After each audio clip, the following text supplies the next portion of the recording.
Okay. Okay. I'm gonna talk about Heavy Rain at the start for sure. Alright, talk about Heavy Rain, because we have enough pain in our... Or, we don't have enough pain in our lives, apparently. Let's talk about this terrible game. And boy howdy is it terrible. Also, hi chat. Hello. Hey, guys. Heavy Rain is a nightmare experience of a game. One, for just how buggy it fucking is. Two, its control scheme. I can't stand this fucking control scheme. I can't.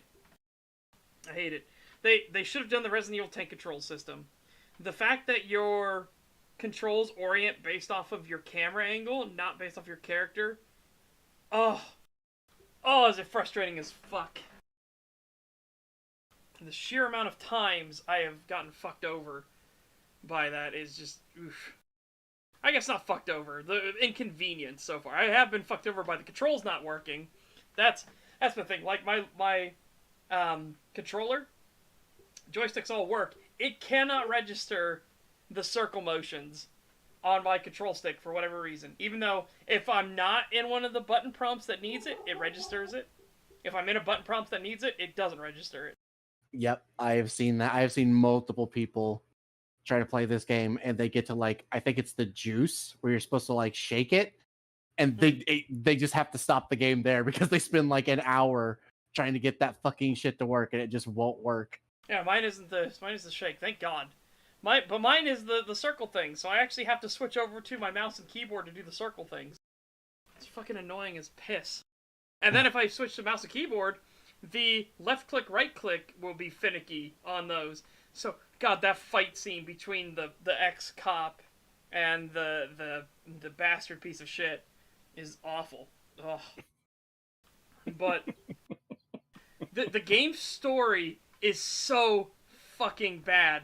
And none of these people can, like, speak like a normal human being. They're all super, super wooden and robotic, and of course, Dadbot lives in a fucking fantasy, super futuristic modern house. I hate those designs. And the people living in the house don't even know what the room is like. It's in the cupboard in the living room. I'm like, okay.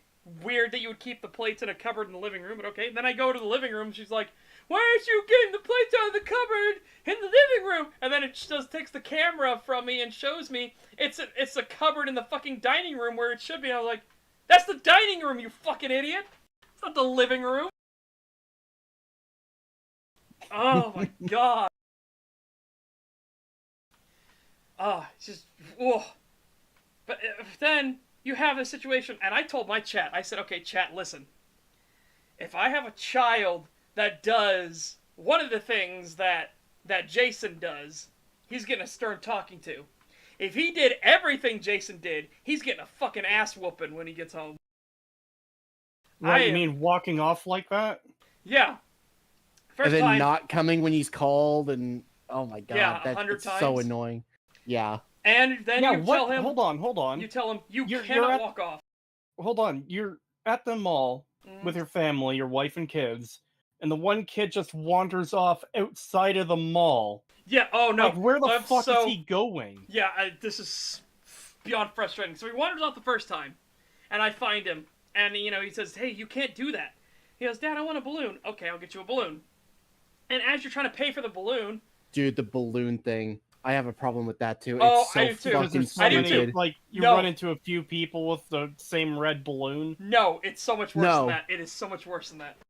So you follow the red balloon, and I got it paid fast enough that I should have been able to still see him. He teleports away. And I was like, what the fuck? So I go running towards where he was, doing the Jason! My guy actually got stuck in a loop of just going, Jason! Jason! Jason! Jason! Jason! Oh, I'm like, Jesus Christ, can you have any sort of inflection, please? I hated how... when you're searching for your wallet and you can clearly see your kid walking away and he's not listening, it's like, wouldn't you just at that point be like, here, take your fucking balloon back and go after your fucking kid, not be like, well, hold on, I know my son is walking to imminent death right now, but let me just keep looking for my fucking wallet so I can get this worthless balloon. Yeah. I'm just like, what are you fucking doing, you retard? Again, if you do it in time, he teleports. he fucking teleports. We watched him on stream teleport 3 fucking times because I was going dead on for where he was. And then he just keeps teleporting. The balloon and everything just goes whoop whoop.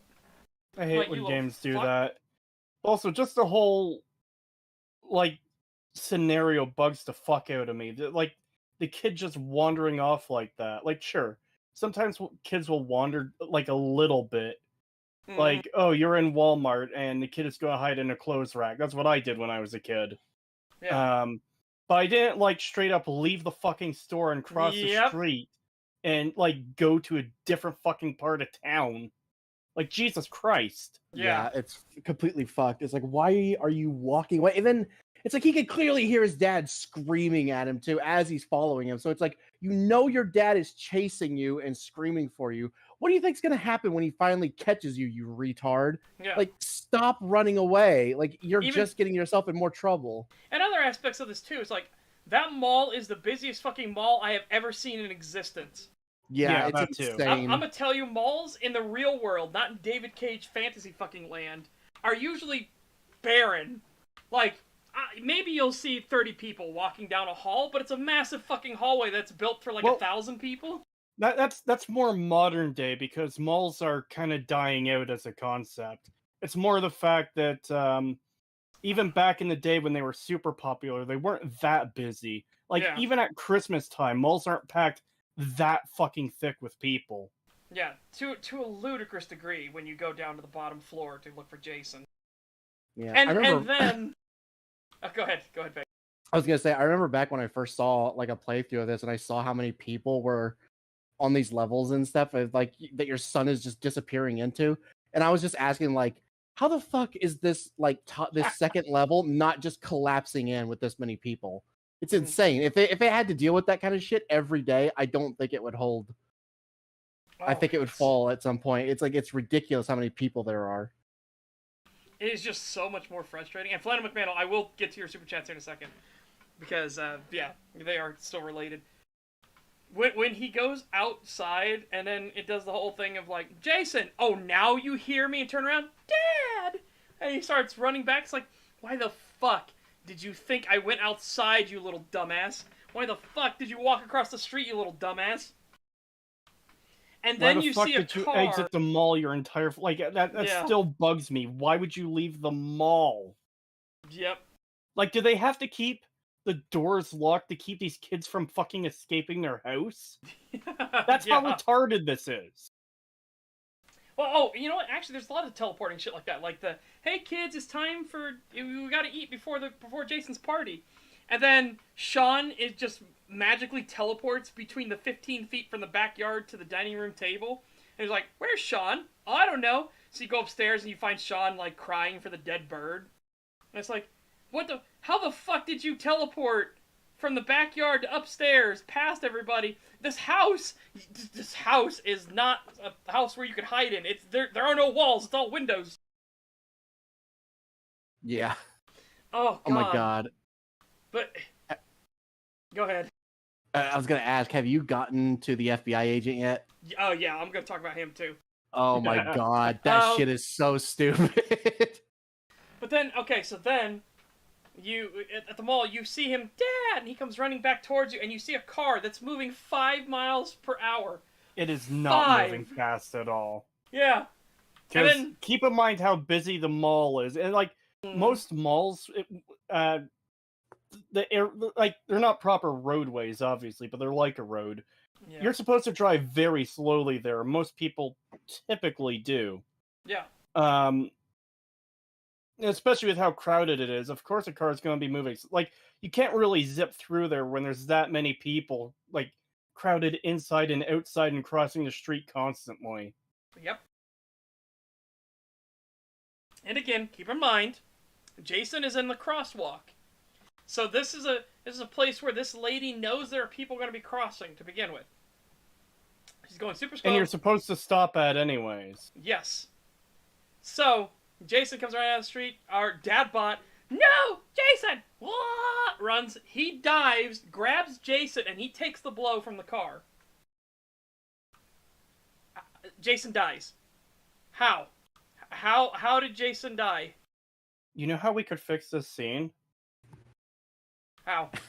Okay, we would need a modder to do this. His experience with animation and stuff, but I forget what the dad's name is. But he runs out, he grabs Jason, then he fucking suplexes him. I was gonna say the car knows kung fu and it did its ancient fucking fucking thing strike where it goes through one person, doesn't even injure them, and then goes right to the other one and just shatters their spine. I actually made that joke. So the chat said in chat, Neanderthal says Jason has weak bones. I said, yeah, that's the exact joke I made on stream. I said Jason died from his weak bone syndrome and he had it fucking coming. Little shit stain. Body slam the child with the weak bones. Well, what was funny was when you do the whole airplane thing when you're playing with the kids, and I was going around the yard, I was saying shit like, I was like, no, don't steer the plane towards the towers. Oh god. Oh god. Well, and then at the end I go, now power slam the fucker into the dirt. Just puts him down. I'm like, oh, okay. God, how fucked would it be if like you could actually fail the button prompts and shit, and you just like as you're spinning, instead of like setting him down, you just smash his head into the side of like a tree or something. His head just like explodes from the impact. Well, I imagine like you're holding him by the hands and spinning him around so he's up in the air, and then you let go and he just flies into a fucking tree. He just gets launched over the neighbor's fence, and you just hear dogs going to town on him, just fucking just ripping him apart. Daddy!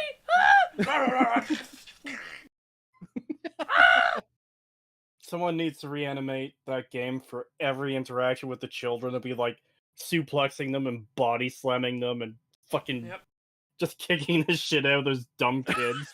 And then, even better, it's time jumps 2 years. And Ethan is like this fucking depressed mongoloid now, for some reason.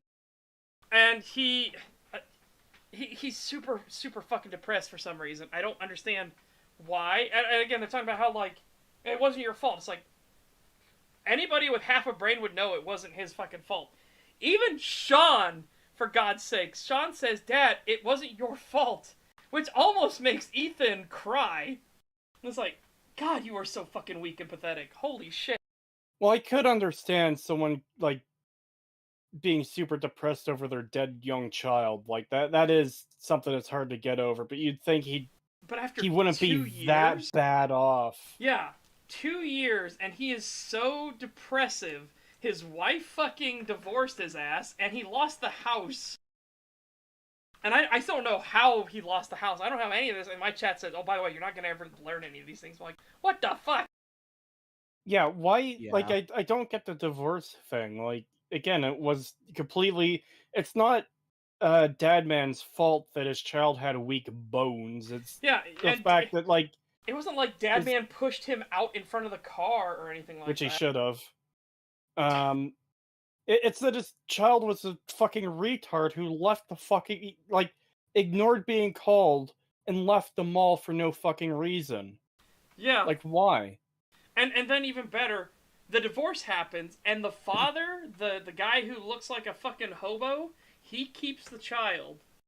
And I'm like, I don't know what divorce court you've ever been to. That ain't fucking happening.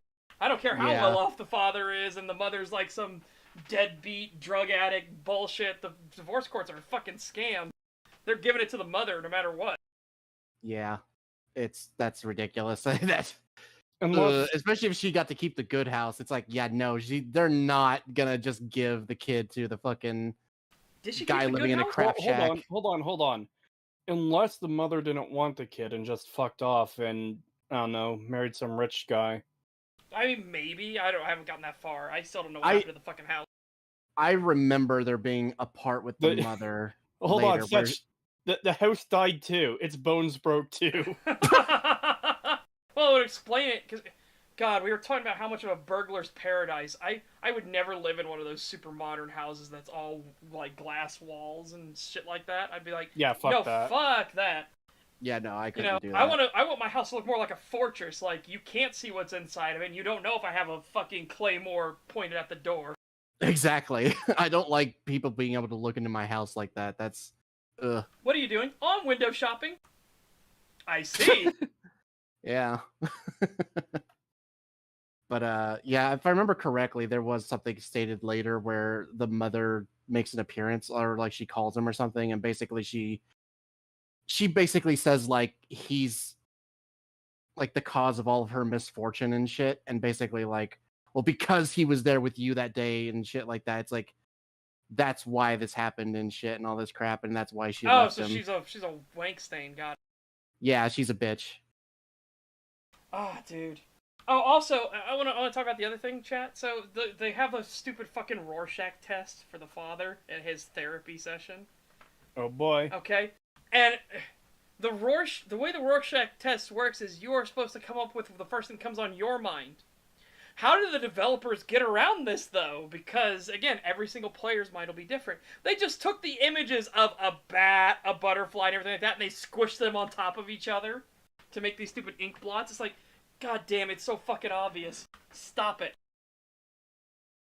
You see, Let me guess. The Two choices Faces. don't mean anything either.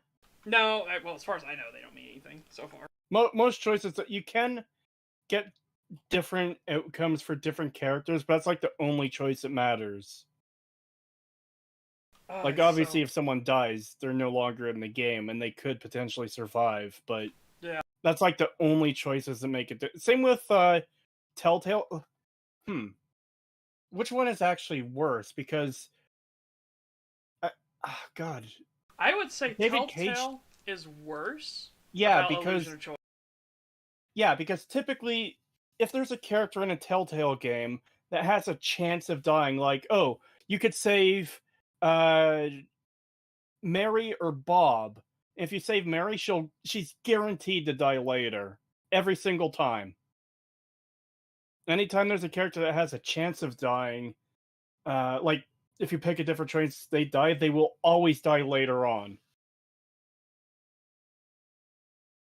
It is really dumb. If my thing's working. Okay, my thing wasn't working when I was on the screen. Alright. But $5 from Flannel McMantle. Thank you very much. My wife and I played Heavy Rain with the PlayStation Move, and it was so much better than with the controller. It's still a terrible game, though. Yeah, it's really bad so far. Like, the amount of times I've been so fucking frustrated of like, okay, I need to get Sean a snack.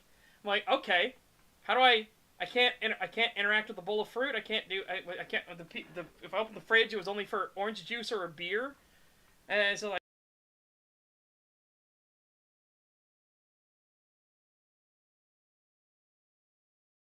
No, you're supposed to give the beer to the kid.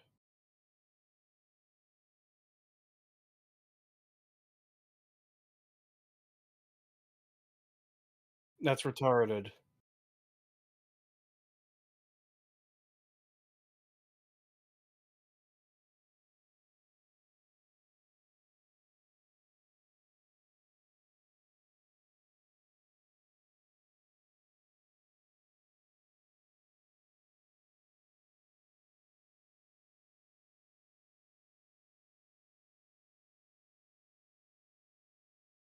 Uh, they're saying, hold on, they're saying they can't hear you, such. Ted Cruz got him. Oh no. Oh my god, no, my push-to-talk stopped working on OBS. And now it's working again. What the fuck? It's working again now! Are you sure it's working? Yeah, I'm literally watching it. It's working again. It just stopped for some reason. Oh. Alright. So, yeah, chat, what I was saying was this was a time sequence of events that I couldn't figure out how to give Sean a snack. And it only allowed me to give him a snack once I actually asked Sean if he was fucking hungry for a snack. And he said, sure, I'm hungry. And then all these new prompts showed up and I was able to actually give him a fucking snack. So I give him an apple. This little shit eats the apple and throws the apple core onto the sofa with him. And I'm like, just give me the fucking apple core. The whole rest of the time, this is probably my OCD kicking in. The whole rest of the time, I'm trying to pick up this fucking apple core off the sofa. It's like, Jesus Christ, give me that apple core. Jeez, give me the fucking apple core. But I got his homework done and everything like that. I washed some clothes, which, again, because time is so fucked here, because an hour on the clock here for this segment and this section only, an hour on the clock goes by in like 2 minutes. and I turned on the washer, and the washer was going for like 6 fucking hours. It's like, Jesus Christ, okay, time is completely fucked, or this washer is useless. Wow. God, it is, oh, it's just such an annoying fucking game. And $2 Yeah. from Flannel McMantle. Also, Jason got what he deserved. He absolutely. Yep. Yep. If only it happened to every other character in this game. Oh. You know what happens? It's if I click on the YouTube live chat, it stops the pusher talk. That's not a good sign. That's weird. But yeah, like I said, I would have if my child had done what Jason had done. Not only would he be getting a talking to on the ride home, when we got home, I'm getting the fucking belt out. Jesus. It's time for you to fucking understand what's happening. It's like, I am going to whoop you something fierce. You do not leave my side if I tell you to stay near me. You do not then ignore me when I'm yelling your name in a crowded place. You do not then leave the fucking place we're in and walk across the street, you little shit.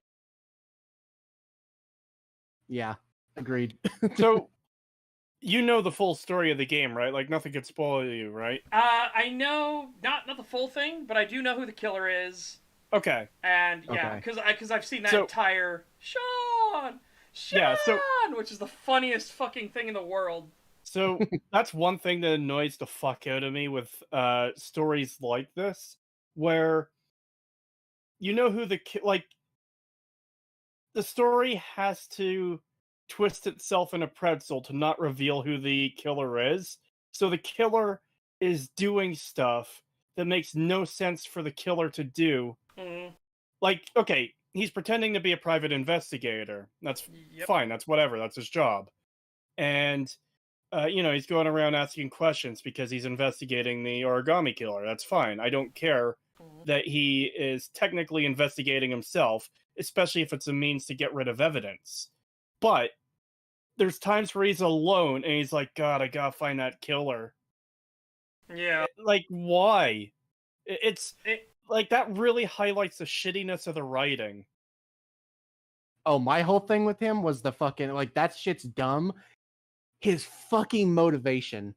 Oh yeah, that's Is the- retarded too. That is the Oh, dumbest I don't know his fucking motivation thing. yet. I don't know it yet. It's retarded. It is so fucking stupid. When are you streaming it next, Satch? Tomorrow. Tomorrow? Maybe we'll join you for that because Maybe. it is. Yeah. I it want to is- see your reaction. I want to be there. The fucking reveal of his fucking motivation is Oh, the you know dumbest what? fucking thing. I probably won't be able to be there because I work tomorrow night. Oh, I gotta get sleep. yeah. Damn. Fuck. That's right. Hang on, let me go grab that super chat real quick because this thing is being fucky wucky with me doing all these super chat things. I tried to copy and paste it so I could get it from the Discord, but no. $5 from Adako the Tricky. Thank you. Thank you. Itako, I mean. Patrolling the Tatooine bazaars almost makes you wish for an Alderaan winter. Nice. Yeah, there is just so much that I hate the fact that, because I already knew that the detective, the private investigator, was the killer. I already knew that because, again, like I said, Yeah. I saw the whole Sean thing while he's fighting because they forgot to take away the Sean button in the middle of the fight. So your character could just be screaming Sean in his face. While strangling him and punching him, and yeah. Yes. Or What's and- funnier is when it cuts to a different character. yes, and and you can still hear it in the distance. They actually took into account the distance away he was. So like he'll be climbing up the crane and shit like that, and you'll hear Sean at the bottom of the crane. It's not even that they accounted for the distance for that. It's that that's probably the way the audio system was set up for characters talking in general. Yes. So, like, that's just part of, like, default of how the voice works. But Oh. still, it's hilarious. It is just so funny because then it'll like cut because it likes to do these comic booky nonsense cuts and everything like that, here and there, and it was the funniest thing. If you've never seen the Sean video, highly recommended, chat. It It is great. It is a bug that can rarely happen on that final fight, and my god, when it does, it is the most glorious thing. Because it destroys all tension and pacing that entire fight has. and it is just like I said, you'll see the killer climbing up the crane, and he'll be climbing up the crane after him, and you'll just see his head just turn and snap and go, Sean! As he's climbing up the crane. It's so fun. Oh god, but yeah, the actual FBI agent, who, I gotta fucking agree with Yahtzee. If you think of him as a time traveler, it works better, because Jesus Christ, what is this Ari bullshit? Now, I do want to say quickly, I'm not super invested in David Cage's games, but they are kind of on the list for videos I want to cover at some point when I have free time. They're not a priority at all, but like, if I get a lot of big projects done I want to do, Yeah. I might poke at Heavy Rain or Indigo Prophecy and they fucking kung fu fight against a helicopter. Oh, Indigo Or, Prophecy is... Indigo Detroit. Indigo Prophecy is amazing, because at first it seems like, oh, this is interesting, but then you're like, I don't really like the Simon Says nonsense that happens, but okay, whatever, this is interesting. It's... whatever, and then suddenly it loses Goes its medication. right off the fucking rails. Yes. Oh my god. Like I said, David Cage has a fetish for homeless people. It is so fucking clear. Well, not just that, there's a fucking zombie sex scene in the game. Oh. Holy shit, though. The fucking Dragon Ball Z superpowered fights at the end are just, like, so retarded. Pagan, you have seen this, right? I don't know. Alright, I can find a video pretty easily for some of these moments, and I'm going to show you them after stream because they're goddamn amazing. Okay. Absolutely. It is fucking hilarious. God, I think my favorite part in Heavy Rain is when, after you save Sean and you get him out of the thing, he looks over at the corpse of the killer and says, damn, he ain't gonna be in Rush Hour 3, and then the dad just screams, Sean! In his face. God, that is I one feel of my, like I'm missing some context. that is one of my favorite, like, blooper reel moments of all time. Rush Hour 2. Damn! He ain't gonna be in Rush Hour 3. And fucking Jackie Chan loses it. He just can't. Oh, no, but seriously, if you get Detroit Become Human or whatever is horrifyingly awful. It is probably... I would put it as worse than Shit's Woke 2022. I really would. I think the Saints Row reboot is better than Detroit Become Human. It is fucked on every level. Wow. It makes no sense. Why in the fuck can robots magically learn emotions and feeling just on their own, out of nowhere, out of thin air? Then it's like, Hey, oh well, a guy. I thought your favorite part of Detroit Become Human was the robot death camp at the end. Oh god, It's there's super so subtle. much. Yeah, there is so much fucked in this. And then they have to stand at the back of the bus. Like, do you get it? Do you get it? Oh, it's not an allegory. Oh, it is an allegory. Oh, fuck off, David Cage. Seriously. But no, they have to stand. It's like, they're robots. Stuff them in the luggage compartment. That would be way more dehumanizing, first off. Yeah. But It would have also... been way better if they just had like little like racks on the outside that they just like hook into. Like they don't even get to go inside the bus. They just stick to the side of the bus. Yeah, or hang on the side of it, stuff like that. Yeah. And again, that would be way more dehumanizing. But no, of course not. It's got to stand at the back of the bus. But even better than that, like I said, they could come up with emotions out of their own. It's like, okay, how do you experience pain? What is the coding for that? Now try code happiness. Now try code sadness. Now try coding in empathy. I want you to figure out how this gets coded into their software. But no, he can just do that. And then one of the creators admits that he intentionally did this, and I'm like, okay, same issue. How? How did you do it? And then next follow-up question, why the fuck did you do it? This are robots. They are products. Why are you allowing them the capability to feel happiness, sadness, loneliness, fear? Like, what is wrong with you? Imagine your toaster. If your toaster could experience pain and he cried out in agony whenever you made toast, why would you ever make that a feature? What is wrong with you? Why wouldn't you want your toaster to feel pain? Because it's not a thing. It's an object. I don't want it to feel pain. I don't want it to cry every time I make toast. God, it reminds me of that skit of the dude who like programmed his Roomba to scream whenever it hits like the edge of something. Yeah. So you just hear it cleaning, it'll bump into like a chair leg, it'll just start going, "Oh God!"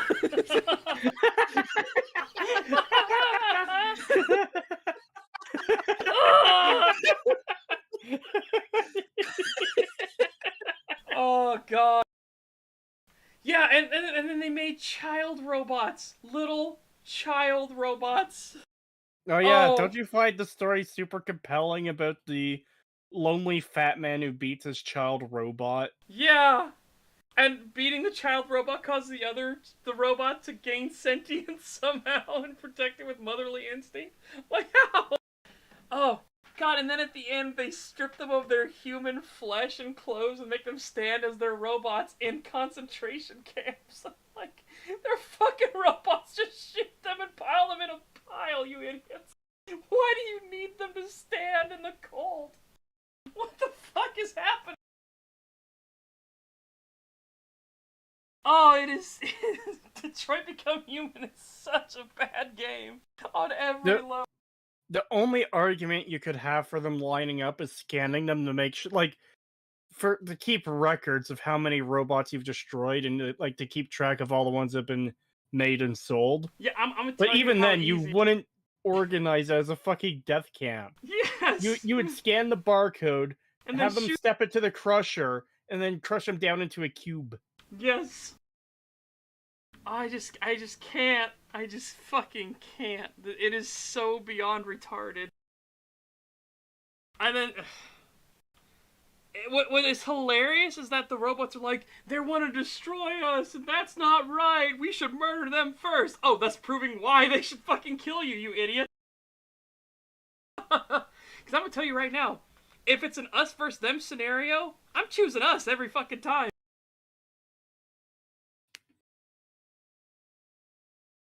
God. Oh, God. God, Detroit Become Human is just pure fucking cancer. It is so dumb. Why even shoot them? Just get a paperclip and find the hard reset button. If only. Detroit becomes furry.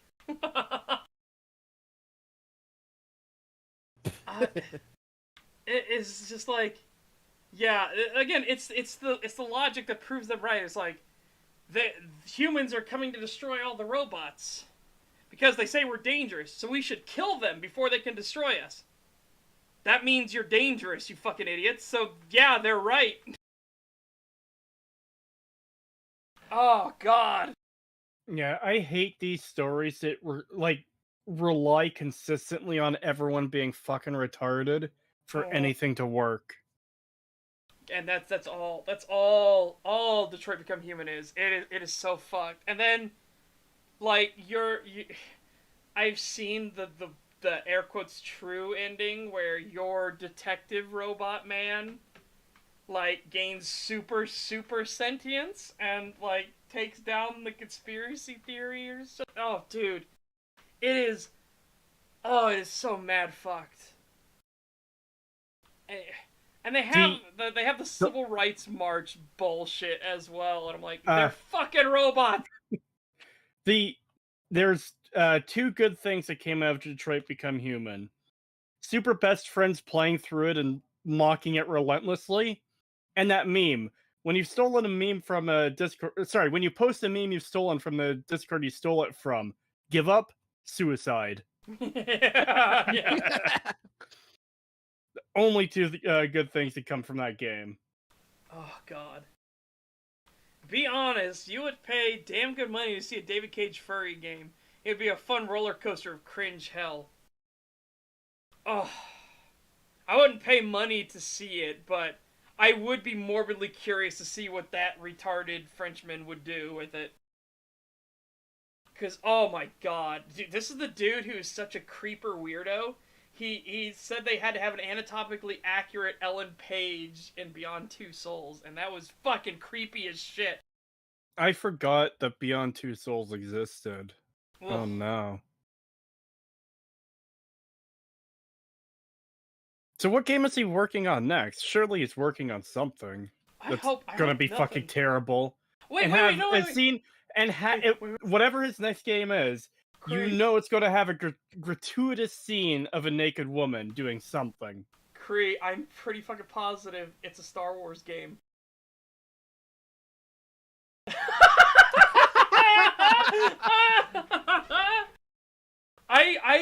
I swear I remember from Summer Game Fest nonsense or whatever that it was a Star Wars game. Holy shit, let me make sure. I am pretty positive Quantic Dreams is doing a Star Wars game. No. You know what this means, right? You know what this means, right? What? You know what I'm gonna fucking say. Do I? Yes, you do. Oh my god, yep, it's called Star Wars Eclipse, by the way. Oh my god, that's right! That's right! Yeah, that Star Wars Eclipse thing we saw during the Yep. Games Award shit showcase. Oh Yep. no. Are you guys ready to experience the most pretentious, god-awful Star Wars game ever? Oh, absolutely. Again, this is the... We have to cover it. We have to. Chat, you need to understand how full of himself and up his own ass David Cage is. It is only now on the Xbox that we can tell true stories because the pixel counts have become high enough to see the emotions. We are talking a dude who is beyond mentally handicapped. This is the kind of person who wouldn't call himself an artist. He would call himself an artiste. Yes. 1,000,000,000% yes. Meanwhile, anybody that knows anything about him would say, I disagree, you're an autist. Oh man, I can't wait for fucking Heavy Rain or Detroit Become Human with a fucking Star Wars skin on it. It's gonna be great! Oh, God. As Scrublord puts it so perfectly, emotional damage! Yes. Oh, it's gonna be so fun.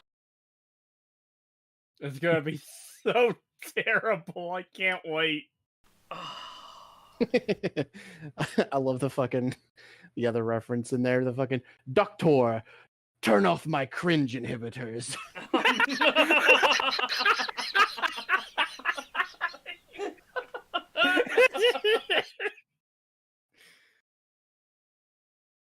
Speaking of cringe, I think we've delayed long enough on this video. Yeah, so David Cage Actually, is making a Star Wars game, and we've got a Star Wars video to cover. Actually, there are two things I wanted to mention first. Oh. I did get my copy of Young Rippa's comic book, Isom, and I enjoyed it. It's pretty good so far. Yeah, well, there you go. I also listened to the audiobook for Shadowversity's book, Shadow of the Conqueror, over the weekend at work, and I fucking loved it. Nice. Yeah, very compelling. Yesterday, I should say, not over the weekend, me and my community had a Halloween horror movie marathon, and it was a great fucking time. We watched Alien Reza Y? Alien Resurrection, which is... Again, there was potential for a good movie in there, and they had interesting concepts, but the dialogue is beyond fucked.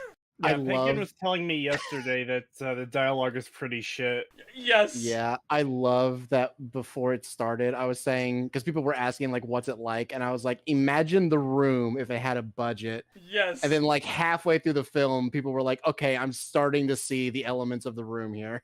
Yes. Oh, and the black guy died somehow. God, yeah, that scene is so fucking. He gets Oh, acid sprayed on his face, which, yes, bad, very bad news for him. And then the xenomorph is holding on to his foot, but it is holding on to his foot in the most awful, like, it clearly, it's like as if you put a little coat hanger on the very end of a hook. Like, you knew if you just breathed on it, it would fall off or something. It's like, dude, if you shake your foot even slightly, that xenomorph is falling. It's a xenomorph corpse is holding him. But no, he has to do a slow, dramatic unbuckle himself from his friend while his friend's holding on. It's like, no, don't do it. No, he can't get the second buckle, so he has to reach up super slowly to grab a knife and bring it down and start slowly cutting through. Don't do it. We can make it. We can. Chunk. Ah, no. Why? and then he falls he in the falls- water.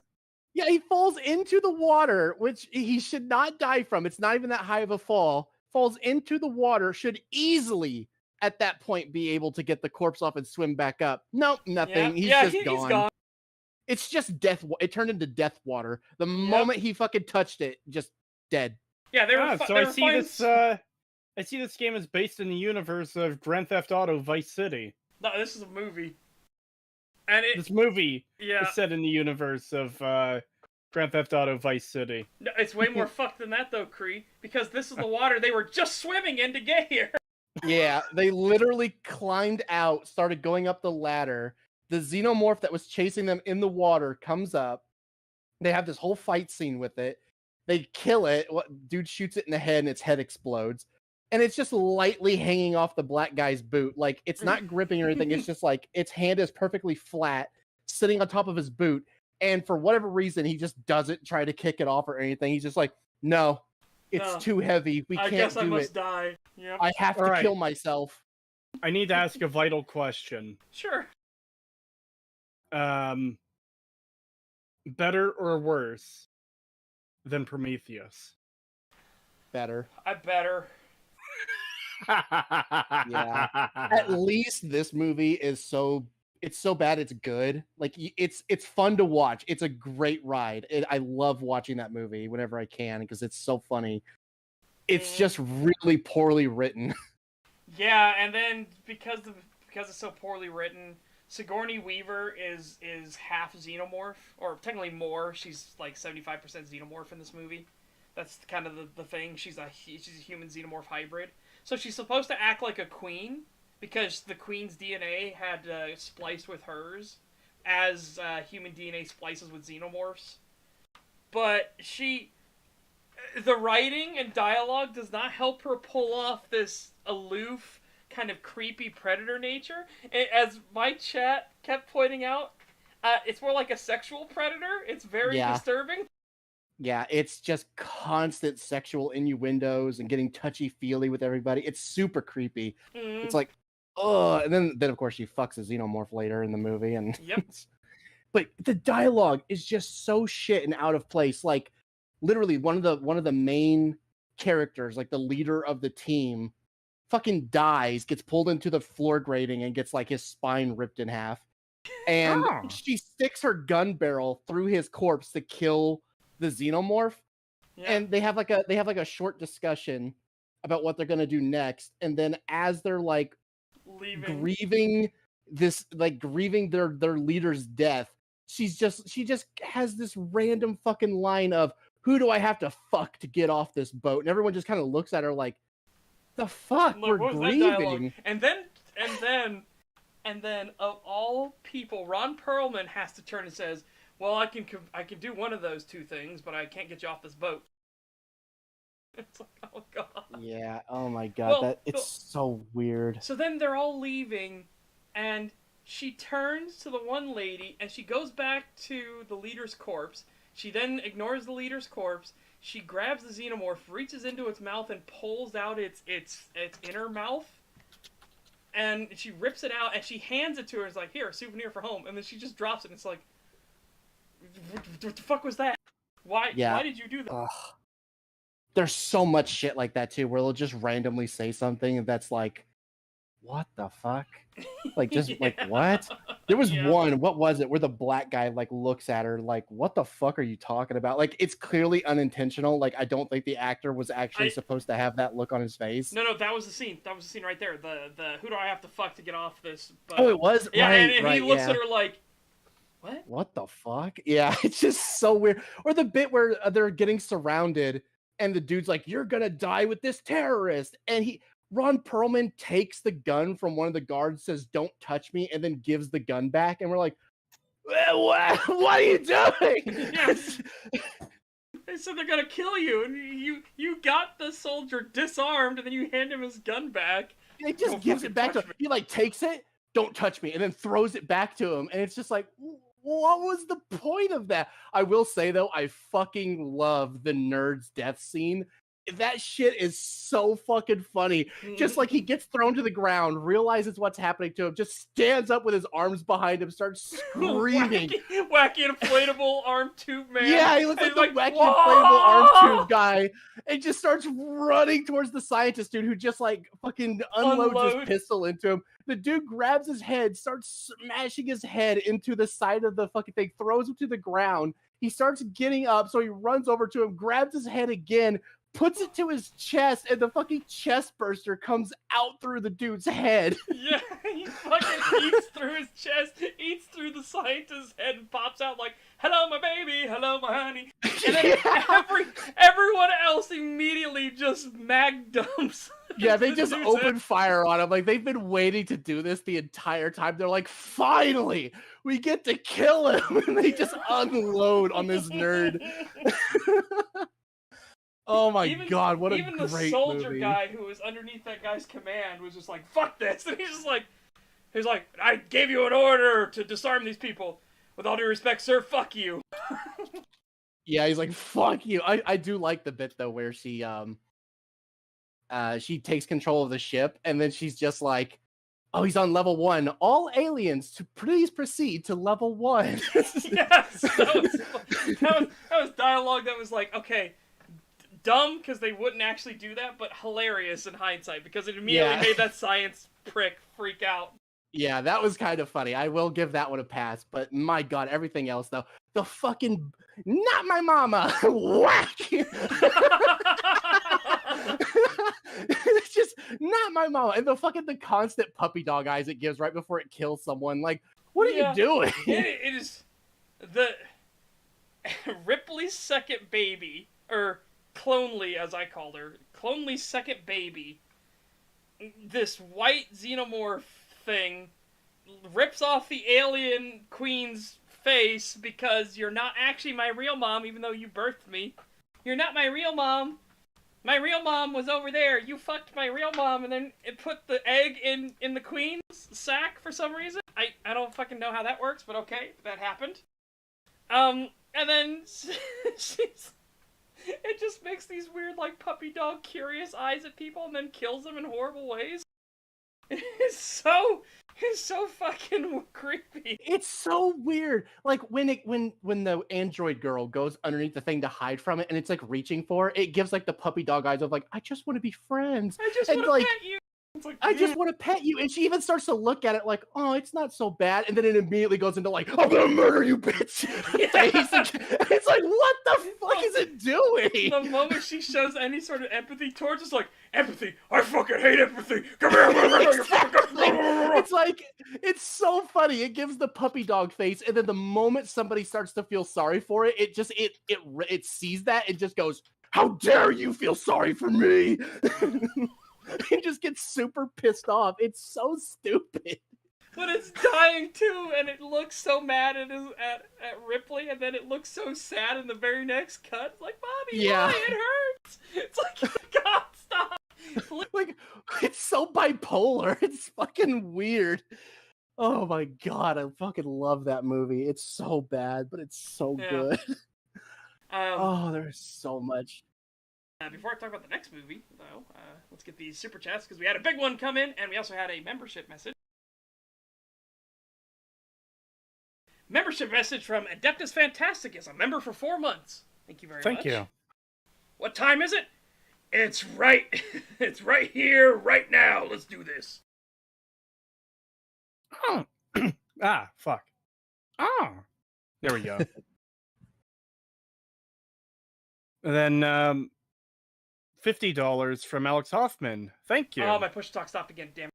Yeah, I was reading Yes, that. it did. Fuck.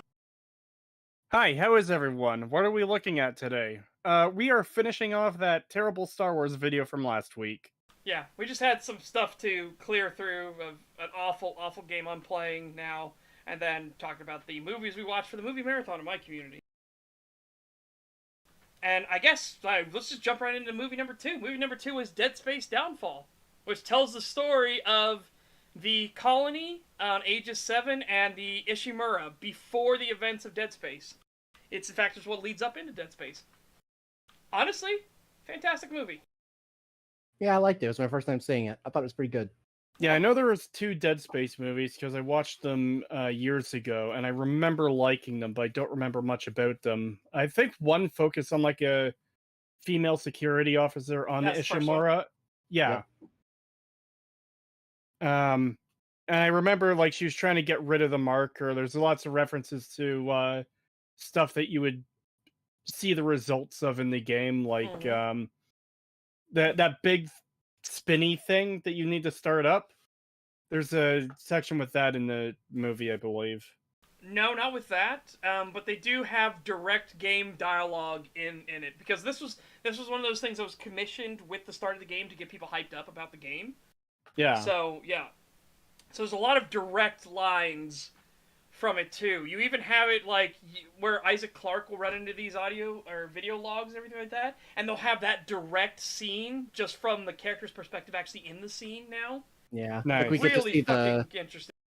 yeah, And, like we got to see the captain and the doctor, that little interaction and shit. Like how the fuck did he kill him? Yeah, done much better in the movie than in the game. In the game, it does look okay. Done better in a different way. In the game, it does look like he intentionally stabbed the captain in the eye, even though it was supposed to be an accident. In the movie, it's much more clear it's an accident, but the bridge crew in both the movie and in the game say he murdered him on purpose. You know, take the doctor into custody, and the doctor runs off. There's also a character, I don't believe she has any voice lines, but she looks a lot like Isaac's girlfriend. Like, you see her only for, like, a brief moment. Yeah, she's freaking the fuck out in the bunks, and she's like, do you have a boyfriend? She's like, mm-hmm. You want to see him again? Yeah, he's like, that. She's like, that a girl? And then she grabs her, because there's like, do you want to see him again? Yeah, she escapes into a vent, doesn't she? Mm-hmm. Yeah. With a bunch of other civilians. And then I don't know what happened to the civilians. I think they sent the civilians to the bridge, but I'm not quite sure on that. Because then the 2 security people go on their own from there, because they got to go turn back on the gravity. They got to go turn back on the engine that Kyne has sabotaged. Because Kyne's trying to get it to crash back to the planet and blow up and destroy the marker and everything. One thing I couldn't get over, which I kept talking about during the movie, was how it just looked like a grittier Ben 10 episode. Yeah. And I was like, wow. It's like it looks so much like Ben 10, but if Ben 10 had like death and gore in it. Yep. It's very 90s animation. Very 90s. I do need to point out that we're almost an hour in and we haven't covered any of the video. That's good. Good. Fuck this video. Hey, this is a bad video, but it's by far not the worst we've covered. Yeah. That's fair. It might even be the best one we've covered since the 50th. Yeah. Yeah. So I'll just wrap up then with on Dead Space. We'll talk about the last movie for just a brief bit. But wrapping up on Dead Space, the ending, really good ending, really great callback to that amazing trailer. Honestly, her corpse floating off into space, past the distress beacon, and her body goes past the Kellion as it comes in with Isaac Clarke and crew. And it's just playing Twinkle, Twinkle, Little Star. Oh, it's such a good fucking ending. Yeah, they went with the really good rendition of the Twinkle Twinkle Little Star from the trailers and shit, and I was like, oh, that's good. That was good. I like that shot. That was great. Mm-hmm. Especially because she was staring at the Ishimura the whole time. In her eye, so when it was doing the Twinkle Twinkle Little Star, it was the Ishimura that was all lit up in the effect of the sun hitting past the age of 7, and it was making the Ishimura glow.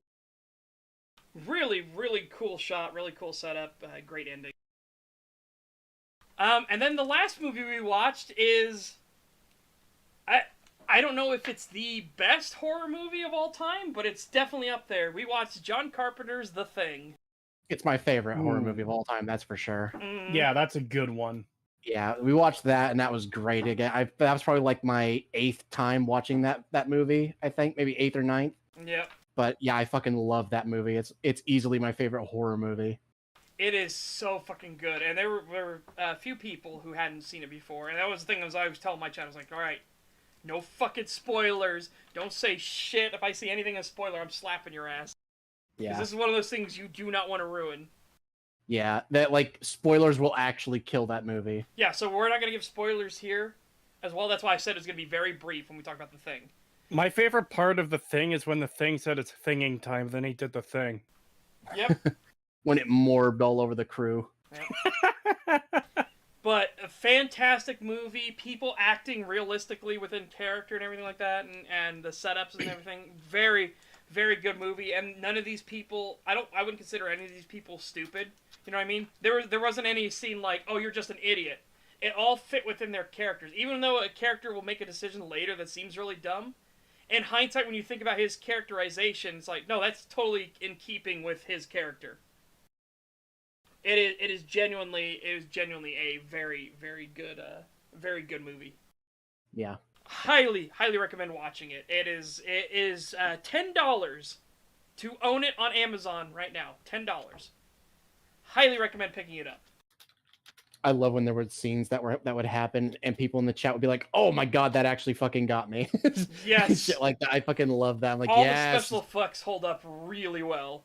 Yeah, dude. Oh my god, those fucking models and stuff that they use are, oh, they're so good. It's crazy how good they are. It's still terrifying to this day to just look at them. It's like, oh, that shit still gives me nightmares. Don't say anything about who says it or anything like that. But I still love that close near the closing line. Yeah, and fuck you too. Yeah, that was great. But yeah, so that's yep. We were currently talking about The Thing. Again, we're not giving any spoilers whatsoever on it. We're just highly recommending watch it. That is a movie where spoilers will genuinely kill everything in the movie. So, no spoilers whatsoever. We just recommend watch it. It is a great, great movie. It holds up very well to this day. Yep. $2 super chat from Alex Hoffman. Thank you very much. Never seen any of these movies. Well, I highly recommend the Alien series. Even 4, I will recommend Alien Resurrection because it's so comically inept. Like, it's amusing to watch because it's so inept. So, yeah. Whereas Alien 1 and Aliens are just legendarily great films, and then Alien 3 isn't that bad. Honestly. It gets a bad rap, but it's not that bad. Is this the first time we've had an hour-long tangent before we actually got to the subject? No. No. Okay. I think we've had like almost a 2-hour intro before we started one once. Yep. Did we really? Yep. Yeah. And you What was that? And you kept complaining about it like the whole time. Yeah. Well, it wasn't really complaining. It's just more like, man, we are this far into the stream and we haven't even started. Yeah, but we're getting the fun part out of the way first. Yeah. Yeah. All right. Well, chat, now we have to come down from our good vibes, good feelings, our great joys and passions, and how much fun we had for Halloween and all the candy. God, we have so much fucking candy now. By the way, November is canceled. Welcome to October 2, motherfuckers. No, November is not canceled. No. Yes, it is. Nope. November is It's my been favorite erased. month. Nope. November is my favorite month. You will not get rid of it. I deny you. But anyways, yeah, we've only got 20 minutes left of this video. We should get through it fast. Well, kind of, because we should, because we've gotten through a lot of his normal stuff. I don't know, we'll see. No, we won't. I said kind of for us, so I'm thinking like a 4 hours for this. That would be fast, relatively. $5 from the Wayfarer. Thank you. Sounds like a great way to celebrate Halloween. I did so by going on a campaign marathon in Left 4 Dead 2. Oh. Oh, that's fantastic. Well done. Nice. I still think we should play Left 4 Dead 2 on stream, but Yes. I'm kind of like kicking I get myself. I didn't play more horror games in October. It's just like I said before, it's hard for me to stream games sometimes, you know? Yeah, and I'm telling you right now, I get Nick. Hmm? He's mine. He gets Nick, he said. Yep. Oh. All right. I'll take Ellis. I don't mind. I love it. Fucking Ellis is great. I'll take Ellis. But Oh, that yeah, leaves no, Cree with coach. yeah, I didn't get hardly anything done for October. This was a horrible month for me. All Yeah. kinds of horrible shit happened to me. Yeah. It was a great Cree's month only- for us on my end, but yeah, it was pretty rough for Pagan.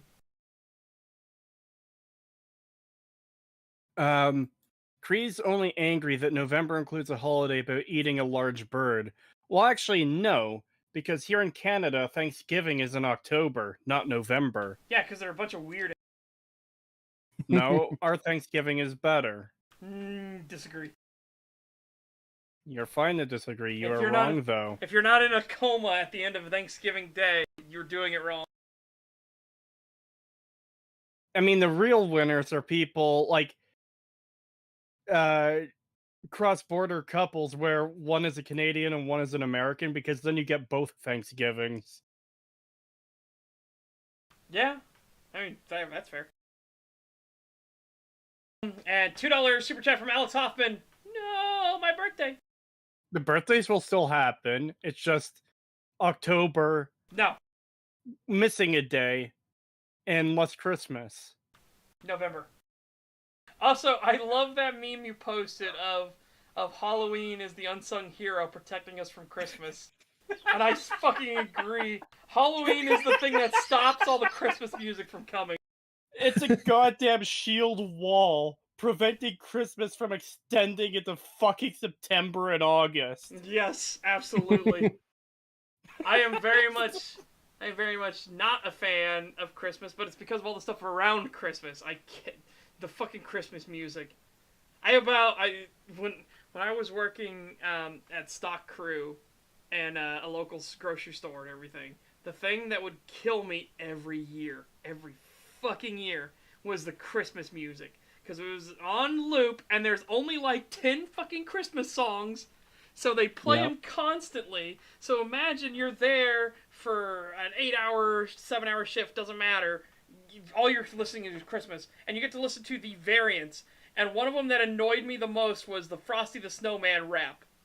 Yo, yo, yo, Ugh. Frosty! What? Stop, He was a stop. snowman! Snowman! It's like, oh my For the god! love of God, stop. Fuck off! Yeah, no, I try not to go like shopping. Like me and my family, we try not to go shopping too much during Christmas and shit, like December and all that crap, because it's nothing but fucking awful Christmas music. I can't stand it. Yeah. It wouldn't be so bad if it wasn't so repetitive, and Yes. if there was other stuff to break up. Like, we don't need to hear 30 different versions of Frosty the Snowman or Deck the fucking hall. whatever. Deck the halls. Or that fucking goddamn fucking all see- I want for Christmas is you. That shit some- again. Put some fucking Trans-Siberian Orchestra in there. Break it up. Come on. Yeah. Well, not just that. Here's proof that Halloween is better than Christmas. Everyone fucking loves spooky, scary skeletons. Everyone is Scary goddamn- skeleton. Yeah, Send everyone shivers down your spine. and everyone is goddamn sick of Christmas music. That's the most common thing people talk about.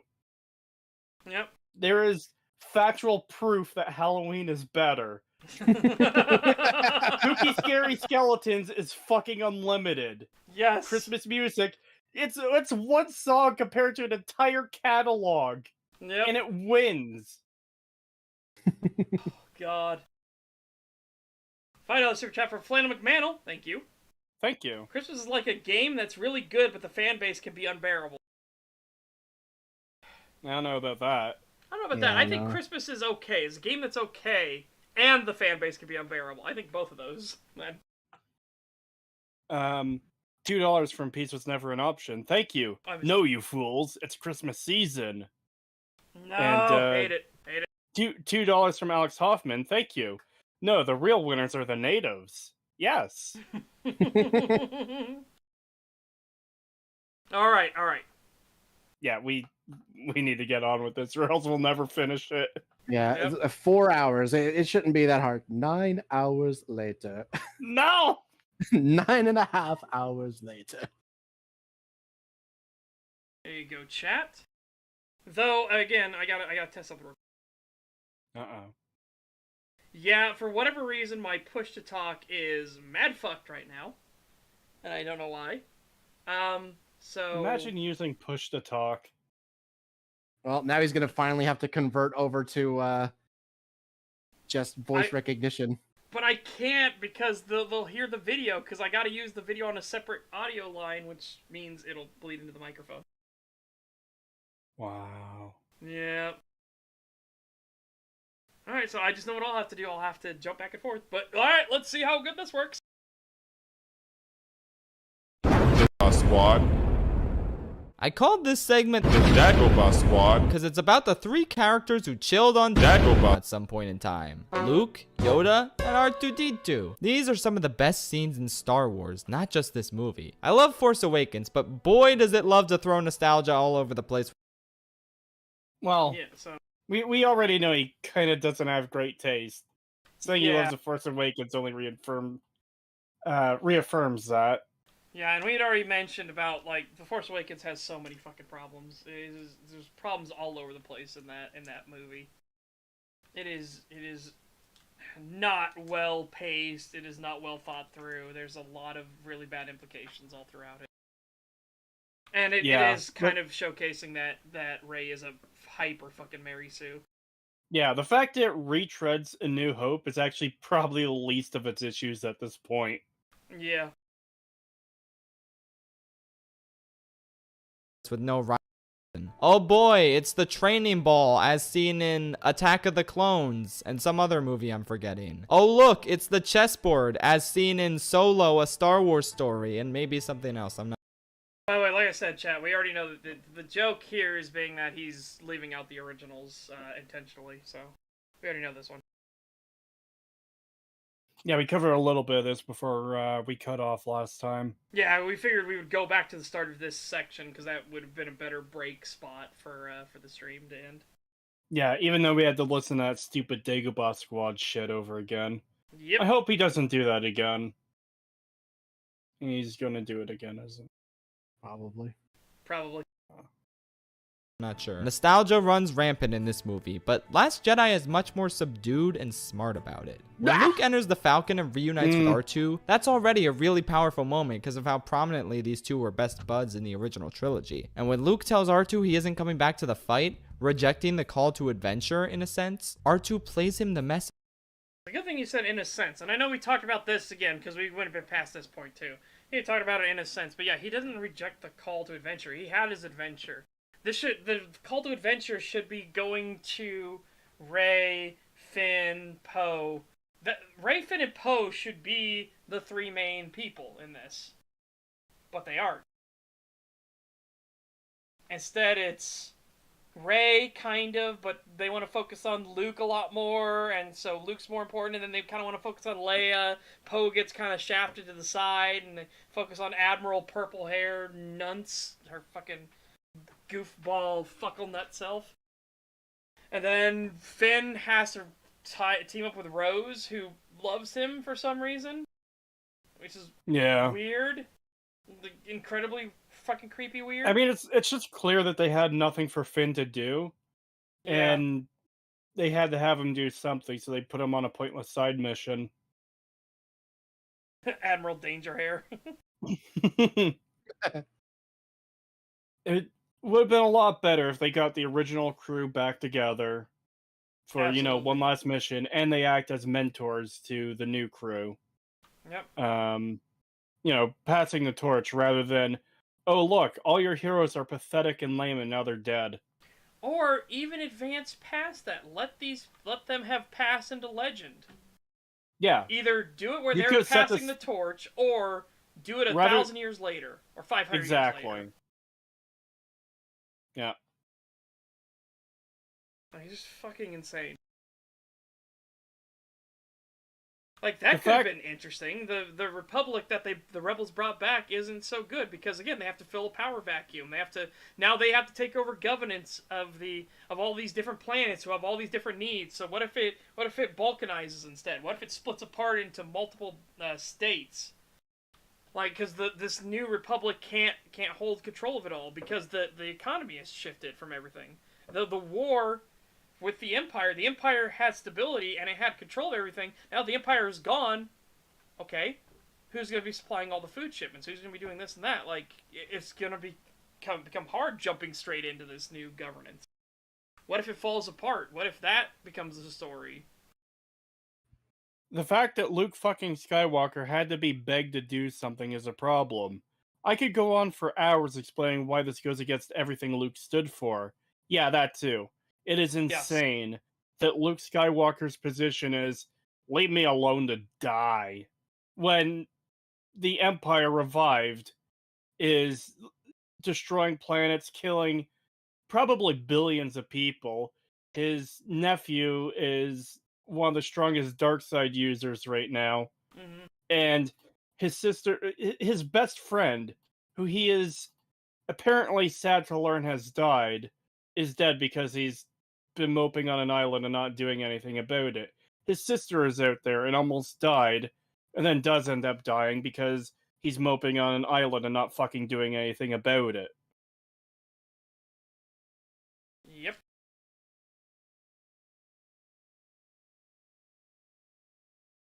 That got him into the fight in the first place. This is honestly one of the most touching things in all of Star Wars. This is how you organically weave nostalgia into your story. This is brilliant. But the Yoda scene...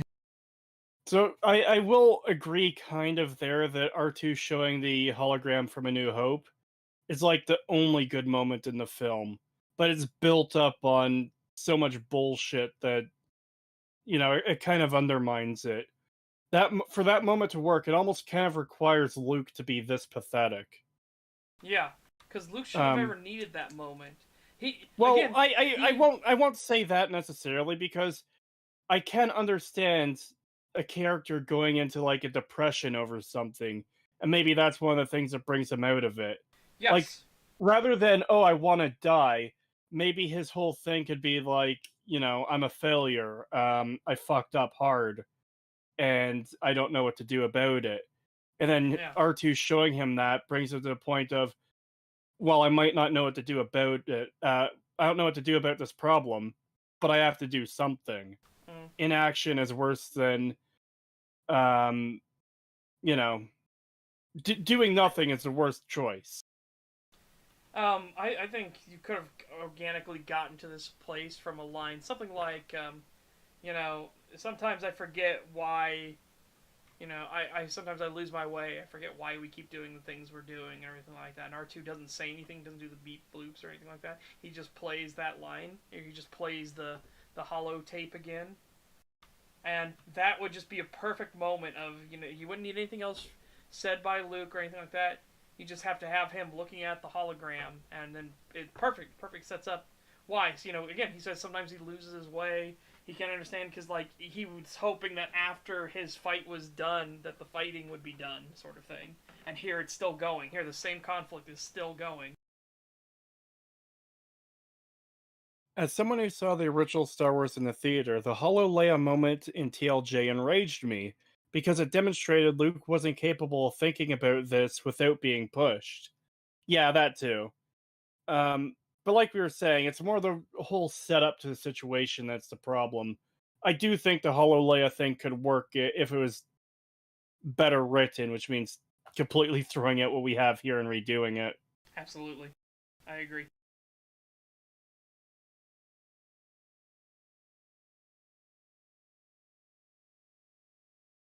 Has grown to perhaps be my favorite in the entire film. Even though I still think Sorry, we're going to have to listen to that again. Sorry about that, chat. I accidentally right-clicked and it brought up the page source thing. That's what you saw on the screen. I was like, what the fuck?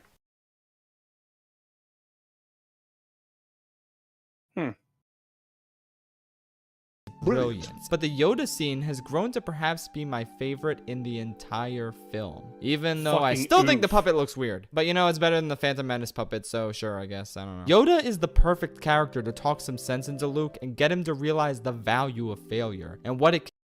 My favorite scene in the movie is the scene where Yoda comes down and says what the point of the movie is. Yeah. Oh, okay.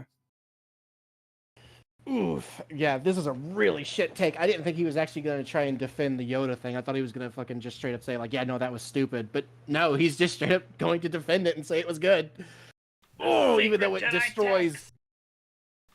God, it's so bad. Like, not even just the whole, like, Yoda having to literally explain the plot of the fucking movie to someone who should know what the plot is for them to do anything, but also just what it does to Force Ghosts. Like, there's absolutely no reason that they should just be sitting on the sidelines. They should be actively playing a role in the war. And they're just not. They're just letting people die, even though they have the power to stop it. Yeah, the Disney trilogy does so much fucking damage to a ludicrous degree, and one of them is absolutely that Force Ghost. Why would you ever want to be alive if Force Ghosts can do everything that you can do, but they don't experience pain, hunger, sickness, they don't get tired at all? Like, why would you not just kill yourself the moment you could become a Force Ghost? It is completely fucked. Maybe that was the secret message Yoda was trying to tell Luke. You should kill yourself now! Well, that's what... He literally called down lightning. Yeah, I was about to say, he literally had lightning, so maybe he was. Yeah, and then, again, Ben legitimately kills himself, so maybe that's what it is. Like, hey, I can go Force Ghost now. I'm just gonna let Vader kill me. Oh my god, we've unraveled the mystery. We figured it out. Minor tangent. Did you watch Rags' new response video to Organized Chaos? Yes, it was great. Dude, Organized Chaos, that's fucked up. That's a fucked up read on Obi-Wan. Obi-Wan didn't want to have Luke kill Vader. Even though that was the entire point of the movies. Yes, and that is, like, what Obi-Wan tells him, one for one. Like, you need to face your father and everything. I can't kill my father. That shows how much of a fucking brain-dead NPC that Organized Chaos is. Yep. Is that he's the kind of person who needs it spelled out for him. You need to defeat Vader. What? He wasn't trying to tell Luke to kill him. Yeah, and meanwhile, what do you think defeating the Dark Lord of the Sith entails, my friend? Yeah, and he says, you need to defeat Vader. I can't kill my own father. Then it's over. The Empire has already won. Yeah, the fact that Obi-Wan didn't go, whoa, I'm not telling you to kill him, I'm telling you to defeat him. The fact that Obi-Wan didn't say that is like, yeah, he wanted him to kill Vader. Yep. That's a fucked up read. That's fucked up. You're an idiot. You know we're going to end up covering that guy again at some point, right? Absolutely.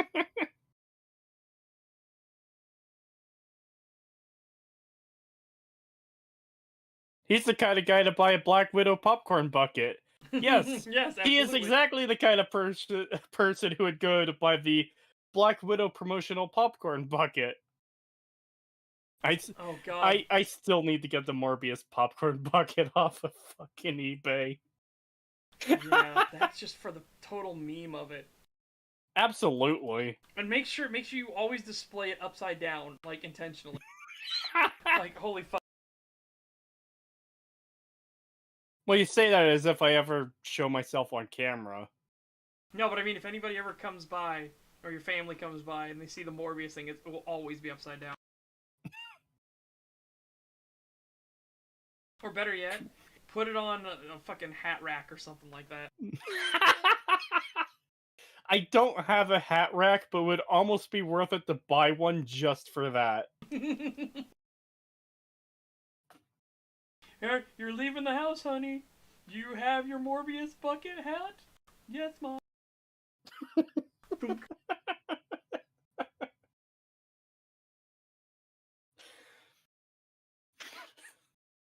For some reason.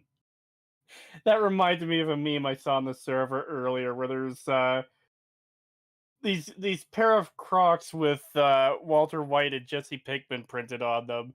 It was just captioned, "Yes, the Breaking Bad Crocs will stay on during sex."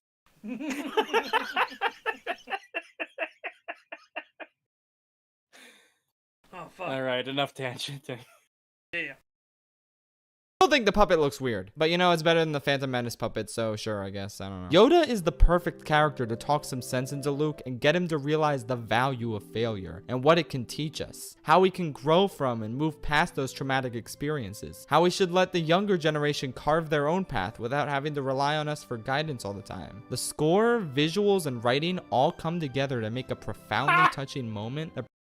Okay, I have to stop you there. There's so much wrong with this. Yeah. So, isn't this something Yoda should have said to Luke, like, I don't know, like 20 years ago or so? Yeah. Like, Yoda should have been fucking right there beside Luke when he was about to murder Ben and be like, stop! The fuck are you doing? Yep. Sorry, the fuck doing are you? You know? What doing are you? But like, but genuinely, this is part of the problem is that it takes Yoda so long to do this that no one else comes forward. Like, they say Snoke got to Ben, and that's why he turned to the dark side. But then he ends up worshipping Darth Vader. Why isn't the ghost of Anakin there saying, "Hey, what you're doing is fucked up. Don't do this. Don't go down the darkness, the path of darkness." You know? Yeah. Again, these Force ghosts can do anything. They can even interact with the living. You saw Yoda thunk Luke on the head with his stick. That was the other thing. It's so blatantly obvious what the problem should be. He is a Force ghost. He cannot be killed, as far as we know. I can imagine Disney writing something stupid to kill them later on, but Yeah. the fact that he can interact with the physical world and can still use the Force are major problems, because why can't Yoda materialize fucking wherever? Why can't he go onto Snoke's superstar whatever? It's not a superstar destroyer, it's the Supremacy. Yep. That's what it's called.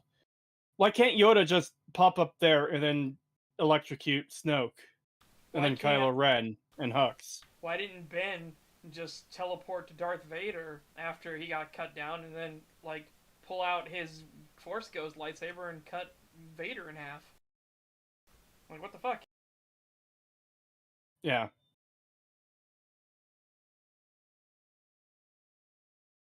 In fact, it kind of makes Obi-Wan's whole line pointless.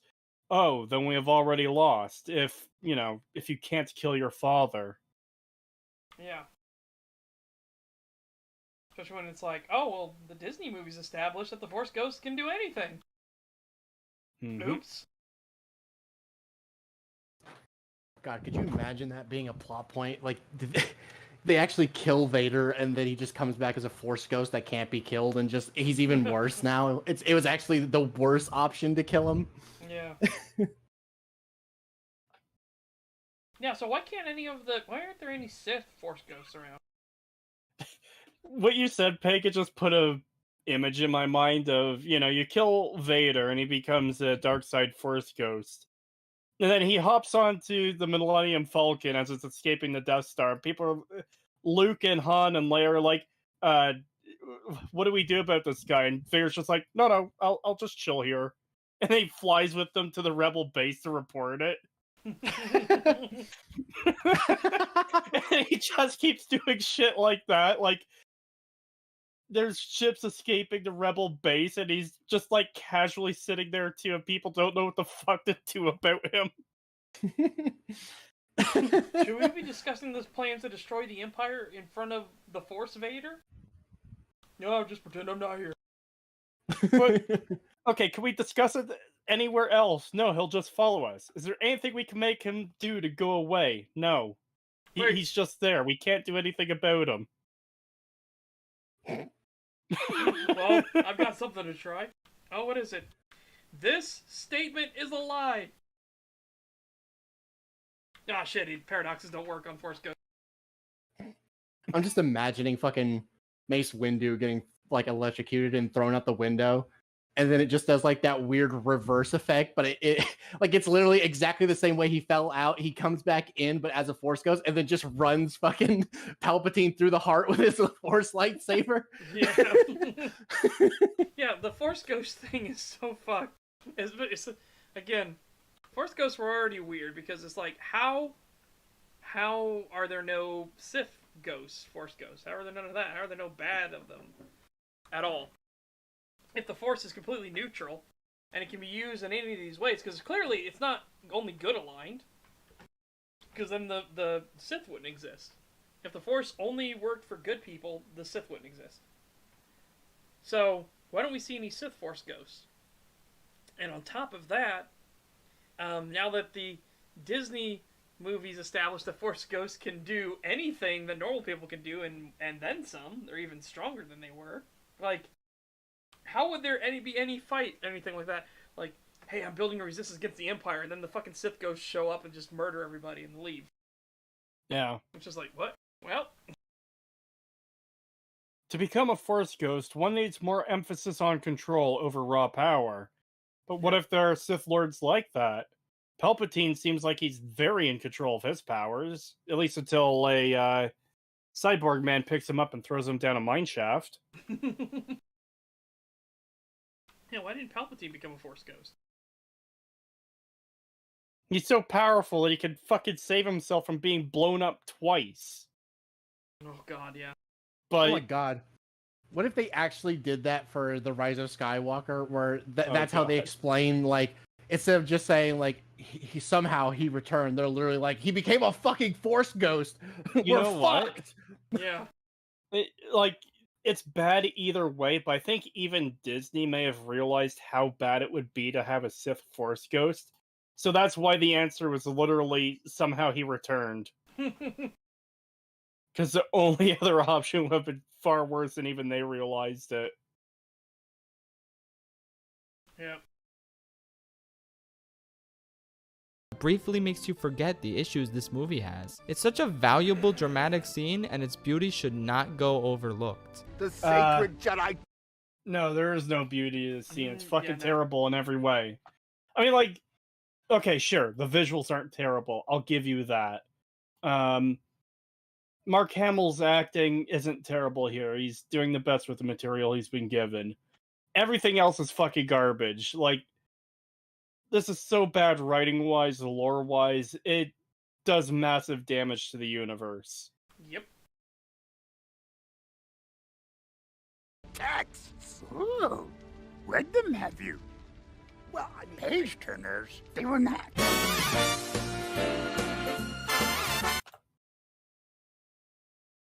So ignoring the stupid meme thing, that seems to just highlight to me how stupid the scene is even more. Page turners, they were not.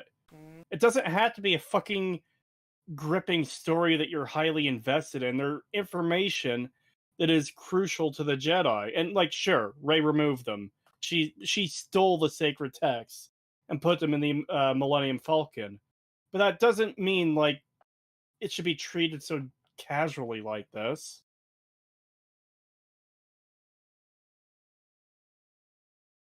If anything, he should have said, "Oh, they're safe, don't worry," rather than mocking the text of his fucking religion.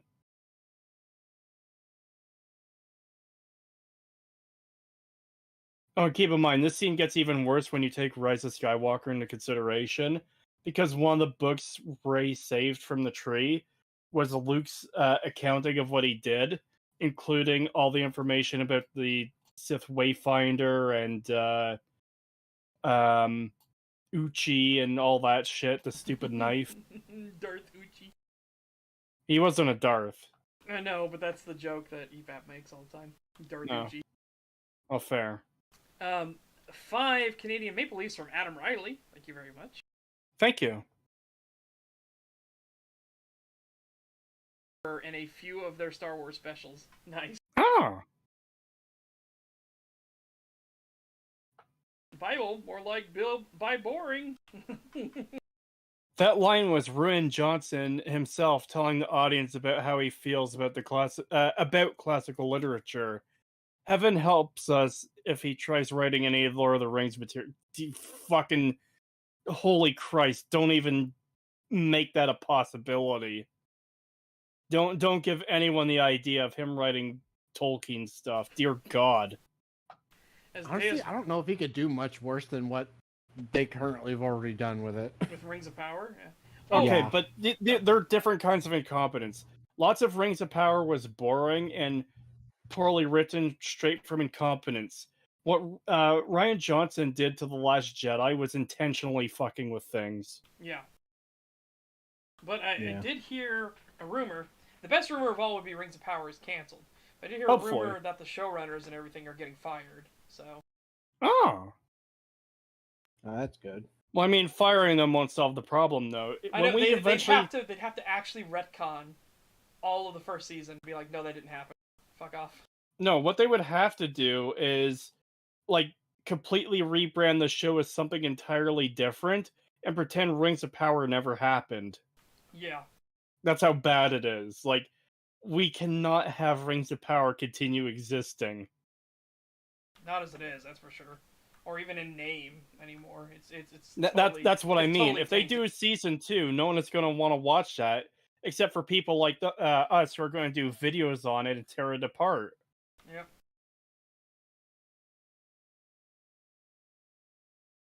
Speaking of, we need to finish watch the episode. Watch more of those episodes. Yeah, and I'll be doing the scripting process on the server in the special live streaming channel. Mm-hmm. JD says, Setch, did you hear Henry Cavill left the Witcher series because the writers hated the books? I didn't hear that that's why. I did hear that he left the Witcher series and he said, no, I'm not going to be the Witcher anymore. I'm going to be Superman instead. I didn't hear that that was the reason why. It makes sense because the Witcher show is fucking awful. I have heard that the writers hated the books, and I have heard that he left. I just didn't hear that that was the reason why he left. Yeah.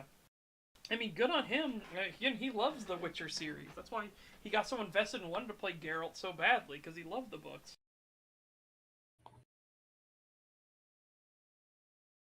God, I saw a fucking Yang Ye video the other day talking about that, and hearing him talk about like, oh yeah, the Witcher series is the TV show is so beloved and it's so successful and all this shit. I'm just like, shut the fuck up. Yeah. Just shut up. Fucking consumer. You could be wrong. That's what you heard. Okay, yeah. Like I said, I hadn't heard that, but it'd be interesting.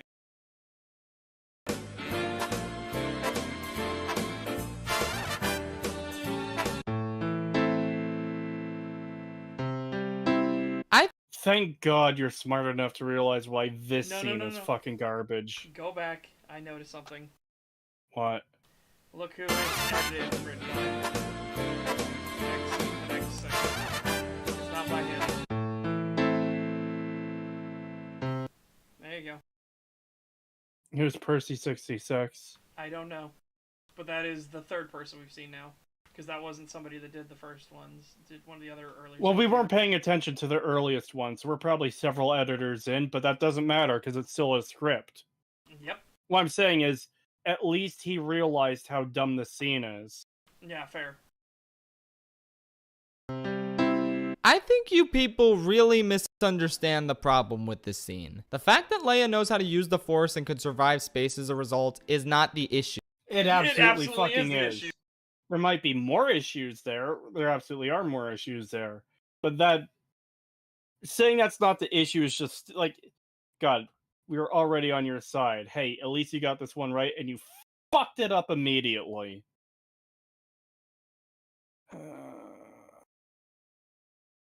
I have no trouble believing her fight or flight force reflexes kicked in here. The airlock thing is Why? a logistical problem, but I can get over that.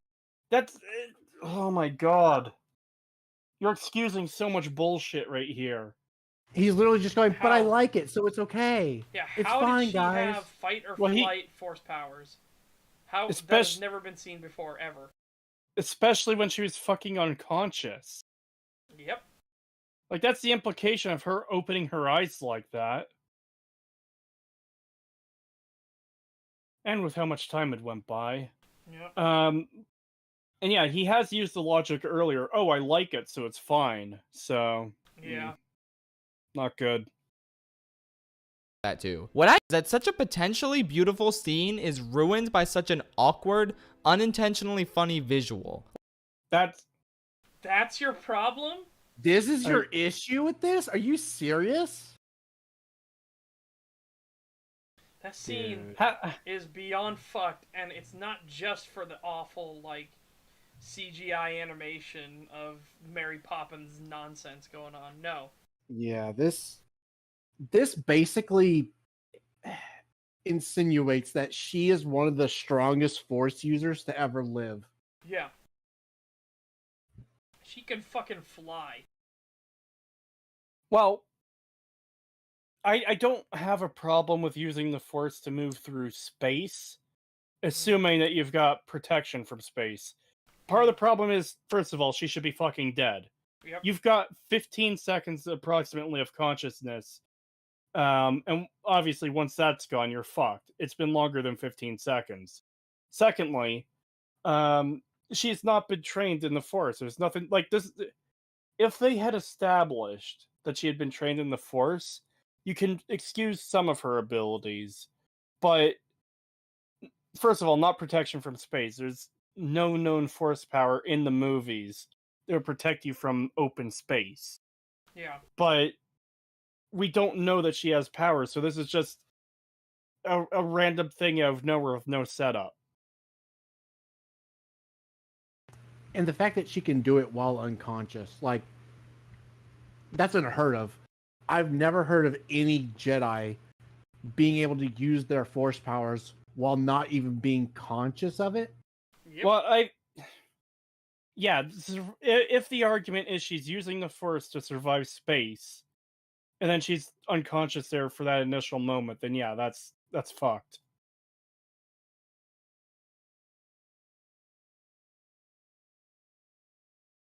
This was an issue so significant to him, the visual, not the actual problems, but the visual looking a bit silly, that he showed a screaming icon. Well, his editor did. Yeah. I I'll don't be back in know. 1 second. I gotta go to the bathroom. Oh yeah, I That- remember the fucking Plo Koon thing. I remember that. Yeah, that was so stupid. Do you know about that, Kree? No. Plo Koon thing? So apparently, one of the Jedi Masters that was supposed to be killed in Order 66 survived an extended period of time in space, but he's an alien and he specifically has a breathing apparatus surgically attached to his face. Like, it Yeah. can't be removed. And it's like, okay, well, that kind of explains why he could survive a little bit longer than everyone else, but You're talking God, about so what dumb. happened in that one Clone Wars episode, right? I believe so. Because I do actually like that scene. That's the whole, don't worry about us, we're meant to be expendable. Not to me. Which is a great little moment. But yeah, he obviously has some weird fucking breathing apparatus grafted to his fucking face. He was cool fucking looking. Like, he had a cool design. He had some good moments in the show. But then the fact that people try to use it as like, see, there's no reason that fucking Leia couldn't have survived that. It's like, motherfucker, he's an alien with a fucking breathing apparatus on his face. She has nothing, and she's unconscious. She should be fucking dead Clopoon. Squid face guy. No, that was Kit Fisto, which fucking amazing name, by the way. Also, I am Fetch is back. Yep, my cat was holding the toilet hostage. She likes to do that. Whenever I'm going to the bathroom, she'll run in and beat me and just jump on the toilet seat and sit there and just look at me. Like, what you gonna do about it? I'm like, My cat tries shit to on do you. the same thing, except she doesn't jump up on the toilet sheet. Doesn't jump up on the toilet seat. She will meow at you incessantly to pick her up and put her on a counter and turn on the tap for her to drink water. And even then, she'll meow incessantly until she starts drinking. Just like she's demanding you to do something for her, and then you do it. She's on the counter walking towards the water going, meow, meow, meow. And like, what do you want, girl? The water is on. Maybe she wants you to take your hand, cup it, no. take some water, and then give it to her. No. What she's doing is she's like, that's fucking right. I own this bitch. She's looking up. $2 from Alex Hoffman. My cat just bites. Oh. Well, my cat doesn't do that. Don't get your cats declawed, by the way. Usually, if you declaw a cat, they get bitey. Yeah. Also, it's just really fucked up to do that because of Yeah. how they do it. They don't just remove the claw. Which, I mean, they kind of can't because the claw is, like, you directly Exactly. have the nerves connected in, so you can't. But, Yeah, you can't just remove the claw. They have to take the toe. They have to take the tip of the toe. Mm-hmm. So, yeah, don't declaw your cats. Yeah. Damn, Cree, good at cat noises. You practice often? It's not really practice. It's that I meow back at her when she meows at me. Oh, I do that too, just to annoy her. I don't know if it annoys my cat or not, but like every time I do, well, I shouldn't say every time. Most times I do it, she'll meow back anyways. So it turns into a loop of us meowing at each other. Creetosis confirmed for a cat? No. I just Well, now you do. I like talking to my cat, and she seems to enjoy it. My cats don't like to be touched. At most, they'll jump on the table and meow at me to get them something or to let them out, and then that's it. They might let me pet them like a couple of times, but then after that, they're like, "No more. You're done, human. You've had your 2 pets. Leave." Yeah. I'm like, "Okay, fine."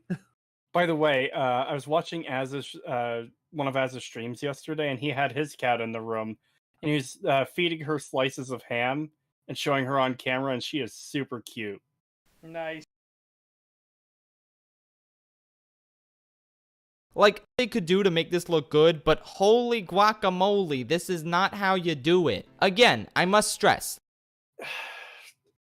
The visual looks silly, but I'm not sure what would be a better way to do it, because considering you're using a force power, that's probably what it would look like. Mm-hmm. Like, what position are you supposed to be in when flying through space? Would it look better if she was T-posing, or posing like Superman, or like what? You're supposed to fly in ass first, obviously. Not just ass first, but holding your arms around your legs. So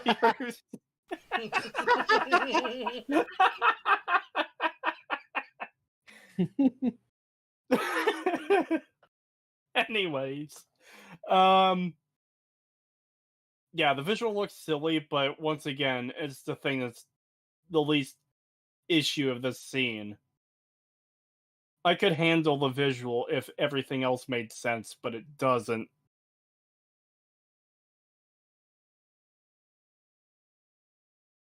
Leia survived. Wow. Leia surviving space using the Force is a-okay on paper. It just looks like garbage, and on my first viewing, it was the moment I decided that this movie was not gonna work for me. Also, I will forever be disappointed with the deletion of 2 crucial scenes. Luke reacting to the death of Han. Yes, thank God you got this right as well. Well, we'll see. Well, yeah, every time I give this guy a little bit of praise with this video, he manages to fuck it up immediately, so maybe I should stop doing that. There's something else I was going to say. Fuck, I forgot what it was. It was something related to what he said. And on my first viewing, it was the moment I decided that this right. movie was not going to work for me. So, again, a silly visual is what made the movie not work for you, not the horrible, horrible writing issues of the film. Yeah. And the myriad writing issues that happened before this point, right? Like, we have already had a full train wreck before we got to the Leia point. It was kind of the icing on the shit cake. Like, unironically, I would be perfectly fine if the next 20 Star Wars movies looked like the prequels, but had the writing of the original, let's say A New Hope and Empire Strikes Back. Yeah. If it had the writing quality of those two movies, and yet looked as bad as the prequels did, I'd be able to tolerate that very easily. Yep. Because we're here for the story. Like, yeah, the visuals too. The visuals in the prequels, they weren't absolute dog shit. They just didn't look great.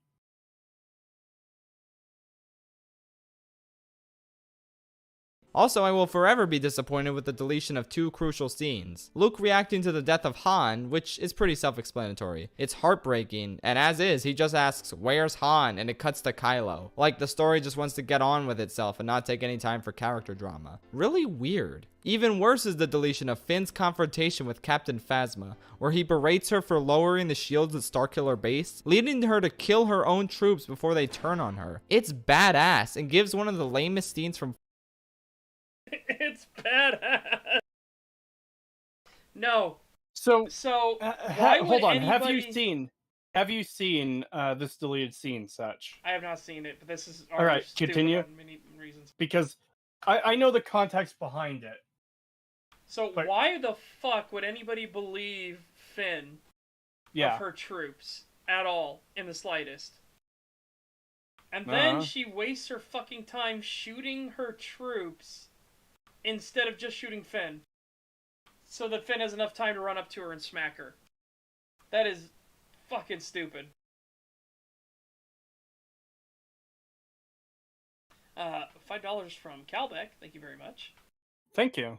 Let's bear in mind that Schloff here is all about visuals and flicks, with his big interest in Moana being when the giant crab has his shiny song.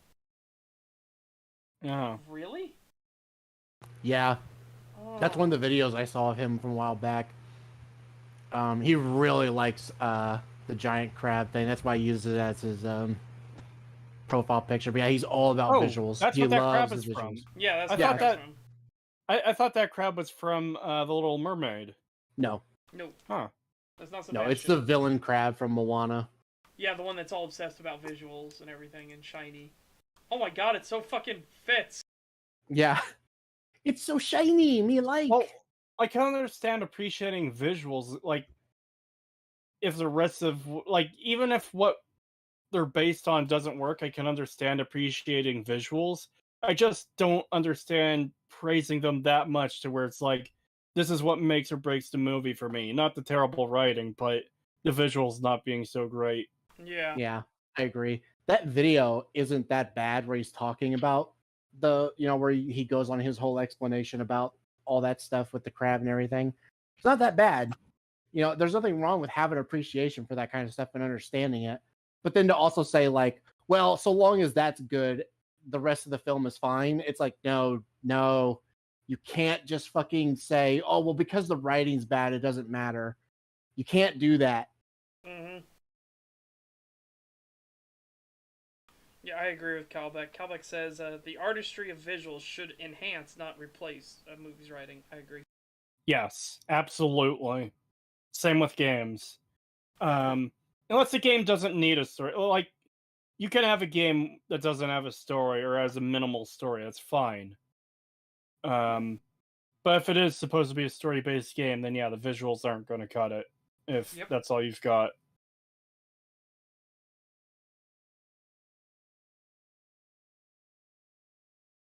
Force a ton of retroactive purpose. It's such an awesome moment, but without it, Finn couldn't have called her Chrome Dome. That's way more important, and you know it. But yeah. I don't think either are that good. Yeah, also, how did he land on a pile of stormtroopers? Where'd that pile of stormtroopers come from? Because when she shot all the stormtroopers, they were separated from each other and spaced out. So like the they should have been. positioning was they're on a square platform. There's Yeah. one stormtrooper in each corner. There is Phasma on one side in the middle, and then Finn in the exact middle. Like she was at the edge, but in the middle of that edge, and he was in the middle. So yeah, How the fuck did he land in a pile of stormtroopers? why is there a pile of stormtroopers there? Yeah. Oh, God. You know what? Enough mixing the positives and negatives. Let's give some actual mixed thoughts. The throne room This one fight just is genuinely- genuinely dog shit. I don't think there's any redeeming qualities to it. No. Yeah, there's no defending this. If he even tries, there's gonna be an Well, issue he's here. going to try because it's a mixed thought. Yeah. Oh my god, dude, no, you can't defend this. It's one of the worst scenes in the movie. Yeah, we're on our 4th editor now at this point. Again, we don't have the proper number of editors because there were several in the first half that we didn't keep track of. Yeah. Well, as far as we know, we're up to our 4th. Well, We'll it's see not. from earlier. It's not really worth keeping track if we haven't until this point. So It was only recently when we noticed this fucking trend. That all Yeah, these have different but editors, I and all don't- the I editing's don't- crap. I don't think it really matters if he's changing editors. Like it matters that we know he's changing editors, but I don't think that it matters how many he's going through. Because if the editing is good or bad, that's just something we're going to point out regardless. It's not really affected by how many editors he has, you know? Yeah, fair. Positives and negatives. Let's give some actual mixed thoughts. This one just genuinely confuses me. Everyone raves about the fight with the Praetorian Guards like it's the greatest fight scene in all of Star Wars. Who? So by everyone, Who? he must be referring to the fans of this movie, because the people who do like this movie genuinely really love this scene. It's just that the people who like this scene probably weren't paying attention to it, or don't care that it has a plethora of issues. Yeah, this entire scene is fucked in every way, shape, and form. Like, just look at this visual we have on fucking screen right now. I don't know if Kree's on the same one, but it's the laser whip sword versus the lightsaber. How is he holding anything against the lightsaber? Is just that a section just decided to stay rigid, even though the rest of the lasers allow it to bend, but that section's totally fucking fine? And then he's got these laser beams pushing against his armor. Are those not, like, cutting through at all? Yeah, there's several things to consider here. Where is his other hand? Because if it was gripping the end of the whip, then wouldn't she be able to slide the lightsaber towards his hand and cut his fingers off? Yeah. It does look like his hand is kind of there, but it's hard to tell. But like, yeah, as you said, what are these lasers? Because they're touching his armor and not doing anything. So are these benign lasers that don't deal damage to anything but can withstand lightsabers? Excuse me. Then what the fuck is the point of this weapon? Because there's extremely few situations where you would ever be able to use it, and how would you even be able to properly utilize it? Not only that, but you don't have a way to control your opponent's blade here. From this position, if she even moves her hands to the left while pushing in against it, she'll pop him in the head. Yeah. Because it'll be like a fucking fulcrum, like a lever. She'll just whoop, and just thunk, right in the noggin, and he's dead. And he can't reposition it. The reason why he can't reposition it is because the fucking lightsaber is stopping it from swinging back around the other way, and he's got it wrapped around his fucking arm. So he can't reposition this to stop her from doing that. I assume your best hope with this weapon would be to wrap it around the lightsaber to give you a point of leverage over the person you're fighting, but this isn't like that would make a bit more sense with a steel sword, not with a fucking laser sword. Yeah, they can Because just first of turn all, off. yes, you could turn it off, but secondly, even if you don't, if that thing touches you, you're fucked. Like, yeah, it won't immediately kill you, but the Jedi is still going to have quite a bit of leverage over you, and it just doesn't make any sense. Yeah, because Yeah. if you wrapped it around the sword, all she'd have to do is, even if she didn't turn it off, if he like tried to pull it towards him, that would line the tip up with most likely his torso. All she'd have to do is push forward and would run him through. So there's not really anything you could do with a whip against a lightsaber. Yeah. Alex Hoffman with $2 says, "Oh yes, spin fight." Yeah, there's lots of just dancing around. This fight scene is really fucking dog shit. Oh man, I can't wait to get to the daggers. Let's get that is woo. I like the part where three Praetorian guard try to strike her in the exact same position because they're fucking idiots, and she deflects them all, and then one kick sends all three of them flying. Yep. Yeah. What an amazing fight scene. Yeah, Shadowversity has a fantastic video. I actually breaking all haven't this watched down. this video on this scene. I watched bits and pieces of it. It's, from what I saw, I've it's seen pretty it. fucking good. Yeah, I've seen it. The fucking disappearing dagger is oh my god. Like it's just in his hand like one shot, and then in the very next shot it's just gone. Specifically so she won't die. Because otherwise she'd be dead. It's that bad. Like it's literally they wrote themselves into a oh, she's gonna die here. Okay, well instead of redoing it, just edit out the dagger. Which oh my god, it's so bad.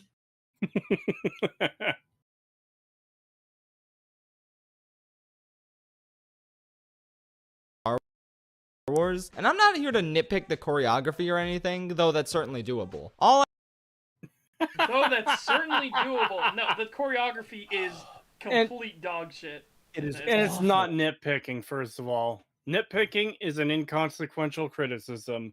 These are not inconsequential. These are major fucking problems. Yeah, because these are multiple people trying to kill two other people.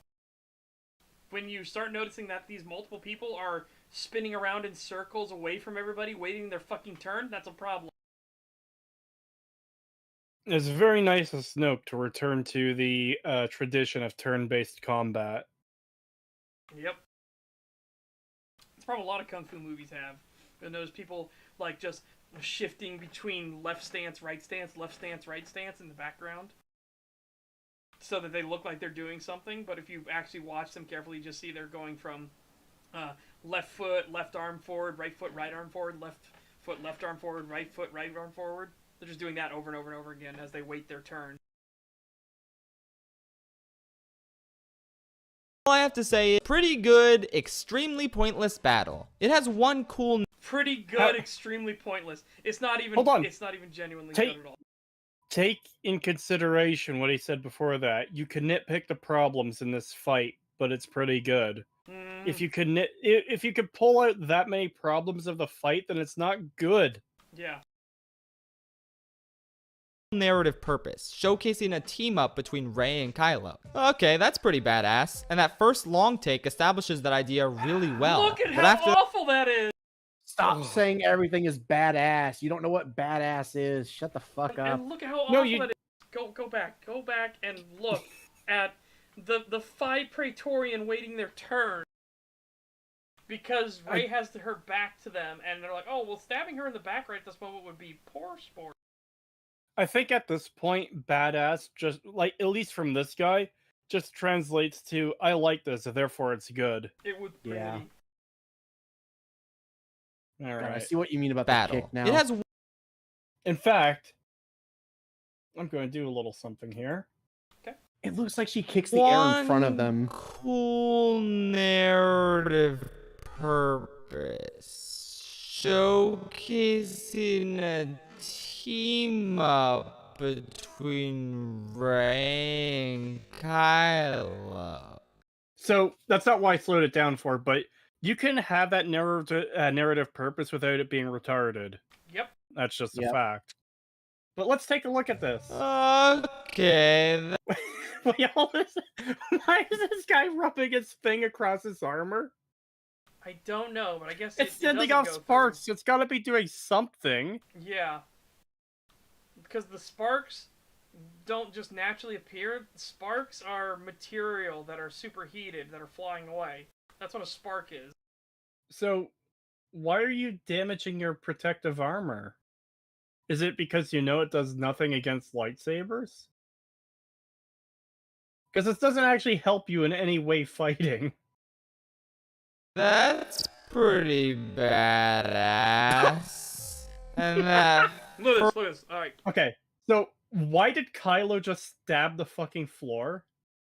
But notice how the one that's on the far right of the screen is not attacking Kylo, right here. And then these three on the left side of the screen are all going to spin around until they all get coordinated together, not attack her in the back, and wait until she's ready so they can all attack her lightsaber. $5 from Alex Hoffman, thank you. Ah, yes, evil factions are well known for their chivalry. Mm-hmm. Yep. First long. Look how they're waiting. They're waiting. They're waiting. He even the one on the left even turns This and guy looks. was Is it my looking turn? in the wrong direction. I think he was looking at the director, like, do I go now? When do I go? That's literally what it looks like. I think he was looking at the director. Again, if he would have just forward stabbed right now, Rey's dead. Yeah. Her weapon is currently caught, deflecting another weapon.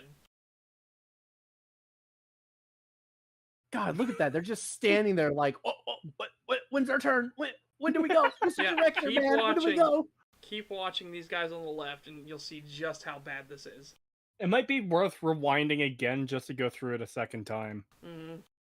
Pushes that idea really And now all of them. well. And the one guy had to do a spinning jump first.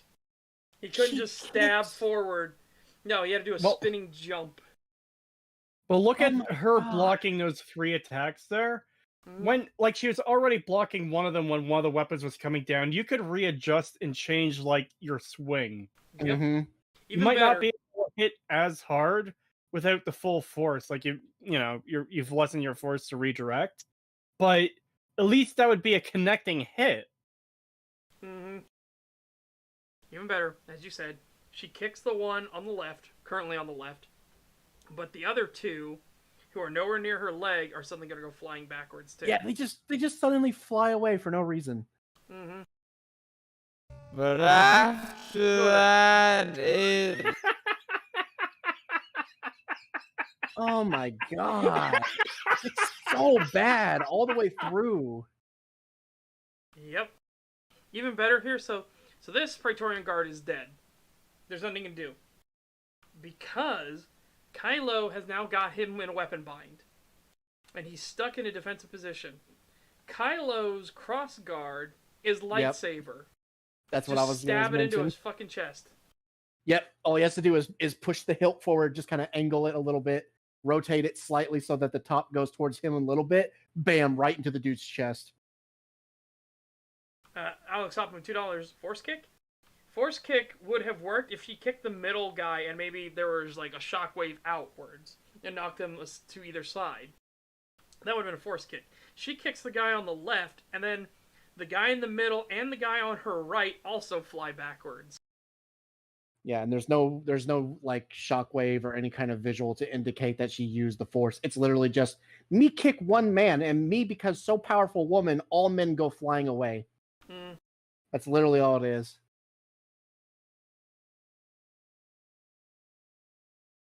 Literally has the same. So there he goes, which he stabs down again. Look, he's exposed this whole time, and this guy takes so long to wind up and try to kick again. And look how long he's well, I know we're in slow motion, but like he kind of like elbowed this guy in the mask, which probably isn't going to do that much to you. No. And this guy is like not doing much when Kylo could have easily killed him in this time. Yeah, so we'll see it again in full speed when we go through here again, but yep. This is just so fucked. Well, the guy he's holding on to could have easily during that time just taken his sword and went right into Yep. him, as he was fighting the other guy, and he just does nothing. That's part of what I meant. I should have explained that a bit more clearly. He's doing nothing, but so is Kylo with this guy. He did deflect an attack, but there's also a lot of time there for either of these two guys to do fucking anything. Mm-hmm. Phantom Menace. Scratch that. All right. He's gonna say that this is better than Phantom Menace, I think. Yeah. He was doing the Call of Duty hit sound things. Yeah. Alright, so let's go back further and let's play it at full speed so people can see. And just watch how This one just autistically awful this fight is. That's a little too far. That's a little too far. Move, you fuck. fight with the Praetorian Guards like it's the greatest fight scene in all of Star Wars. And I'm not here to nitpick the choreography or anything, though that's certainly doable. All I have to say is it's a pretty good, extremely pointless battle. It has one cool narrative purpose, showcasing a team up between Rey. Did he just say it's completely pointless? Yes. Yes. Then wouldn't the narrative of Rey and Kylo fighting on each other's side not be pointless? No, you don't understand. He's allowed to make these clear contradictions in what the fuck he's saying. So, if anyone still plays the bingo, feel free to take off, script your what, do we have a redraft your video? We have a edit your script, we have a script Edit your your video, script. and we have a video contradict itself. So... and Kylo. Okay, that's pretty badass. And that first long take establishes that idea really well. No, but after that, it literally has the same level of emotional investment as the Darth Maul fight in Phantom Menace. Scratch that, it has less. Oh! Okay, he actually said it has less. These guys have the same amount of character as pre-Clone Wars Darth Maul. They are...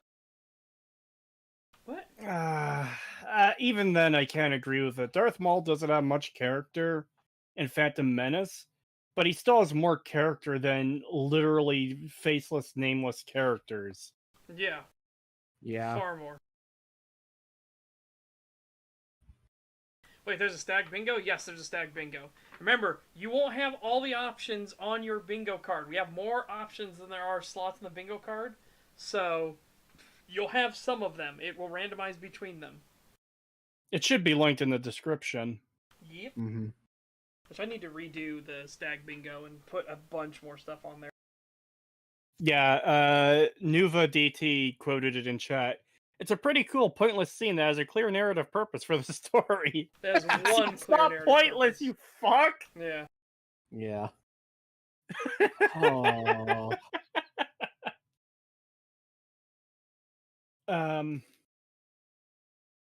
Darth Maul was Oh, no, fucking scary when you were a kid. These dudes are just red. God, the sad thing is you could almost do something kind of interesting with Kylo, like the way he fights and everything. There's a way that you can make that kind of fighting style work, but not when you literally just have large open gaps in between, and also Kylo just doesn't fit the fighting style at all. Mhm. He's such a fucking whiny little bitch that him having this like fucking rage mode kind of, It should be hyperactive style. It shouldn't be these slow, very deliberate slams and stuff like that where he's putting too much power into it. It should be quick and jittery, like he's throwing a fucking tantrum. Because that's what we've seen in the first movie. He's throwing fucking tantrums. Yeah, his fighting style doesn't match his character. Yeah, so he, instead of having these deliberate moves and actions and guards up, he should be like he's pummeling and wailing on the dude. He shouldn't get into a weapons bind with somebody. He should hit against it, then immediately draw back and slam against it again and again and again and again. Just keep hammering it like he's trying to beat the person to death. Yeah, Even though he's the trying to person be keeps too much like blocking. Vader. Yeah. He's trying to pull off of here's- Vader. But instead, and he can't should do be it. like Luke was in Return of the Jedi. When Luke I was about got to pissed. say, too, you could even have that reflection of a very similar camera angle to him wailing on someone like Luke did with Vader. Yes, absolutely. That's a Yeah. much more subtle reference than a lot of the other ones they could do. And again, with the way Kylo is, with the way his temper is, and the way he throws tantrums so much, he should freak out whenever he meets any resistance. Like, if he throws a cut at someone, and somebody manages to block it, it shouldn't be held there. He shouldn't get in a weapons bind. He shouldn't lock him in there and hold them there. He should immediately, like, start spinning, sliding it up and down, and just trying to, because he's like, how dare you stop, me from killing you, sort of thing. That's Exactly. Kylo's character. Like, Yes. he should be wild. His fighting style should be, like, wild and pretty reckless. Yeah, it should be very fucking, like, angry and just, like, arrogant. How dare you kind of shit. The way it is now, it's like, the way he, like, drags the weapon behind him and, like, cuts the floor and then brings it up in a sweep and stuff. It's like, he's acting like he's this big, strong, hulking dude when that's not his character at all. It never was. Yeah.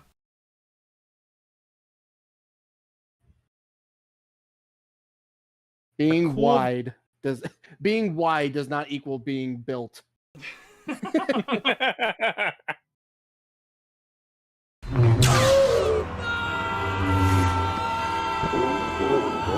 These guys have the same amount of character as pre-Clone Wars Darth Maul. They are cool No, they don't. visuals and nothing else. What are they even fighting for anyway? Snoke is already dead.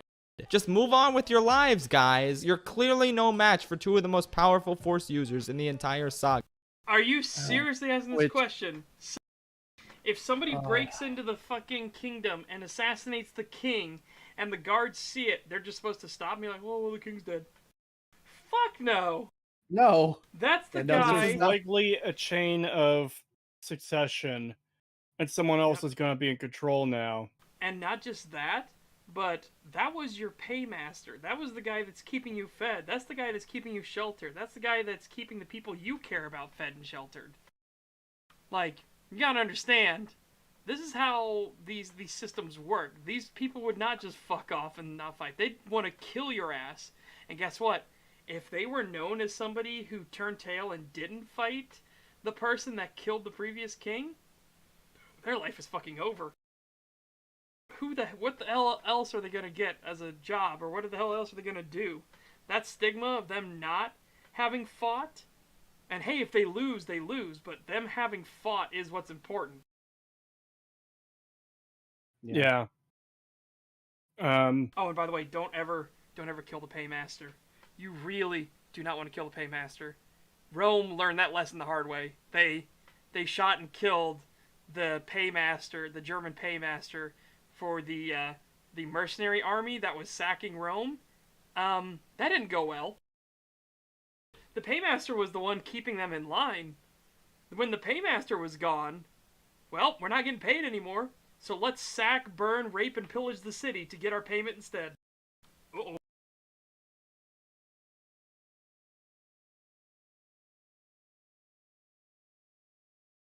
Yeah, Rome had guns. This was in 1572? When was it? No. It was during the massacre where they lost all the Swiss Guard. Well, not all of them. 40 survived. But it's where the Swiss Guard got massacred.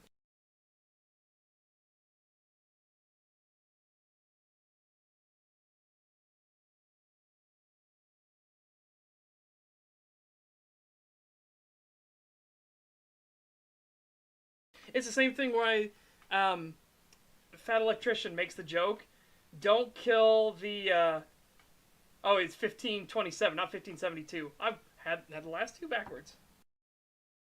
Yep, that's what the Sabaton song is based off of. But yeah, Fat Electrician also has the joke of, don't kill the officer, because the officer is the one person keeping the grunts from turning into war crime simulators. Because the grunts will look around at each other and be like, well, officer's dead. Because the officer's the only one that gives a shit about the War Crimes Tribunal. The grunts don't fucking care. They just want to kill you. And they will find very inventive ways to make it happen.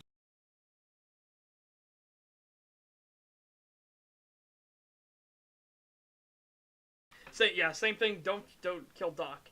Doc is the one thing the grunts love, because Doc is the thing that's going to give them their medicine when they're hungover, going to give them a Tylenol when they have headaches, is going to pick them up, everything. Like, Doc does everything for them. You shoot at Doc, you signed your death warrant in the most painful way possible.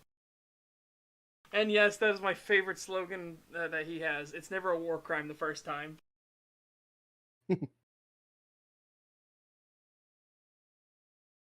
Yeah, Deus Vult, not all of Sabaton's songs, because some of Sabaton's early stuff, when they're still trying to find their way, they didn't know what they were doing, what they wanted to do.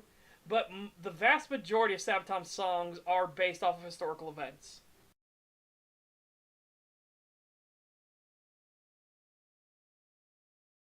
It's only war crime if you get caught.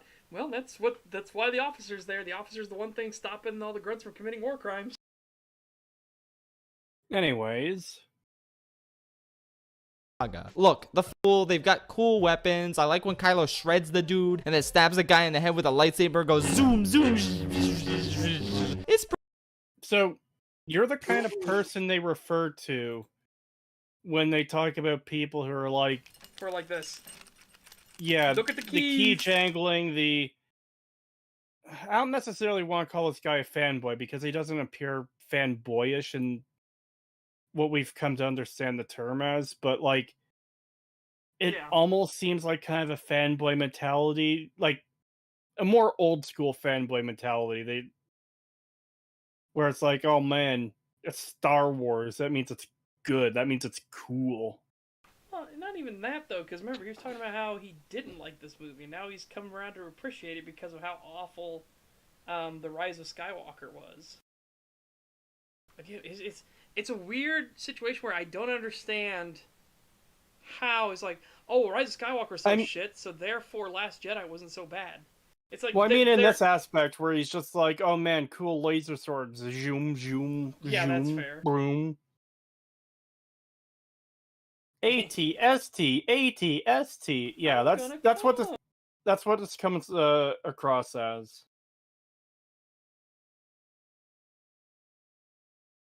pretty cool. But again, it's cool in the prequel sense where the fights mean nothing because there's no investment in the character dynamics. I'll take the Darth Maul fight any day simply because it looks cooler, and also Duel of the Fate. The most superficial shit you can point at. Yeah. Yes, it looks cool. Yes, Duel of the Fates is fucking amazing. But there's more going on than that scene that is way more important. Yeah.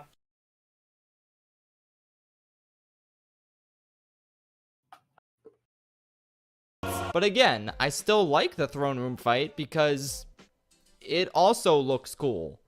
No, and it doesn't. That's it. I don't know. Please leave me comments about this scene in particular. I genuinely really want to know why y'all are so obsessed with it. Because it's shit! Okay, we're obsessed with it because it's fucking shit. And pointing out just how awful it is. From the choreography, the fighting moves, all of it is fucked. None of it makes a lick of sense.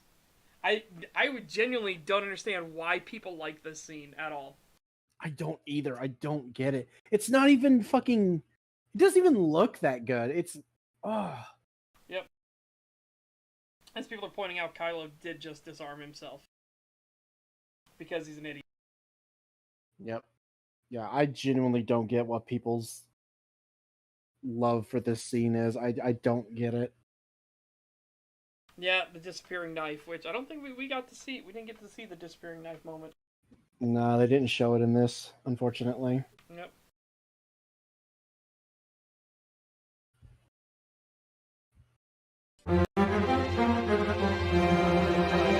So, the climax brings all of our characters together. Actually, let me be more specific, because there's kind of two climaxes. The first climax is amazing, like I said earlier. No, it's not. No. Not at all. No. No, that was retarded. Yeah. I guess it's amazing because, oh my god, the visuals are the only thing I care about. In every other regard, it's stupid as fuck. The second climax on Crate is amazing when it focuses on the characters who have been amazing the whole movie. It's not when Rose says the single worst line in Star Wars this side of the prequels. Let's start from the beginning. Rose and Finn accidentally their way into the base at the end, look around, and Rose says, "Is this all that's left?" Yeah. Thanks to you two. Side note though, isn't it kind of bonkers that their plan actually would have worked if it wasn't for BB-9E? Give that droid a raise. He effectively mastered. You know the name of that droid. Yeah, I don't know how, but also, no, it wouldn't have worked if it wasn't for him, because the smuggler sold them out. Well, no, he only sold them out after the fact. He sold them out after they got caught. I thought he already sold them out beforehand. Nope. The movie itself is like, yeah, this robot noticed something fucking weird, and that's why they failed. Oh. Which is really fucking dumb, by the way. That's... Yeah.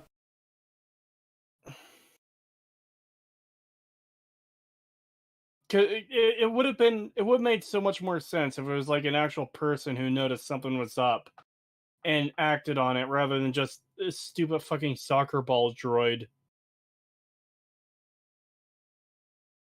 Yeah, fair.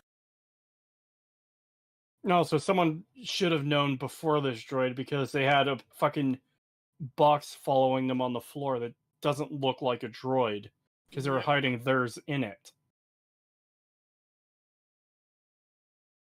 Massacred 90% of the resistance. But Finn and Rose don't learn a lesson at all despite getting so many of their friends and comrades killed. Hell, even though Poe learned his lesson, he still gets no repercussions for this awful plan. Leia just says, yeah, you can follow him now. He learned his lesson. But like earlier he was demoted for letting 20 people die.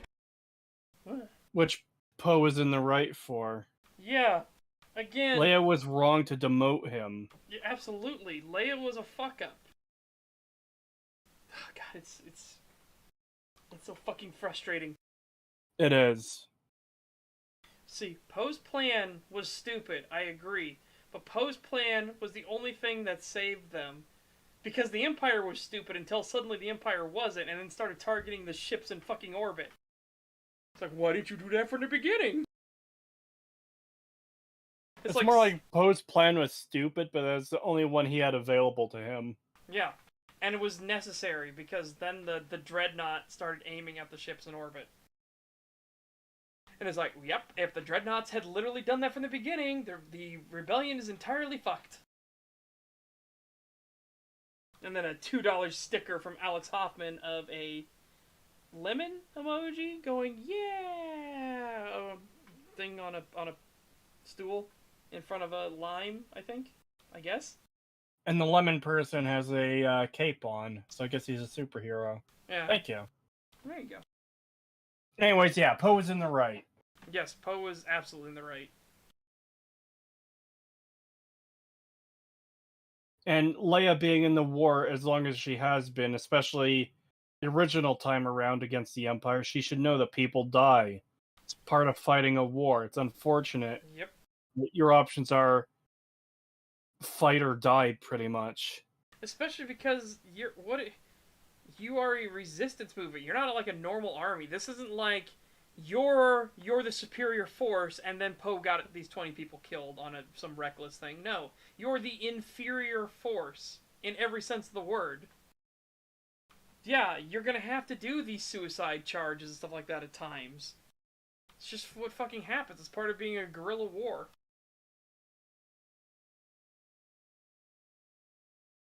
He should be expelled from the Resistance Order! Anyway, the climax. So the action here is fine, blah blah blah. Then we get to Finn's big sacrifice. I'm glad he learned to lay down his life for the Resistance rather than running away. But apparently it's just the thought of doing that counts, because we get a fake out death, which should have killed Rose and Finn, but okay then. This is what effectively killed Rose for a lot of the sane, non-racist fans.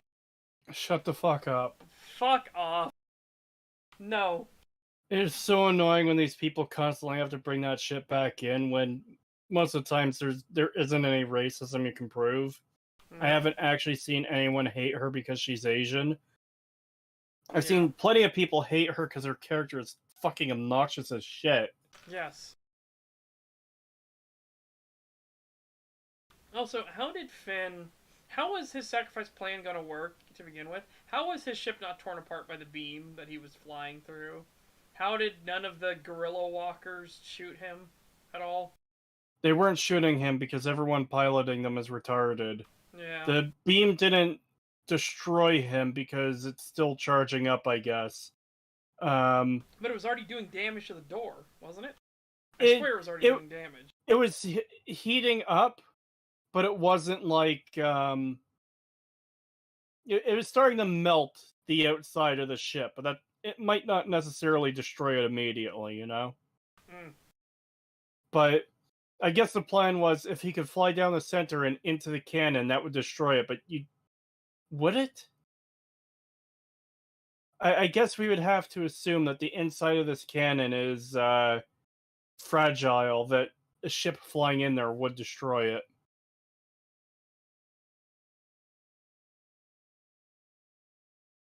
Yeah, sorry about that, chat. We got the fucking weirdo show up again. Alright. Well, let's continue. She robs Finn of a really powerful moment, a scene I was really invested in on my first viewing of the movie, all because apparently it's more important. Why were you really invested in that scene? Why? I could imagine being invested in it a little bit because there's almost something there for Finn. He almost has this moment of laying his life down for the Resistance and being a bit of a hero, maybe a martyr. I don't know. But there was already established he already was a hero for some reason. No. I mean... No, in the universe they established he was a hero. That's why Rose was such a fan of him. Well, the difference there would be he was labeled a hero even though he didn't really do anything to earn it. Okay, yeah. And I can see if they made it more clear that this was him earning his heroic pedigree. Yeah, because in The Force Awakens, he was always very reluctant to do anything with the First Order. Yep. Here is more him actively going for that fight. That's fair. But then, yeah, it raises all the questions you mentioned before. Why aren't the guerrilla walkers shooting him? How does she accelerate fast enough to come at him from completely the side? This isn't like sort of a side swipe thing. This is her T-boning him. Yep. How did none of the walkers shoot her? How did none of the walkers shoot them once they're down? Why didn't any of the walkers shoot them when he was dragging her unconscious ass back to the base fucking 30 miles away? Yep.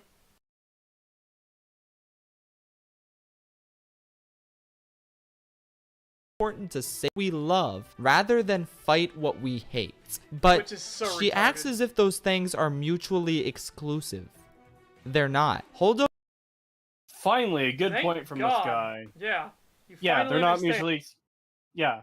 Sometimes you have to fight what you hate in order to protect what you love. Yep. It's also fucking... I don't know how intentional it is, but it's hilarious that she says that, and like seconds after the door to the base fucking blows up as if she's completely wrong and stupid.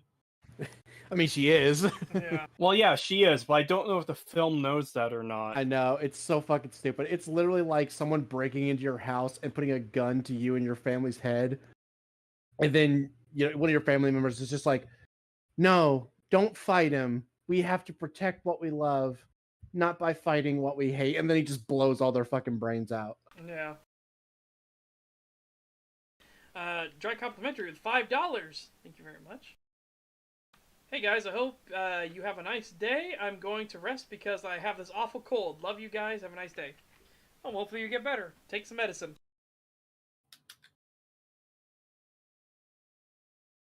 Let's make the traumatized child soldier the comic relief. A good writer. And again, we already talked about it doesn't make any sense that they're using child soldiers or anything like this.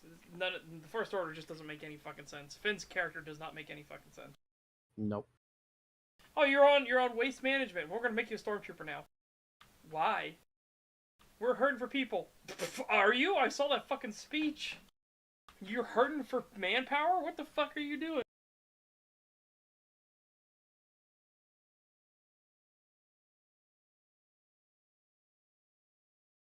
literally fought what she hated in order to save what she loved. She got her big heroic sacrifice moment and it was great. Luke actually does win the day by saving what he loves and not fighting what he hates, which is pretty neat thematically, but it does.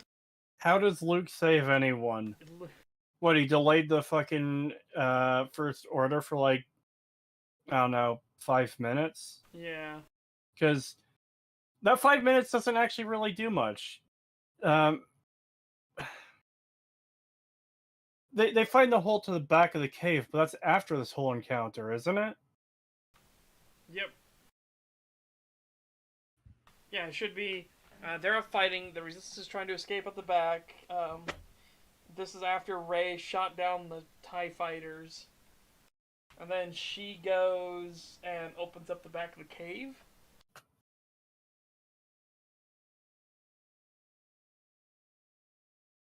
Yeah, I remember the time the Nazis put sewer guys into death squads. You joke, but that kind of happened. Not so much in the sense of sewer guys, but those were the Volkssturm units, and then especially the kindergarten units. So that's how dire the situation got in Germany in World War II. They had the Volkssturm, which was called the People's Storm, and that was people were given what were known as Volkssturm weapons, the VS designation. So if you see VS designation for World War II German weapons, those are Volkssturm weaponry, and they usually have some wild designs. That was for them, so that fight the invading forces, protect your country, protect your families, sort of thing. But then they have the kindergarten units, which were children. They were children that were pressed in service to fire off Panzerfausts and throw grenades and stuff like that. And then they had an officer who was an older person. Sometimes they were teens that would work with the kindergarten units. It's pretty fucked. Yeah. But again, those were the desperate. That's when Germany was being counter-invaded. And I mean Germany itself, not German territories they took over.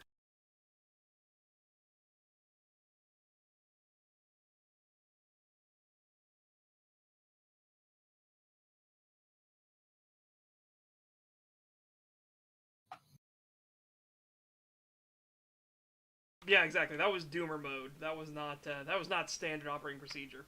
The reason I'm bringing that up is the First Order isn't in Doomer mode. The First Order is at the height of its power. Why are you using sanitation workers as your stormtroopers? And then you give a speech and we see you have thousands upon thousands of stormtroopers.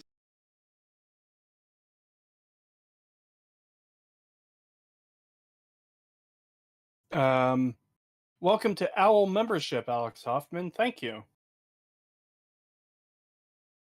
Hey, my bottom joined. Nice. Loved. She got her big heroic sacrifice moment and it was great. Luke actually does win the day by saving what he loves and not fighting what he hates, which is pretty neat thematically, but it doesn't excuse the wildly inappropriate use of this line given the destruction occurring immediately behind them and the awkward kiss as a cherry on top of this disgusting sundae. Some people say Finn's sacrifice would have been pointless and his ship wouldn't have stopped the laser, but you could easily write it so it would. Rose is trying to convey that I mean, he's right. You could easily write it so you could, but like, yeah, you could easily fix many problems in this movie, and they didn't. Yep, this movie is like rotted to its core. There's just the foundation is fucked in this movie. You could write The Last Jedi to work, but they didn't. living to fight another day is more important than a short-term sacrifice, but it contradicts the actions of Holdo and Luke, whose sacrifices directly contribute to the survival of the Resistance. It is a line at war with itself. Alright, fucking Luke's sacrifice makes no fucking sense. I'm a force, project myself over there, and then once I'm done, I fucking die. Why? Why did Luke die? How is that a sacrifice? I mean, Luke died because the movie wanted him to die, but he should have just fucking gone there. Again, though, they did that. They're like, oh, the logical thing that they would do is they would just fire all the gorilla walkers at him, right? But no, it is super fucked. Why did Luke die? Just answer that, please. Why did Luke die?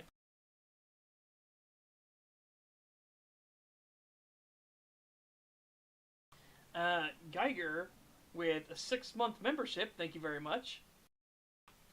Hey, everybody. It's been great 6 months. Keep up the good work, guys. Oh, well, thank you.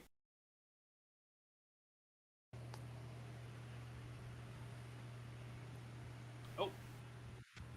Well, Pagan is hot mic now, and Cree, I don't think, is here. Yes, I am. I was taking care of something. Oh, fair enough.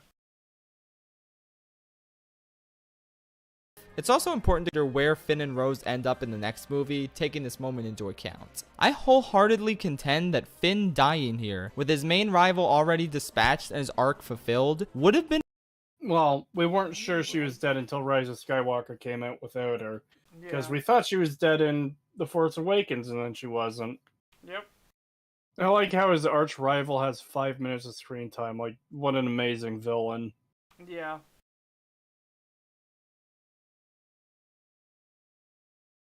What if his side mission ended up being a big encounter with her where he had to overcome her? That would have been way more interesting for his character than nothing and nothing and nothing and more nothing and Yep. political fucking claptrap. been a stronger storytelling decision than keeping him alive. It would have been a truly shocking development that would have given his character some meaning. I say this because Finn is a complete afterthought in The Rise of Skywalker. He could be cut from the movie with not much changing. You say that like there's any difference in this movie. Yeah, he could be cut from this movie and you wouldn't change anything. Which is unfortunate because he's probably the character with the most potential from Force Awakens. Yeah, absolutely. $2 sticker from Alex Hoffman. Thank you very much. And it's a woman shaking her head with like sunglasses on. Weird. Yeah, I have no idea what emotion that's supposed to portray. Yeah. I hate stickers. I hate them on Discord and I hate them here. I wish I could disable them on my server because I fucking hate them. Not letting me send supers. I don't know why. That's weird. That's really weird. Yeah, what? Well, okay. A talented writer could have given him a new compelling arc, but look who we're dealing with. I like the idea of him encouraging other deserters in the First Order, but this is never expanded upon. He is unfortunately rendered worthless in this movie, and this entire trilogy, more or less. Yeah. Absolutely. Absolutely. Well, to be fair, most of this trilogy is useless. Yes. But yeah, no, Finn's character, he could literally... The sad part is after his initial escape and meeting Rey, he could be written out of the rest of the movie and not exist ever again. In The Force Awakens. It's just like, he has no character.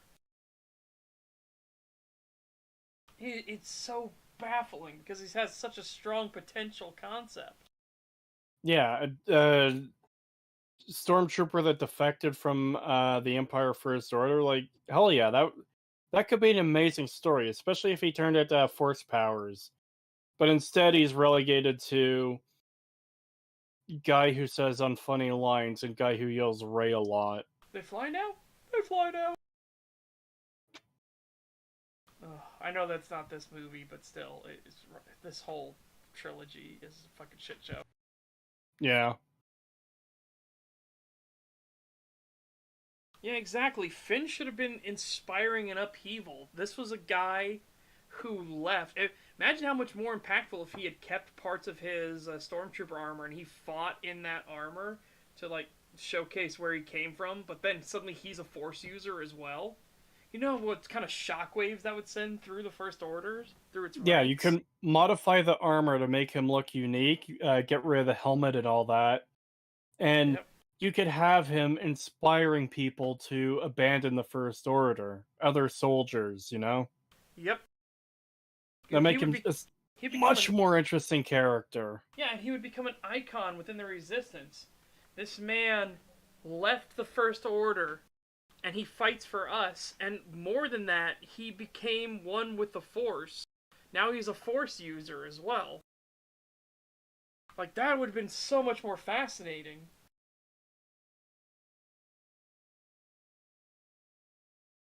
Yeah, he really was. Finn's entire character is wasted potential.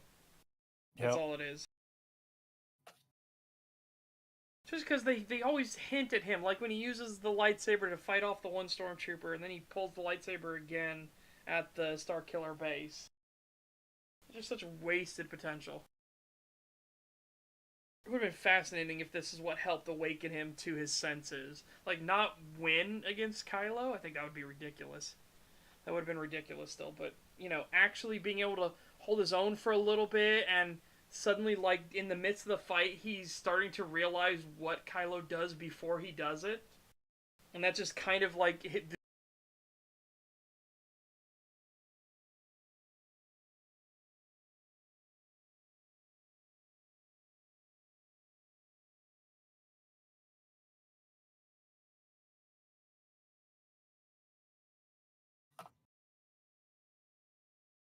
I don't even mind the idea of some people having natural talent or being gifted in the Force and others aren't. Or the idea that some people just can't oh, use God it. damn But it. I was muted again. uh, I don't know what all you heard from that. now you know how I feel. Yeah, I don't know how much you heard from that chat, but I was saying Finn could have been, here's this guy who was part of the First Order. He has now rejected them. He is now one with the Resistance. He fights on our side, and more than that, he has become one with the Force.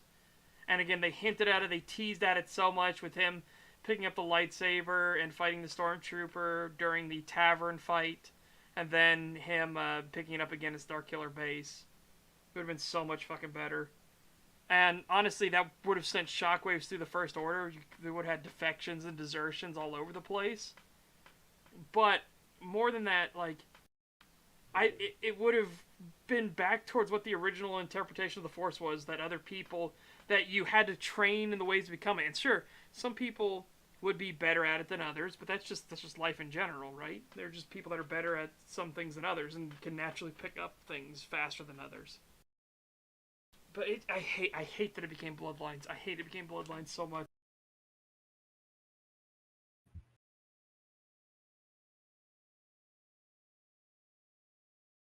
I believe his sacrifice here would have given some worth to his story, and I think it would have been so interesting to then build a central trio out of Rey, Poe, and Rose. Would it be sad?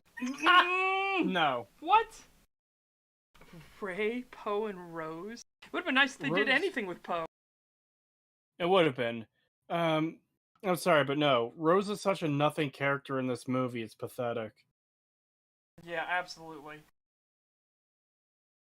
Oh, God. She's got the point of view of a child who knows nothing about the world. Oh, shit, be right back again. Rest in peace, Satch. We hardly knew ye. Yeah, it's my stomach. It's doing the, hey, guess what moment, so I will be right back. I said, rest in peace. We hardly knew ye. I think he actually is gone this time. Hey, Peggy, that means we could talk all kinds of shit about him and he'll never know. Awesome. Anyways, yeah. I'm just trying to think of what Rose even does in this movie, and it's actually nothing. They go to the casino planet, and she's like, "Oh yeah, you can only get this rich, by being a warmonger." Which, no.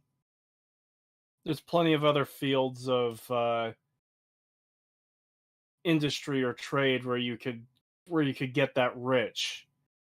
Like, the implication is that every single rich person in the casino is a fucking arms dealer, which is absolutely not going to be the case.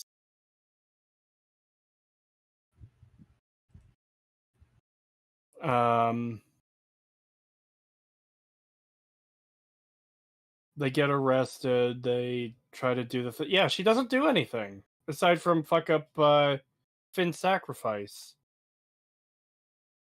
Hippity hoppity, lizards are property. True.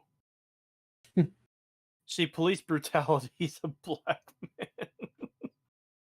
Right, she tased him. That's fucking brutal.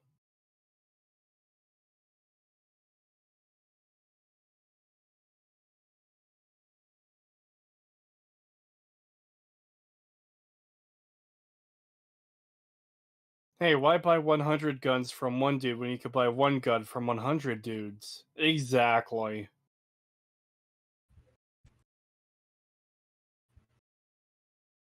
Are they even warmongering? We only see them sell to both sides, not actually cause any of the wars or military conflict. Yeah, good point. They make and sell the equipment.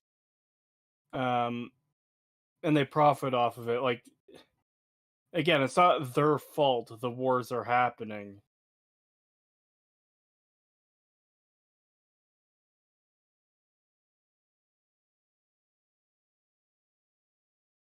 How are you doing, Pagan?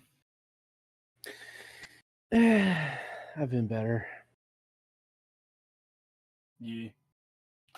For some reason, I'm still really tired again, so I might take a nap after the stream. Yeah, I don't blame you.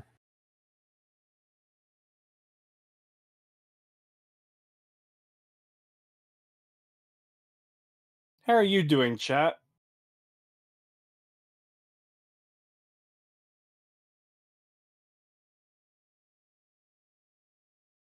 Rose is min-max to be intelligence 1, contrivance 100. The GM should account for that. Creetosis, have you heard that there will be a transsexual companion in the next Doctor Who season?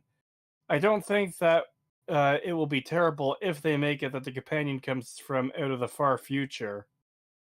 I don't know.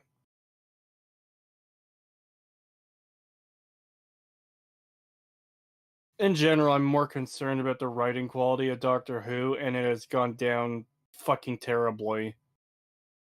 Everything I've seen of the 13th Doctor's run has been terrible, and she didn't even fucking go out with grace. The fucking dialogue at the end was so garbage.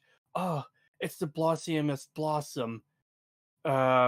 Something something Doctor whoever I'm about to be. Like, fuck off. God. The bitch couldn't burn fast enough. Cree, what do you think of Metal Gear Solid 5, The Phantom Pain? Haven't played much of it. I've been meaning to play more, but never really have. Creetosis, I'm here to announce for you that the next game dungeon Russ got is planned to be released this week. Oh, I haven't kept up with that for a while.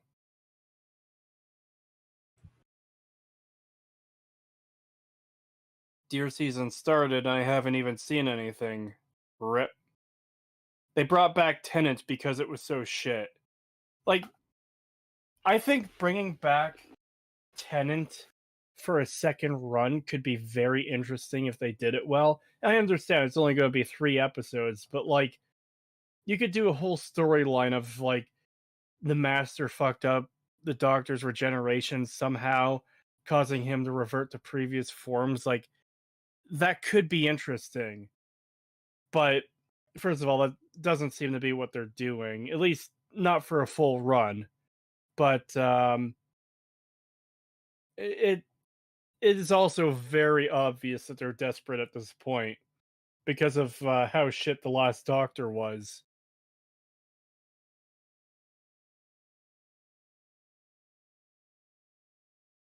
Oh God. What? I went to such a server, and this is the first thing I see posted in there.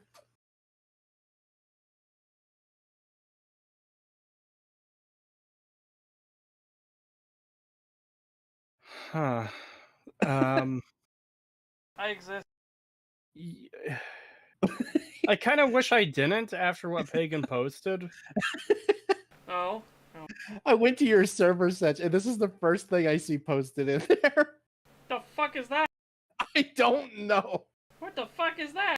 It is an example of why the phrase "kill it with fire" was invented. Yeah, absolutely.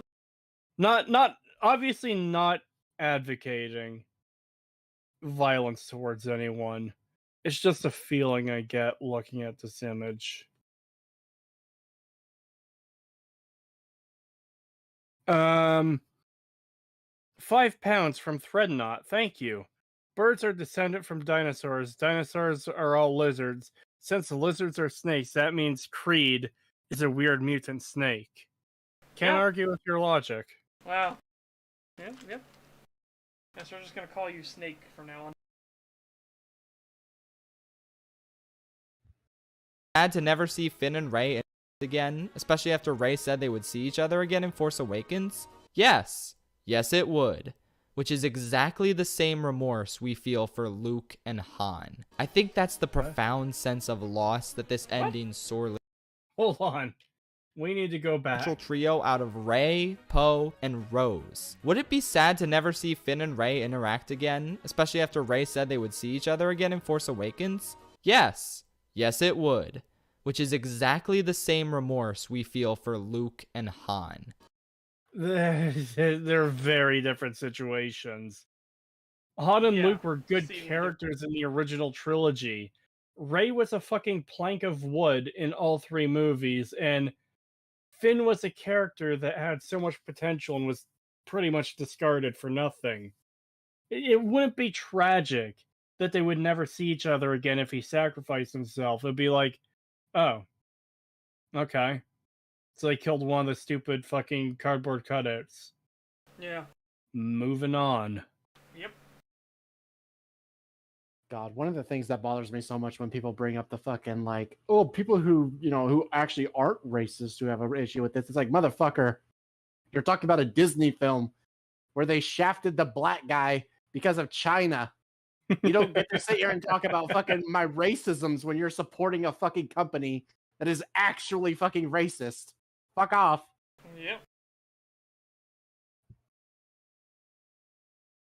I think that's the profound sense of loss that this ending sorely lacked. All these nameless Resistance members are dead, but we don't know them personally. Luke died, but no one's ever really gone, so it's no biggie. He can just Force Ghost his way into the next movie. That's exactly why that line is so fucking damaging. Yep. No one's ever really gone. It's the reason why that's become a fucking meme. And people use it in everything now because it's so bad.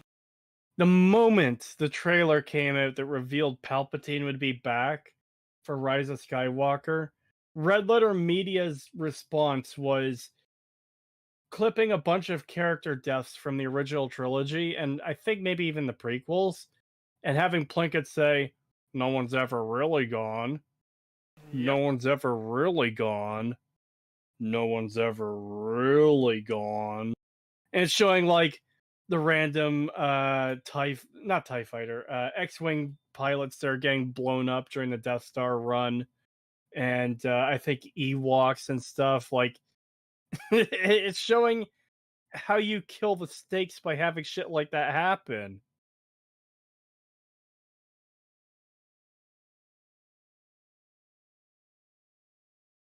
And sure, hold on, but that's enough about... Oh. I thought that was just a random guy who's cutting to. That's what he looks like, eh? Alright. About Finn, though. Let's talk about Rose. Undoubtedly the biggest victim of fan backlash in Star Wars history, I truly believe the venomous hatred for Rose Tico would not have been so significant if she were written better. Don't get me wrong, there's so many racist, sexist pieces of garbage. Shut the fuck up. Shut the fuck up. No There are one no cares if racist she's sexist. Asian. There are no racist sexist pieces of garbage. You're just a fucking moron. Well, there No. are people like that out there, but that's not what the backlash is. Yeah, none of that is for this. Alright, listen. You hit the nail on the head. The backlash wouldn't be so bad if she was better written. No fucking shit, Sherlock. Jesus Christ. And you again, just graduate you the second grade? yeah, and again, you can't be calling other people racist, sexist pieces of shit when you yourself are supporting a fucking company who literally shafted the main black character of the series specifically because because the Chinese don't like black people, and fucking Disney sees no issue with this. They're like, yeah, no, we'll take him out of the poster. We'll shrink him down so you can barely see him. Yeah, we'll make sure he doesn't have any big roles in the movie. We wouldn't want to offend China. Oh, they're also killing the Uyghur Muslims over there, basically creating slaves. Oh, well, that's totally fine. In fact, we'll praise them for it. Fuck off. You don't get to sit here and call other people racist when you support that shit. You're the fucking racist bigot. Fuck off. Yep. Also, I have to call this out again. How dare you insult Salacious Crumb, you fuck. Garbage out there who exclusively hated her character because they're the scum of humanity. Yes, you are. No, name them. Who did that? Give me an example. Give us any example.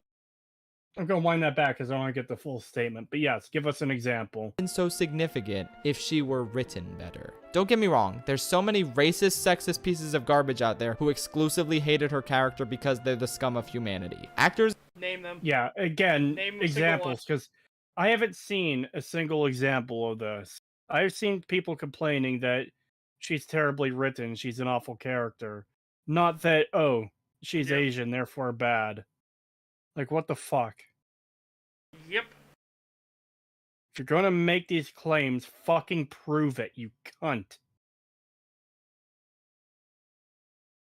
and writers never deserve to be harassed for portraying or writing a character that people don't like. Like, seriously, what is wrong with you people? But it's reasonable to claim that Rose was simply not a well-written character, and her inclusion drives an unnecessary wedge between Finn and Poe. Oh man, it sounds like you're being a racist, sexist piece of garbage. Yeah, you're saying what everybody else is saying. So I guess, by your own logic, you're a racist, sexist piece of garbage. Good job. Yep.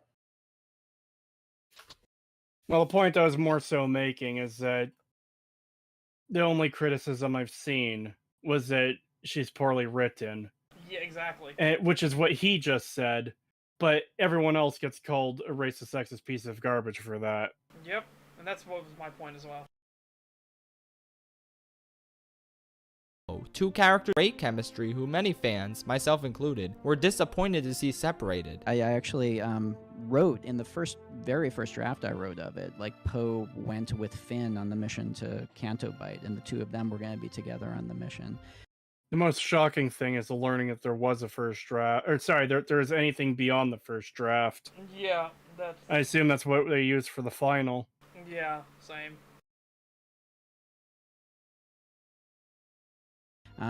And it didn't work at all because those two get along too well, and so it was just really boring. Because they get along too well, it was really boring. Yeah, this is why Ryan Johnson's not just fucking that, idiot. not just that, it didn't work, implying anything else in the movie did.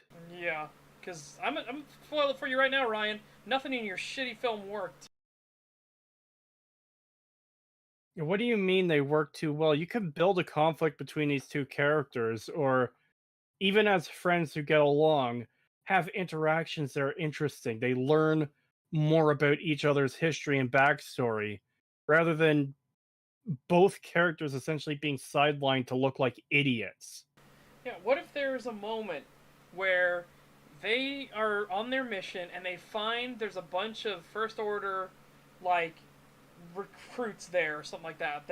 They're on their shore leave for whatever reason. All right, we've got to rewrite the entire thing. But there's First Order people there. They're there on their shore leave, and Poe talks about how they're gonna poison their food or something like that. They're gonna kill them, and stuff like that. And then Finn is the one that brings up that's what the First Order would do. Why can't we try to approach them? Why can't we ask these people? Like, these guys aren't guaranteed to be like the jackbooted thugs. They might just have this because there's no better option. There's nowhere else to go. You know, that could be an interesting conflict where Poe sees them as the enemy because they are the enemy, but Finn says, yeah, but I was the enemy as well, and look at me, I'm on your side now. That would be an interesting conflict between the two characters. But we don't get anything like that. Yeah. I thought Rose's monologues and romantic inclinations towards Finn were inappropriate to the context of the dramatic story, and this line in the climax was truly the nail in the coffin for me. I did not consider Rose to be a well-written character. But I said the same thing about Elsa in Frozen 1, and oh look, I was excited at the prospect of her being written better in Frozen 2, and I thought Oh, wow. Yeah, Elsa was a terrible character because she was supposed to be the fucking villain. That is a well-known secret, that Elsa was originally the villain of the movie, but test audiences didn't like that she was the villain, so they had to make the prince guy the villain instead. I can't even remember his fucking name. Which makes no sense, because he literally could have won if he did nothing. I fucking hate Frozen. Frozen is dog shit. But such that humanizes the enemy, and we can't have that these days.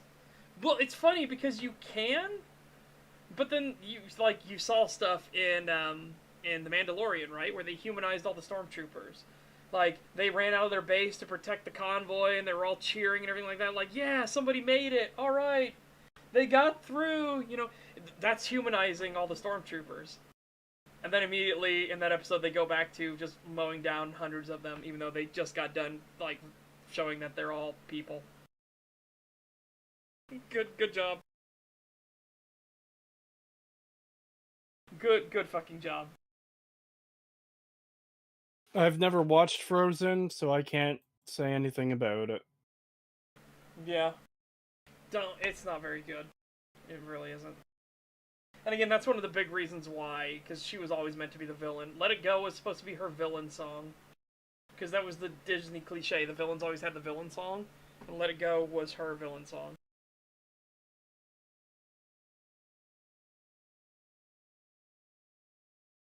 Just, she was. So I was actually mildly excited to see more of Rose Tico. I hope she would win me over this time. I don't know how you could be excited to see more of such a nothing dumb character. His reason was because Elsa was also poorly written in Frozen 1, but then she was well written in Frozen 2, which, I argue. But, no, that doesn't... Just because, they get another shot at it, it's like, they still have all that baggage from the first one. The second thing doesn't wipe away all that baggage at all. In fact, J.J. Abrams probably made the smart decision of fucking sidelining her ass. Yeah. Moreover, I was happy to see that she already won a lot of fans over in The Last Jedi. I didn't get it, but I also didn't care, because liking her character is an understandable opinion. Anyway, I was excited to see Rose play a significant supporting role in The Rise of Skywalker, and she got less than 90 seconds of screen time. Why?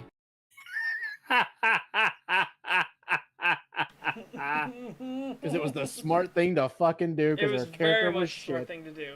Very much. Yeah, her character was fucking god awful. He knew that there was no reason to bring that baggage into his fucking film, so he said, "Fuck that shit. Get out of here." Yeah, absolutely. Because man babies on the internet didn't like her? What about the people who fell in love with her character and wanted to see more of her? What about... You're assuming the directors and writers... We need to go into this fucking too. What about the people that fell in love and liked their character of Luke Skywalker? Oh, but fuck them, right? You moron. You fucking disingenuous retard. Do you not understand that this is how they felt? You don't understand this is how we felt about Luke, the way he was treated, about the way Han was treated, about the way the Chewie was treated, about the way that Leia was treated? Do you not understand? Do you not grasp this? Is your IQ so fucking low that you can't understand where we're coming from?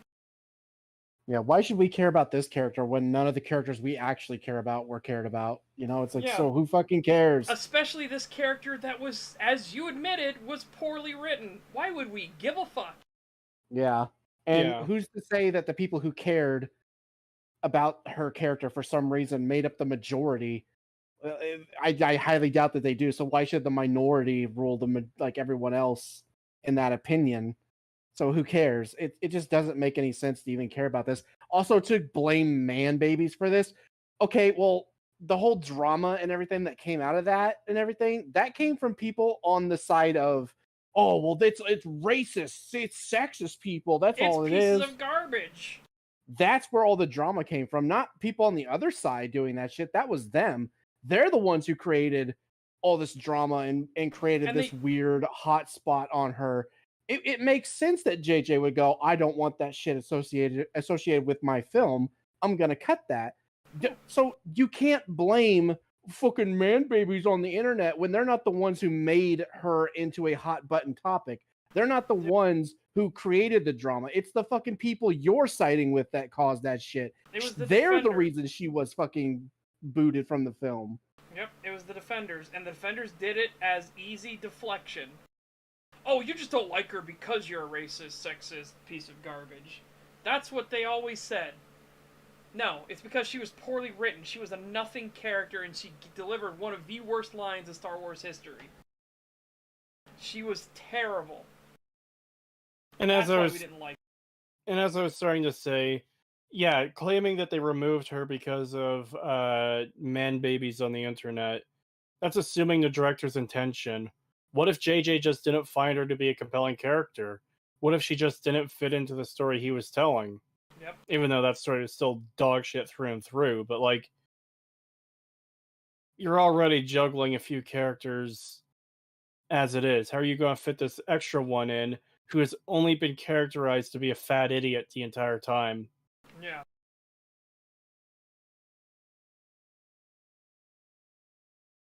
About the people with reasonable complaints about her actions and dialogue who wanted to see her become better. This is the part, write her better and win people over. No. Who looked at her and was like, this literal nothing, this lodestone of a character that caused all these problems, who looked at her and was like, man, I hate her character, but I want them to see her do her better in the next one? Who? What fucking hypothetical weirdo besides you thought that? Because he's classified himself as the person with the reasonable criticism. So I really like Amnesia: The Dark Descent. It is a very good game. And I absolutely despise Amnesia: Stillbirth. It is fucking terrible. I despise the character of Tazzy. I hope they don't make another Amnesia game. But if they do, you know, I would hope they wouldn't bring her character back. Like, let's pretend the ending doesn't exist for a minute. Yeah. I hope they don't bring her character back to fix her. I would hope they would focus on a different character that isn't fucking dog shit. Yes. This isn't a matter of any stupid claims of racism or sexism or whatever else these idiots are going to throw it. It's that the character is fucking shit. I don't want to see this character again. I want to see a good character. Because it is easier to write a good character than to redeem a bad one. A badly written one, should emphasize. Yes.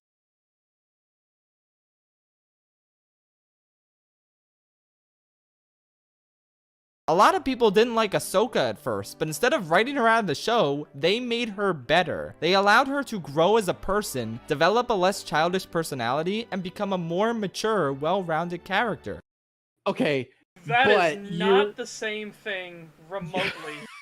You were removing all context from this. One, she wasn't terrible at the beginning. She definitely didn't do anything Rose Tico level shit. Secondly, the Clone Wars is not that good. It has its moments, but overall, it's not that good. So whatever little, improvement she got wasn't that much, considering the rest of the show also wasn't that good. But also, you have the fact that the guy who made it, he was obsessed with Ahsoka. It didn't matter if everyone on Earth hated Ahsoka. He was not going to cut her out. He loves that character. He thinks she is the best thing since sliced bread. He was never going to get rid of her. He was never going to sideline her. He was never going to do any of that shit. He is obsessed with her. He threatened to stop making the show if because the higher ups actually did want her cut from the show. He threatened to stop making the show and to have it completely canceled if he didn't get to keep her in the show. That's how obsessed with her she is. He was never going to do that. So to even say like, oh well, they stuck to their guns and they made her better. They were never going to get rid of her. They would have tanked the show before they got rid of her. They would have never done it. You're removing all context. Yep. Not to mention, again, as you said, she didn't do anything nearly on the level that Rose Tico did. Rose Tico was irredeemable. You cannot fix that level of stupidity. We can't win by fighting what we hate, but by protecting what we love. You cannot fix that, ever. You cannot fix the entire Canto Bite scene. None of that. That's the kind of baggage that would follow the character forever, because taking the Canto Bite scene, for example, because arguably that's far worse for the character. I mean, the suicide thing was pretty bad, but anyways, you release these animals and ride them through the casino doing who knows how much damage and terrorizing people. Yeah. Injuring and killing people. Yeah, probably injuring and killing people too. People that you don't know if they're good or bad. The Codemaster, we don't know if he was a bad guy. It seems like he was certainly willing to help the rebellion, given what little we know of him. Who knows how many people that could have been there, like Rose and Tico, who were looking for someone, or who weren't there by choice, or whatever. What about any of the little child slaves who they didn't free? They freed the animals, but not the child slaves, who would be put into work cleaning up the mess, and probably be beaten horribly for not doing the job fast enough or well enough or whatever. Great character there, Rose. I like, you would look at her in the following movies and still see the character that caused those actions. Oh fuck. Deus Voltifiddle says Rose and Tico? Was that a subtle fat joke? Did I say Rose and Tico? You might have. The joke was so subtle that my brain worked it in there and I didn't even know it. But the point I'm getting at is, this is a character that is damaged, and not an annoying character. Like, she is annoying, but a character that is simply annoying, you could redeem. A character that is morally really fucked up is hard to redeem, unless that's the entire point of their character. Yeah. Which it isn't for her. Yeah, because the movie doesn't even think she did anything wrong. Exactly. She's supposed to be on the good side, so she's viewed as her way of thinking is good. When, in reality, her way of thinking is horrific, and she's an awful, terrible person. For a point of comparison, let's talk about an episode of Doctor Who, where instead of shooting the giant spiders, because the Doctor hates guns, she's like, nah, let's fucking suffocate them and make them die horribly. Yeah, and horrible, agonizing, painful And the death. show treats her as if she's correct, because guns bad. Yep. I forgot about that. Oh my god, what a shit fucking... Oh my god, I watched that that Jay video where he covered that. Yeah. I couldn't believe it. I actually just watched that again the other day, and that's kind of why I bring it up, because it's such an amazing point of reference. Oh, it's so stupid. Let's just shoot them and make it quick. No, we need to put them in the room and suffocate them slowly. But you know the funniest part about that is that episode is supposed to be like mocking how terrible Trump is, because that character is supposed to be Trump. Yeah, but then they make him the one that's in the right. They make him the fucking most sympathetic, reasonable one in the fucking episode. Everyone else is a fucking horrible monster. Oh, it's so funny. He's like, yeah, let's shoot them and try to save as many people as we can. Fuck them, at least it'll be quick. And she's like, no, fuck the people, and we're gonna slowly kill them. Yeah, we're gonna asphyxiate them so that they can know that they're dying, like, way in advance, and be thrashing around and screaming in agony and going, But it gets even worse than that because the giant mother spider didn't go into the vault, and it's outside. Well, not outside, but it's like it's in the building, and uh, evil Trump man shoots it, and the doctor flips out at him, and then she realizes, oh, it was dying anyways, and you shot it. It's like, yeah, he was putting it out of its misery.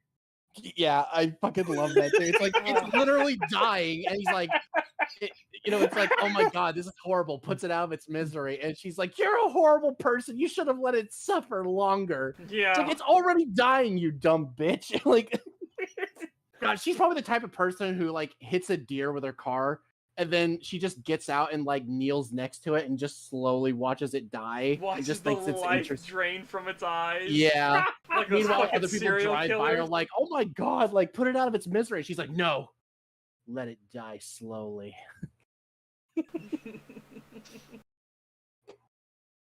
Fictional pacifists are retarded. Yeah, because they don't know.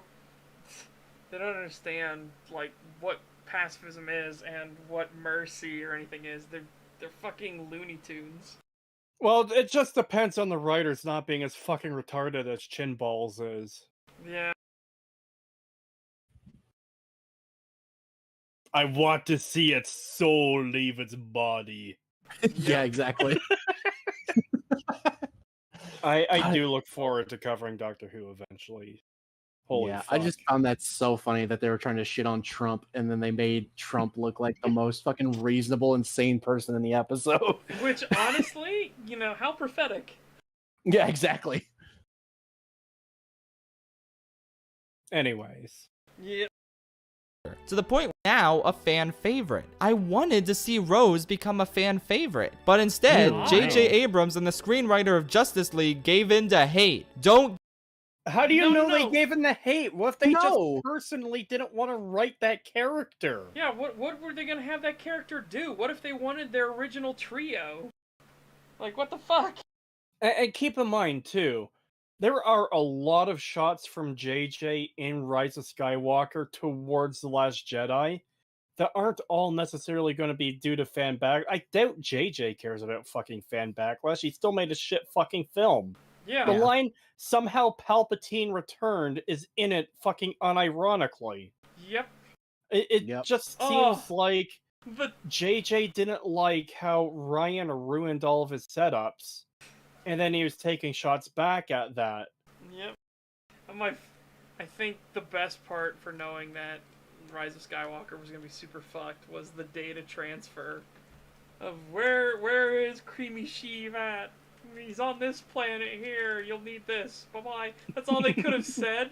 Like, I don't know how many other people are like, you could have written that on a letter and dropped it into their fucking hatch and flown away. Like, why'd you use this fucking cable bullshit? Transfer the data. Oh god, it reminds me of that one, kind of reminds me of that one Doctor Who episode where everybody's stuck in traffic for so long in that one tunnel, not realizing that society has fallen. Yeah. That they're like, have their own houses and stuff like that inside their vehicles. Like, it doesn't make sense logistically speaking, but yeah, like, everybody's here. They don't know that society outside has collapsed. They think they're just stuck in really, really bad fucking traffic. So the doctor and crew have to go from vehicle to vehicle to vehicle sort of thing, and people are like, have turned it into like living rooms and things like that because they've been here for so fucking long.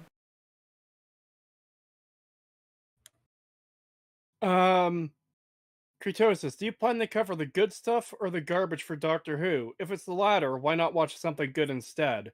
So, I'm planning on covering both, first of all, but I really don't like this idea of why not cover something better instead. I cover the stuff that annoys the piss out of me. Like, because doing these videos and these streams is cathartic, because I could talk about the problems that annoy the fuck out of me and get it out there and get it off my chest. Like, the stupidity of Angels Take Manhattan. The fucking Statue of Liberty is a goddamn weeping angel. There is no... Like, the whole reason that was memed in the first place is, oh, it could be a statue and no one would know, or it could be an angel and no one would know because there's always someone looking at it. But then it's the stupidity of actually having it walk through. Well, the fact that it's an angel at all is fucking stupid. But then it walks through the city? Are you fucking kidding me? No one notices it. It's stopping. It is causing, like, not earthquakes, but it's shaking the earth as it's walking through the city, and no one fucking knows or notices this. It's causing tremors. But not And it'll not be just back in the that. sequel with ass blasters. Not just that, but they've also fucked over, like, anything that contains the image of an angel becomes an angel. It's a fucking stupid rule that I hate. But then you turn the Statue of Liberty into a fucking angel. What happens? Oh, well, how many statues of how many pictures of the Statue of Liberty there are? Postcards, probably stamps, magazine cover, like, fucking god. Oh god, I hate it. The angels were better off being a one and done villain. That's it. Not even that. You could use them again for different interesting stories. The problem is continually adding on to the lore of them and breaking them and just doing stupid shit like that. Oh, and I finally did see the regeneration of the new Doctor, by the way. Yeah, it's fucking terrible. I was talking about it a bit while you were gone. Oh, it's the Blossomous Blossom. Tag, you're it, Doctor, whoever I'm gonna be. Fucking die already! Yep. Oh god, it'd be so much better if they just had that and it just retconned everything.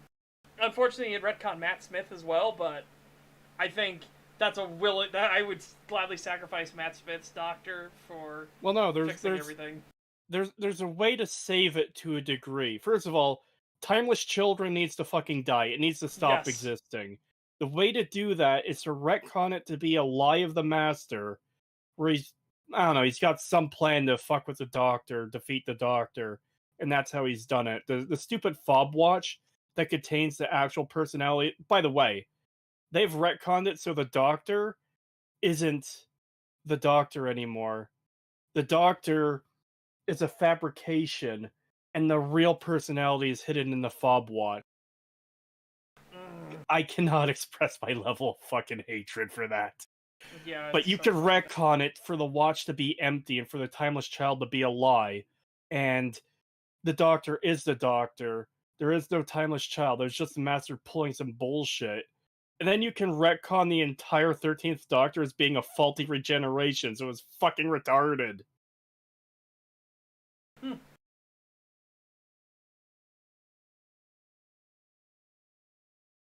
Give in to hate. That leads to the shark side. As in the side of Shark Tale. As in, I'd rather rewatch Shark Tale than your shitty ass movie, JJ. So Finn completed his entire story arc in the second movie and Rose did something really stupid. Why do I like this climax again?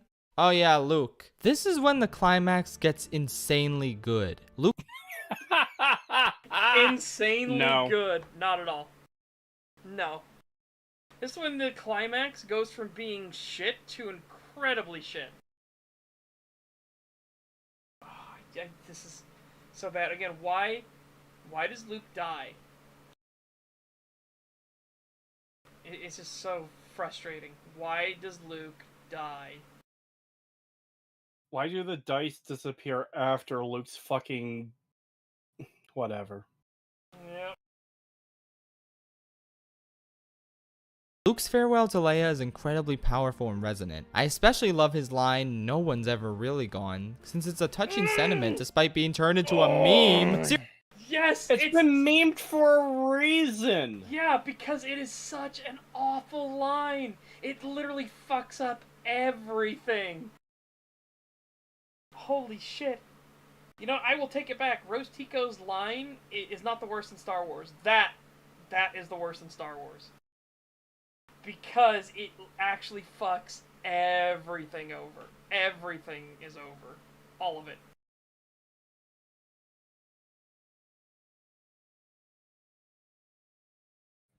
Seriously, I hate when YouTubers turn potentially emotional and harrowing lines of dialogue into memes. Like, come on, that was their mistake. Also, the wink to 3PO is everything I could have hoped for. So with that striking cinematography...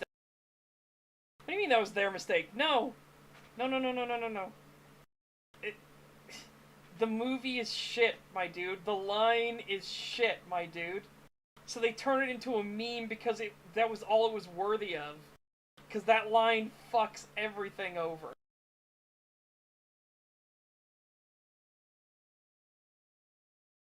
The worst line in Star Wars is Misa Jar Jar Binks? No.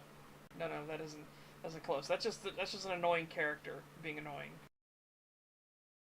Yeah, guys, Jar Jar Binks, like, he's annoying, but of all the problems the prequels have, he's probably, like, the least bad problem out of all of them. Yeah.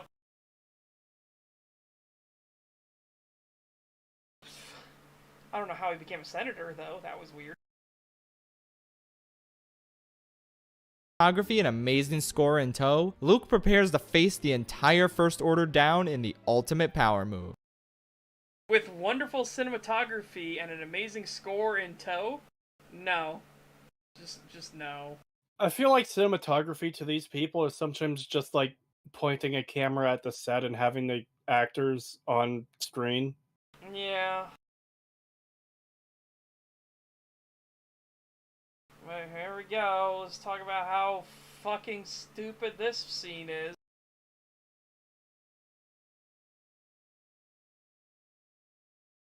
Kylo's rage and resentment is perfectly illustrated by the massive overkill he sets forth, which inspires one of the 3 jokes in the movie I actually like. Do you think you got him?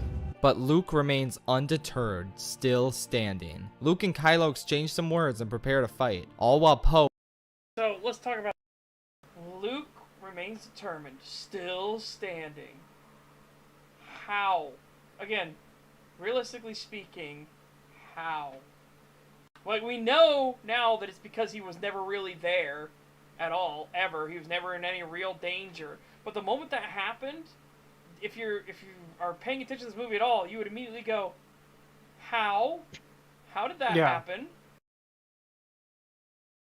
And even Kylo should be questioning, even for a Jedi, that shouldn't be fucking possible. How is Luke still there? If I go down there to go cut him with my lightsaber, is he gonna die?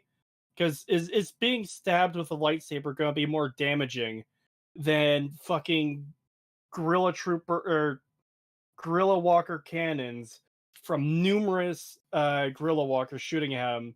Like, Yeah. At that point, I would assume it's a fucking hologram or some bullshit. Because again, as you said, the one joke that made him laugh was, "Do you think you got him?" And it's like, yeah, I'd be asking the same thing. And then if you saw him still standing there, I would immediately be like, okay, that's a hologram or there's some bullshit going on here. Fucking ignore him.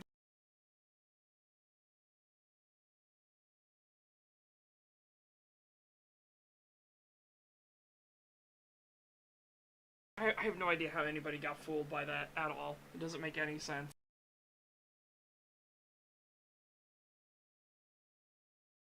Poe realizes the importance of what Luke is doing. He probably should have told him that was his plan, but that doesn't make for compelling cinema, so whatever. But yeah, Poe understands that Luke is allowing them to fight another day and become a symbol of hope. yeah, Luke should have maybe told them, I'm gonna distract them, get the fuck out of here. Yeah, and don't stand around and gawk at anything I do. Just fucking leave. It's insane that he didn't tell them when this is what he's sacrificing himself for. Yep. Because they already think they're trapped. They think there's no hope. They think there's no way out. It's not... The only reason they find that there's an exit is because of stupid fucking crystal foxes. And... So what would happen if they didn't notice that the crystal foxes found an exit? Would they what? Just sit there and wait for Luke to do whatever? Then, Luke faded away. That's weird. He was just an oh no, now the First Order is coming in and killing us all. Yeah. Like, wow, what a great sacrifice, Luke. Maybe you should have told them to escape. Yeah, what if it do had something. been Luke? Like, that's why he wasn't present earlier. He had found a way out, and then he tells them all this is what he's going to do. You know?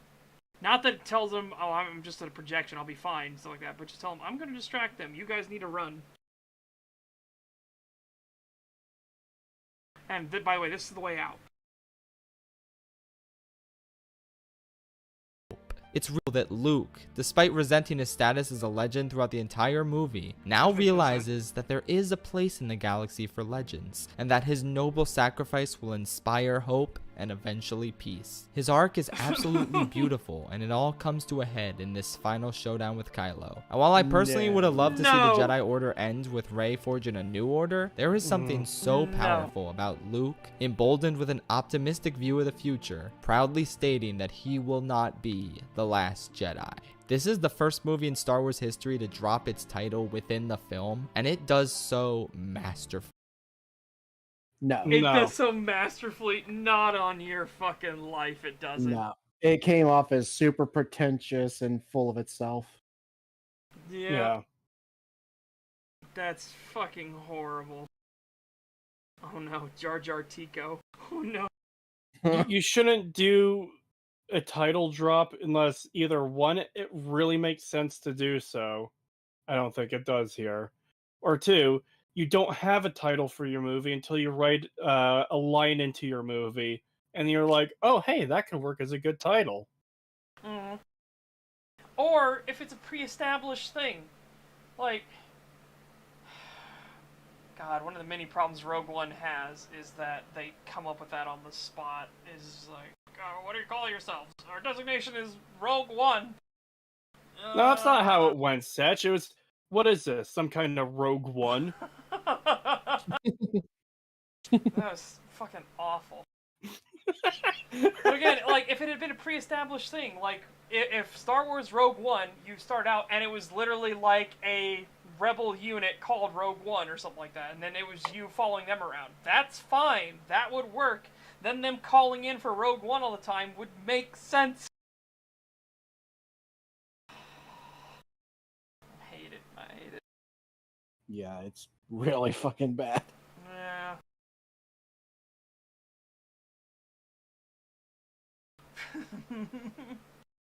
Misa called Jar Jar Tico.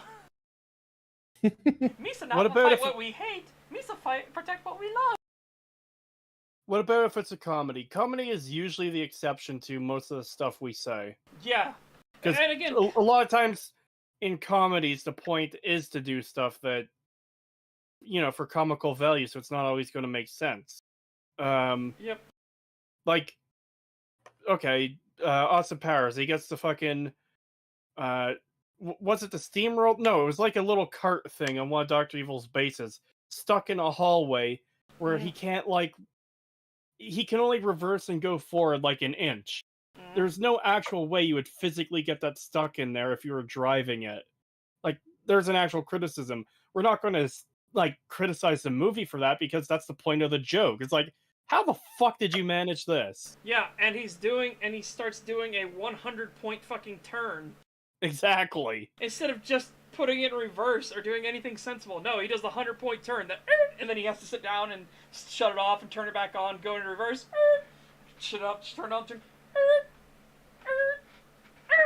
It's like, good yeah, God. and then you get that scene I was talking about where he's blocking the whole hallway and he's moving forwards and backwards an inch trying to do his fucking turn.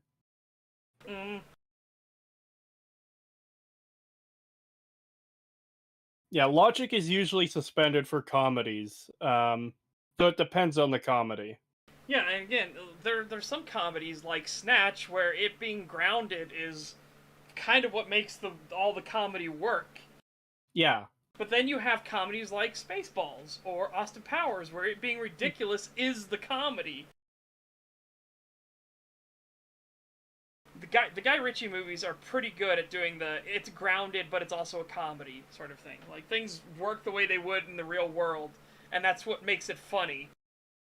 Yeah, but they also have stakes, and it makes you care about the characters. Like, when things aren't going well, like when Mickey knocks the guy out in the fight, what does Bricktop do? He sends men to. Actually, no, it's when Mickey isn't going to do the other fight without getting the caravan.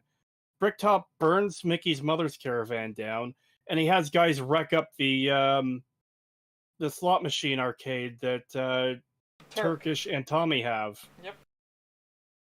So it's like, yeah, there's real stakes here. These guys could die, but it's still done in a comedy setting. Yeah. I do love the fact that the one guy brings, when they're knocking over the weed house, he brings a Bren machine gun. And they're like, what the fuck are you doing with that? You gotta fight the Jerrys. And then they go in and the guy just lets rip with it. And he's the only one wearing ear protection and they're all screaming. Like, stop! Which one was that? That was Lock, Stock, and Two Smoking Barrels when they attacked the weed house. Yeah. And then they set it down, and the girl who was like passed out wakes up, sees what's going on, picks up the Bren gun and guns down the one dude in the doorway. Yeah. And they shoot her, and then the guy's like, what the fuck? Was she was right there, how long was she there for? Which is a callback to a joke earlier when she started moving and she looked completely lifeless, and they're like, oh Jesus Christ, when did you get here?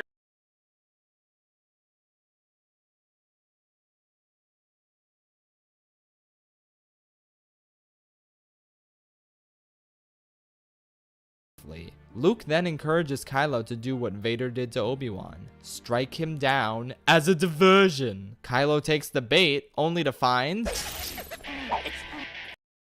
Ew. No, Using Johnny Test as a fucking...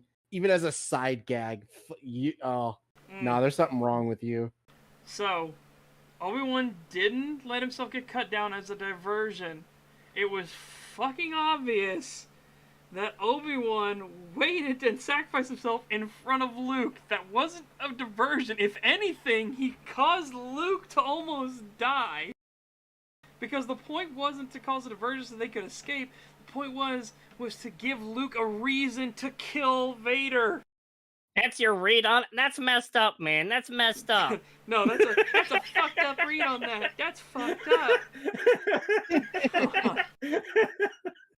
It's like, what's all with these fucking weirdos that like didn't watch any of the rest of the movies and realized that was Obi-Wan's goal the whole fucking time, was to have Vader die. Ah. No. No. No one likes Johnny Test. It's fucking awful. It was terrible.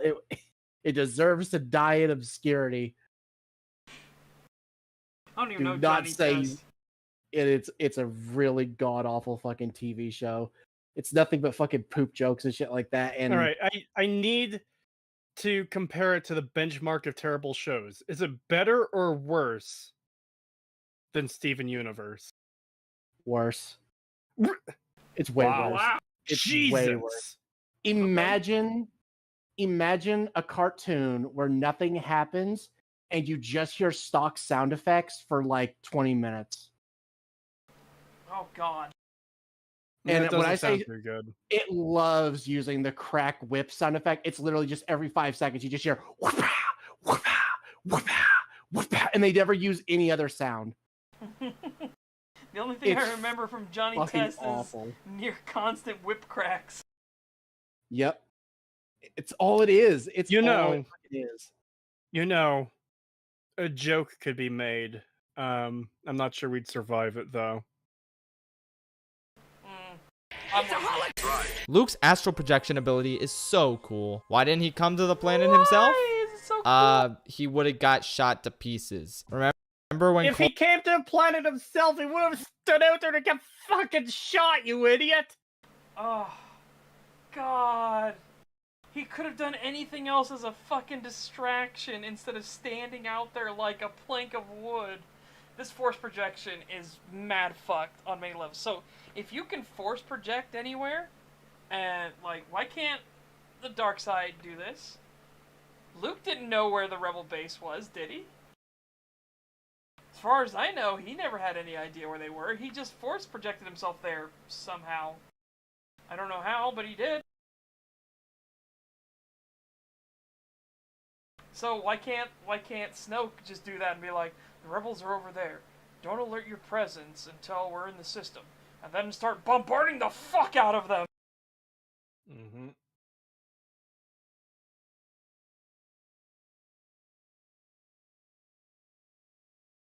Pullman Trevor tried to kill Count Dooku and then Jango Fett just shot him a couple times and he died. Imagine that, but with 10 AT-ATs. He showed off a cool force power and won the day. He probably would have died even if he did come down to the planet. What's the difference between him being or not being on the planet? This movie has so many... Again, one of them makes logical sense. We have never seen this force projection ever before. Force projection causes a whole load of problems because he can clearly see and hear what's going on as he's force projected. Ergo, if the Sith force projected anywhere, they could see and hear what's going on there. How would you have anything if you could instantaneously force project yourself into your enemy's base, look at all of their like information, know exactly where they are, and just be like, alright, they're over there, bomb it. Like, this is a huge problem. This power existing is a major fucking problem. I want to grab a comment quickly. Maybe he homed in on Leia or something, but we don't know that, and that's the problem. Yeah. They don't explain.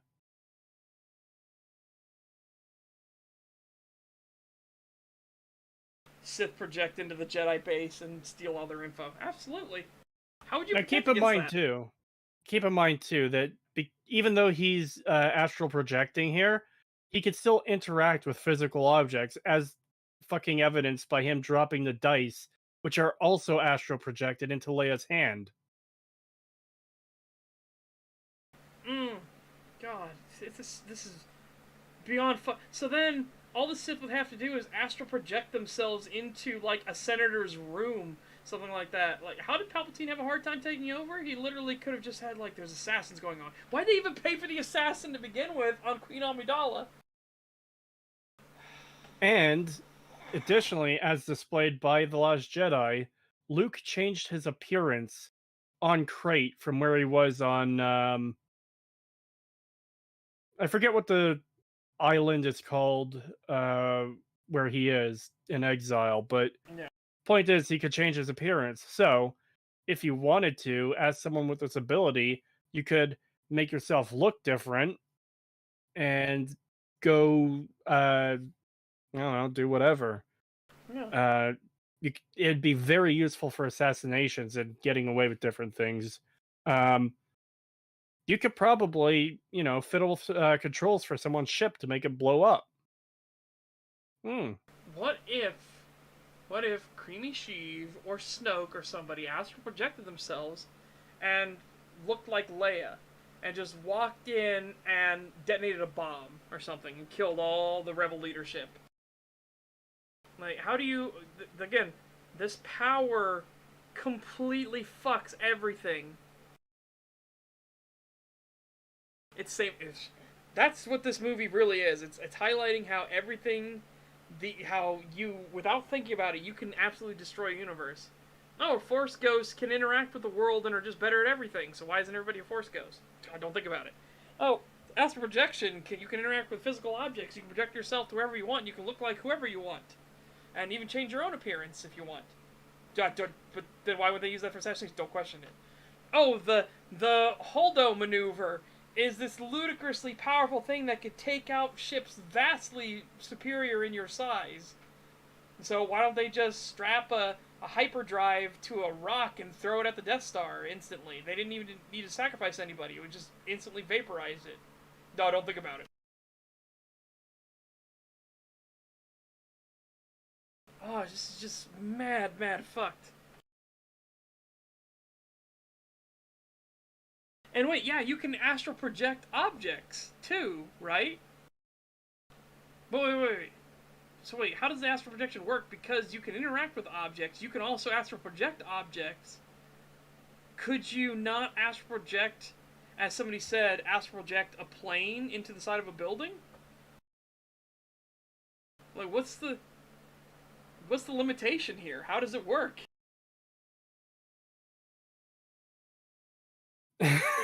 Astral projection can't melt steel beam. Yeah, I saw that Oh, too. God. But yeah, the point should be pretty fucking clear at this point. Like, Jesus Christ, this is fucked on so many levels. Yep. problems and yet you people complain about the weirdest things. And yeah, I'm sorry. would have died even if he did come down to the planet. What's the difference between him being or not being on the planet? This movie has so many problems and yet you people complain about the weirdest things. And yeah, No, you're just too fucking stupid to understand basic concepts like Yeah. consistency and the world making sense. Yeah, it feels like No, you what? are the typical midway. So it's weird to complain that Luke died from astral projection when he would have died anyways if he had gone down there. What if he didn't act like a fucking idiot while he was down there? Yeah, what Like, if it's a- instead he got in one of those ships and he flew around and like distracted them that way? Because we know Luke is a pretty good pilot. But nah, if he had been down there, he would have just walked out there and gotten shot. No, he would have been smart enough not to walk out there. Yeah, there's a million things he could have done. He could have gotten over to the gorilla walker somehow, or flown over to them and then gotten on top of them and just started taking them out like from the inside and shit. There's a million things he could have done. Ah, it's so He- fucking stupid. He could have approached them from behind where they're probably not looking because they're focused ahead of them, and then cut his way into one of the walkers and turned it on the others. Yep. yeah, I've said this before, but I love Luke's death scene. I'm a little confused why he takes his Why? robot hands with him to the afterlife, but this twin sons gazing is just so profound. It gives his story so much more Shut meaning up. and beauty. Again, a profound artistic use of nostalgia. No, it's Not just at all. fucking stupid. Not I like at how he all. brings up this from fucking Rise of Skywalker as if it's any fucking different from what just happened. Yep. Fuck off. Yeah. Oh god. I wish JJ knew the meaning of those words.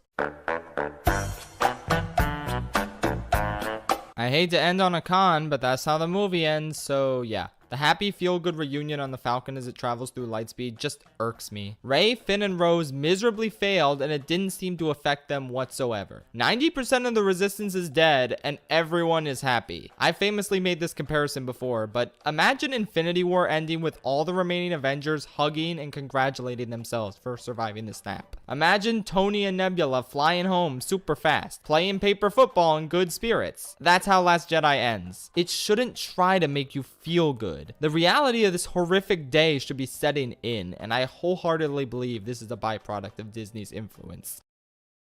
I don't know about that. I do agree that they shouldn't all be happy at the end. Absolutely.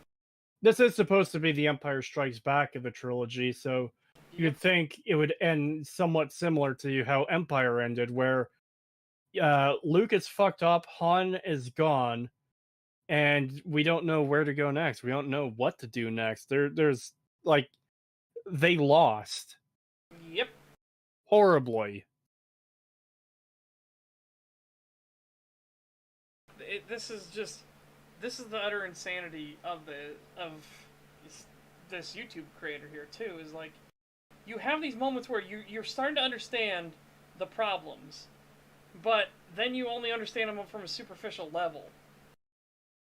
It's just like, God, come on, man. Yeah, you get why none of this works. They should be miserable. They should be limping away, licking their wounds. They shouldn't be reverent and cheerful. Absolutely. But it's because they got their asses kicked so fucking bad.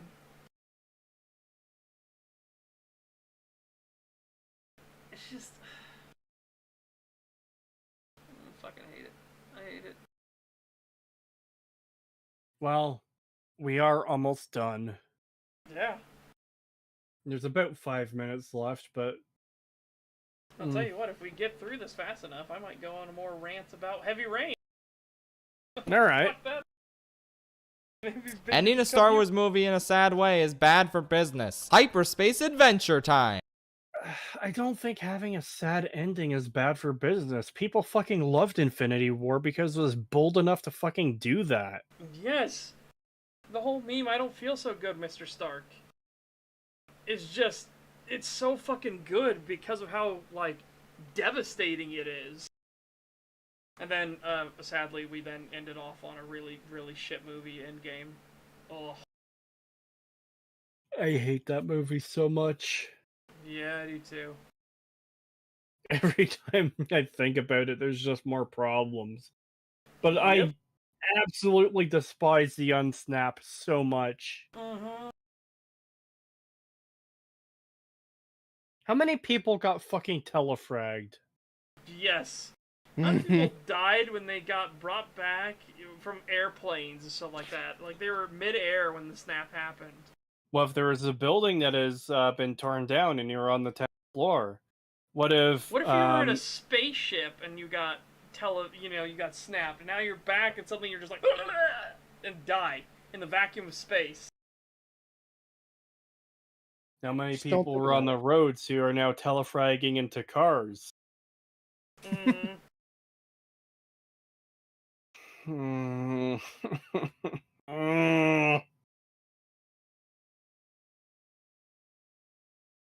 Marvel can do what they want though. They already made us enough money that they earned one sad ending. Star Wars still has to meet its quota. But you know what? I'll end on something positive anyway. I know I said the Broom Boy ending was corny, which it is, but it still shows that a hero could rise from anywhere. Which we knew already. This is We what the had series Luke. fucking started on! Yes. This is not something that The Last Jedi invented or anything. No. In fact, this is done in an incredibly stupid way. Where the fuck do you think Luke was? Luke is a literal nobody in the universe. He is a moisture farmer on a desert planet, for God's sakes. He is about as nobody as you could possibly get in the Star Wars universe. And he rises up through the ranks of the Resistance and becomes the Jedi. The Jedi to bring the Jedi back. And we never see this kid again from what I recall. Yeah, good. I hope they fucking killed him, ground him up, and fed him to the stupid fucking alien horses. Yep. I don't know, they're not herbivores. They're they're carnivores. What's their diet? Children. That's why they keep the slaves around. Yeah, they got to feed something to the horses. Work the children slaves to death and then feed the bodies to the creatures. It reminds me of a Simpsons episode where they're breaking into the zoo at night, and one of the I think it was Lisa. She's like, "Oh, the animals act differently at night." And then they shine a flashlight into an enclosure, and there's a dead kangaroo, and there's several koalas on top of it, like gorging on it. And they just stop and look up at them.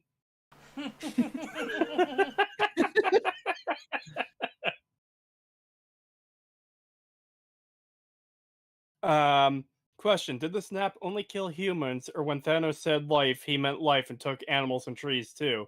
Well, the thing you're not considering is all of the planets in the MCU that have other life on them as well. Yeah, not just humans. He killed all of them. Because remember, his entire plan, he was going from world to world and doing this Manually. Manual, yeah. Which, by the way, Infinity War does have its problems. One of the problems I have is he attacks the Asgardian ship. Isn't that the last of the Asgardians in the first place? Yes. So it makes no this sense. civilization that's almost wiped out, where most of their population is gone anyways, and he still decides, yeah, I'm going to kill half of you. Because you would think that would be the time he'd be like, these people already lost far more than half. I'll just move on to the next place. Yeah, exactly. It makes no sense for Thanos to attack them. But then you have to consider, so the last planet, aside from the Asgardians, of course, the last planet that he wiped half the life out on, did they lose half of what remained after he did the snap? Oh, shit. Mm-hmm.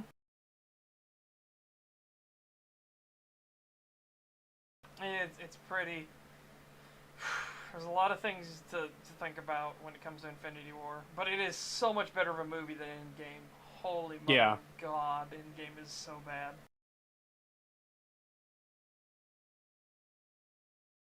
from extreme beginnings, much like Rey. It's a great idea, but not very good execution, which is a consistent theme throughout the entire movie. I want to love The Last Jedi. Over the course of the past 2 years, I've kind of come around to this movie in a similar character arc to Luke's. After my first viewing, I felt underwhelmed, upset, annoyed, disappointed. I had no interest in seeing what came next, and I truly believed that it was time for Star Wars to end.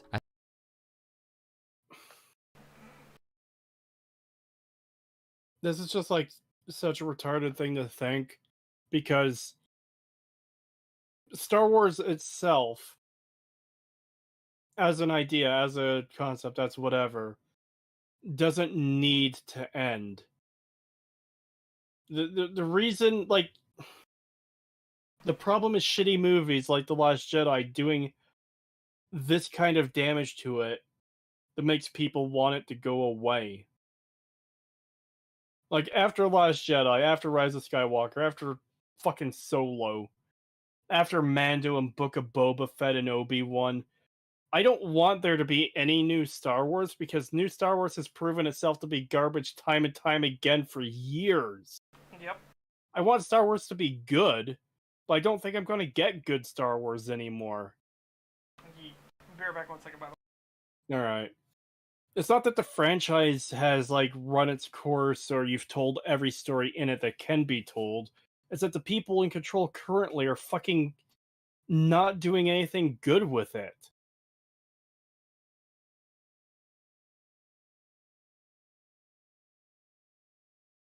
Same for Fallout, same for Star Trek, same for a lot of things I like.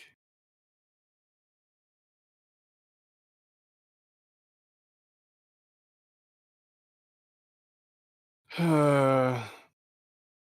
haven't had any new Star Wars content in over a decade, Kree. That's true.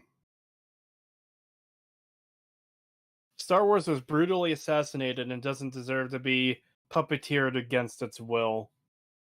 Yeah, what Star Wars has become is sad and pathetic. Remember, just 4 movies in, and Disney managed to damage Star Wars to the point where they made a movie that lost money, which is fucking insanity.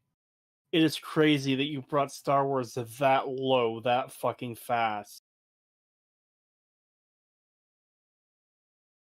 The David Cage Star Wars game is gonna be great. I exist again. Welcome back to existing. Would I rather not? We were just talking about the last point there, that Star Wars gone down the drain. Yeah, which it has. Disney has been so bad to Star Wars that they're actually, like, losing money on merchandise. Merchandise! Well, I just mentioned the example of 4 movies in, and they managed to make a Star Wars movie that lost money. How the fuck do you do that? Yeah. That's an achievement of failure.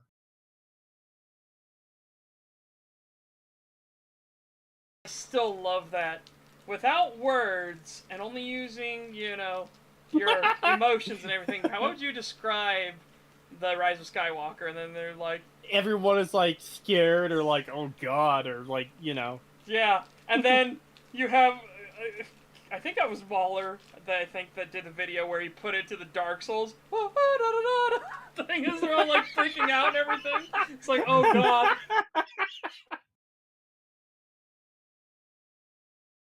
I started teaching my pupils why the legacy of this film was failure, hypocrisy, hubris. But since then, I've had people talk some sense into me. Teach me No, they've talked sense out of you if you think it's better than you thought it was. Yeah.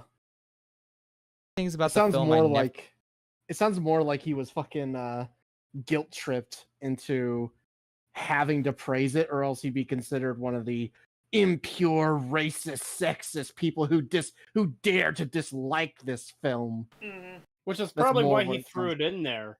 Yeah. If you're not a racist, sexist piece of garbage, but yeah, Rose Tico sucks. But if you think, you know, It felt like he threw that in as a defense shield. Like, Yeah. look, I'm making a lot of the same criticisms that these people are, but I'm going to condemn them. Yeah. Yeah. Because the only reason you could ever have for being critical of a Asian woman is because she's Asian and a woman, and not because the character's fucking poorly written. Oh god. That reminds me.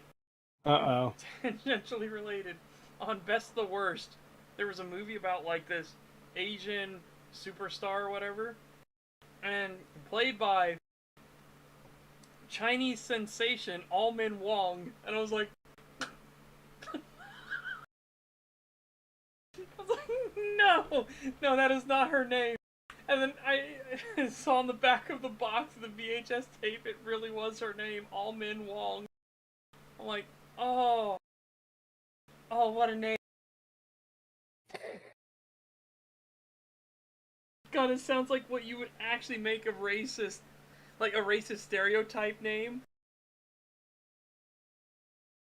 You know, kind of like that. What was it? Red Orchestra 2 bullshittery, or Red Orchestra Vietnam bullshittery, where he was saying like you can't say those things like some Ting Wong and stuff like that. And he's like, no, you can't say that. That's racist. Legitimately, I was like, oh my god, that sounds like what somebody would call the misandrist character in this misandrist Asian woman is named All-Min Wong. It's just like, oh god.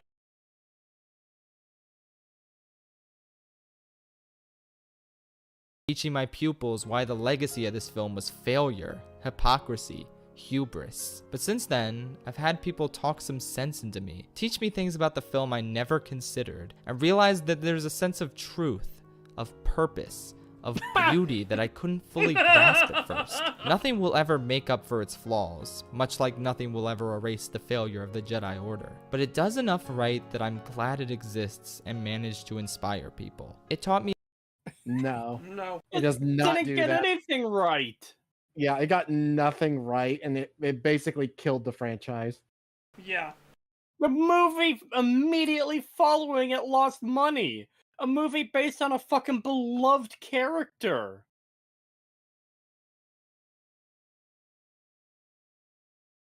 They had to Me do about- so much fucking damage control in the sequel to this movie. It was absurd. Yeah. And you can't just say, well, that was just JJ. Han's fucking, the Solo movie was a complete fucking disaster. It flopped. Nobody cares about Star Wars anymore. No one's watching Boba Fett. No one is really caring about fucking Obi-Wan except for like a few shills. It's fucking dead, my guy. Get over it. The Last Jedi killed Star Wars. Yep.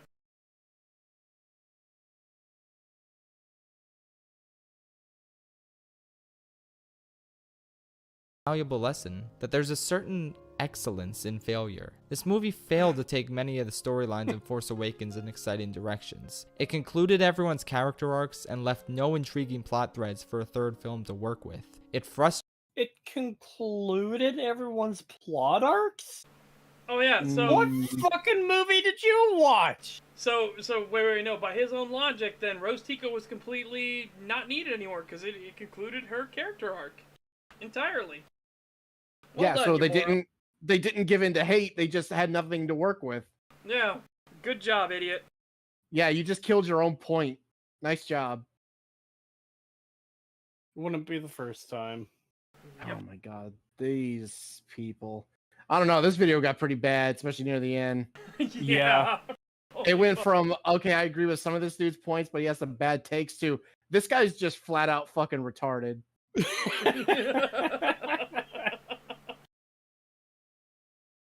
Ah, God. It scares me that it's getting this bad and we still have almost 4 minutes left. What else could Crabman say that's absurdly dumb in the next 4 minutes? Well, hopefully it's just Patreon shilling or something like that real quick. I hope to to God it's Patreon shilling. Please just be Also- chilling. Hello, Moped. Bye, Moped. That's a Yeah, I heard loud that. fucking moped. Yeah, that was very loud. frustrated, bored, or irritated me more often than the average Star Wars film. I personally do not consider this to be a very good film overall. It isn't. And yet, without its failure, I never would have gotten amazingly directed and shot sequences like these in Star Wars. I never would cares? Who Oh cares? god, this is such superficial dog shit. I wouldn't have gotten to see the pretty colors. Yeah. The pretty movie- colors and the flashing light. The movie may be horribly written, but without it, I wouldn't have seen these stunning visual shots that mean fucking nothing without the writing to back them up. Mm. Fuck off with this shit. People Yeah. like this is part of the problem with these Modern movies and media. discussions surrounding them. Because a lot of these creators will pander to the people like this who just want the fucking glitzy special effects. Yeah, I hate this shit. Because it's so annoying when people only focus on this stuff. Visuals and style is very important. I want things to look good and be visually impressive and have all that stuff, but it also has to have the writing to back that stuff up. It can't, and it has to have good characters. It can't just be, ooh, it looked pretty. Ooh, that looked cool. Essentially, visuals can't be the primary concern. Yeah. Yeah.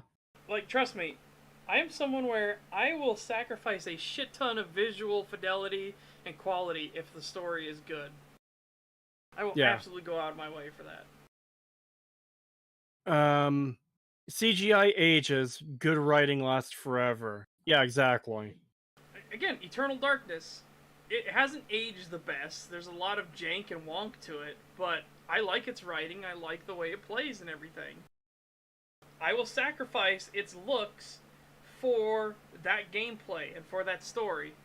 But I'll tell you what, I would be super fucking down if somebody remade that. Holy shit. If they kept the story and everything the same, but they just remade the visuals and made it less clunky, abso-fucking-lutely, I would jump all over that.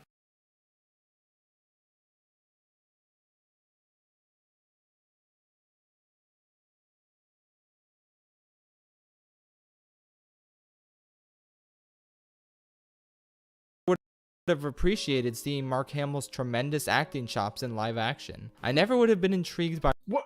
Hold up. I need to hear that. I never would have gotten amazingly directed and shot sequences like these in Star Wars. I never would have appreciated seeing Mark Hamill's tremendous acting chops in live action.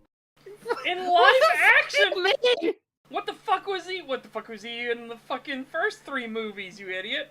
Yeah, what? What is that? That was a fake Luke. That was a CGI Luke back in 1977, okay?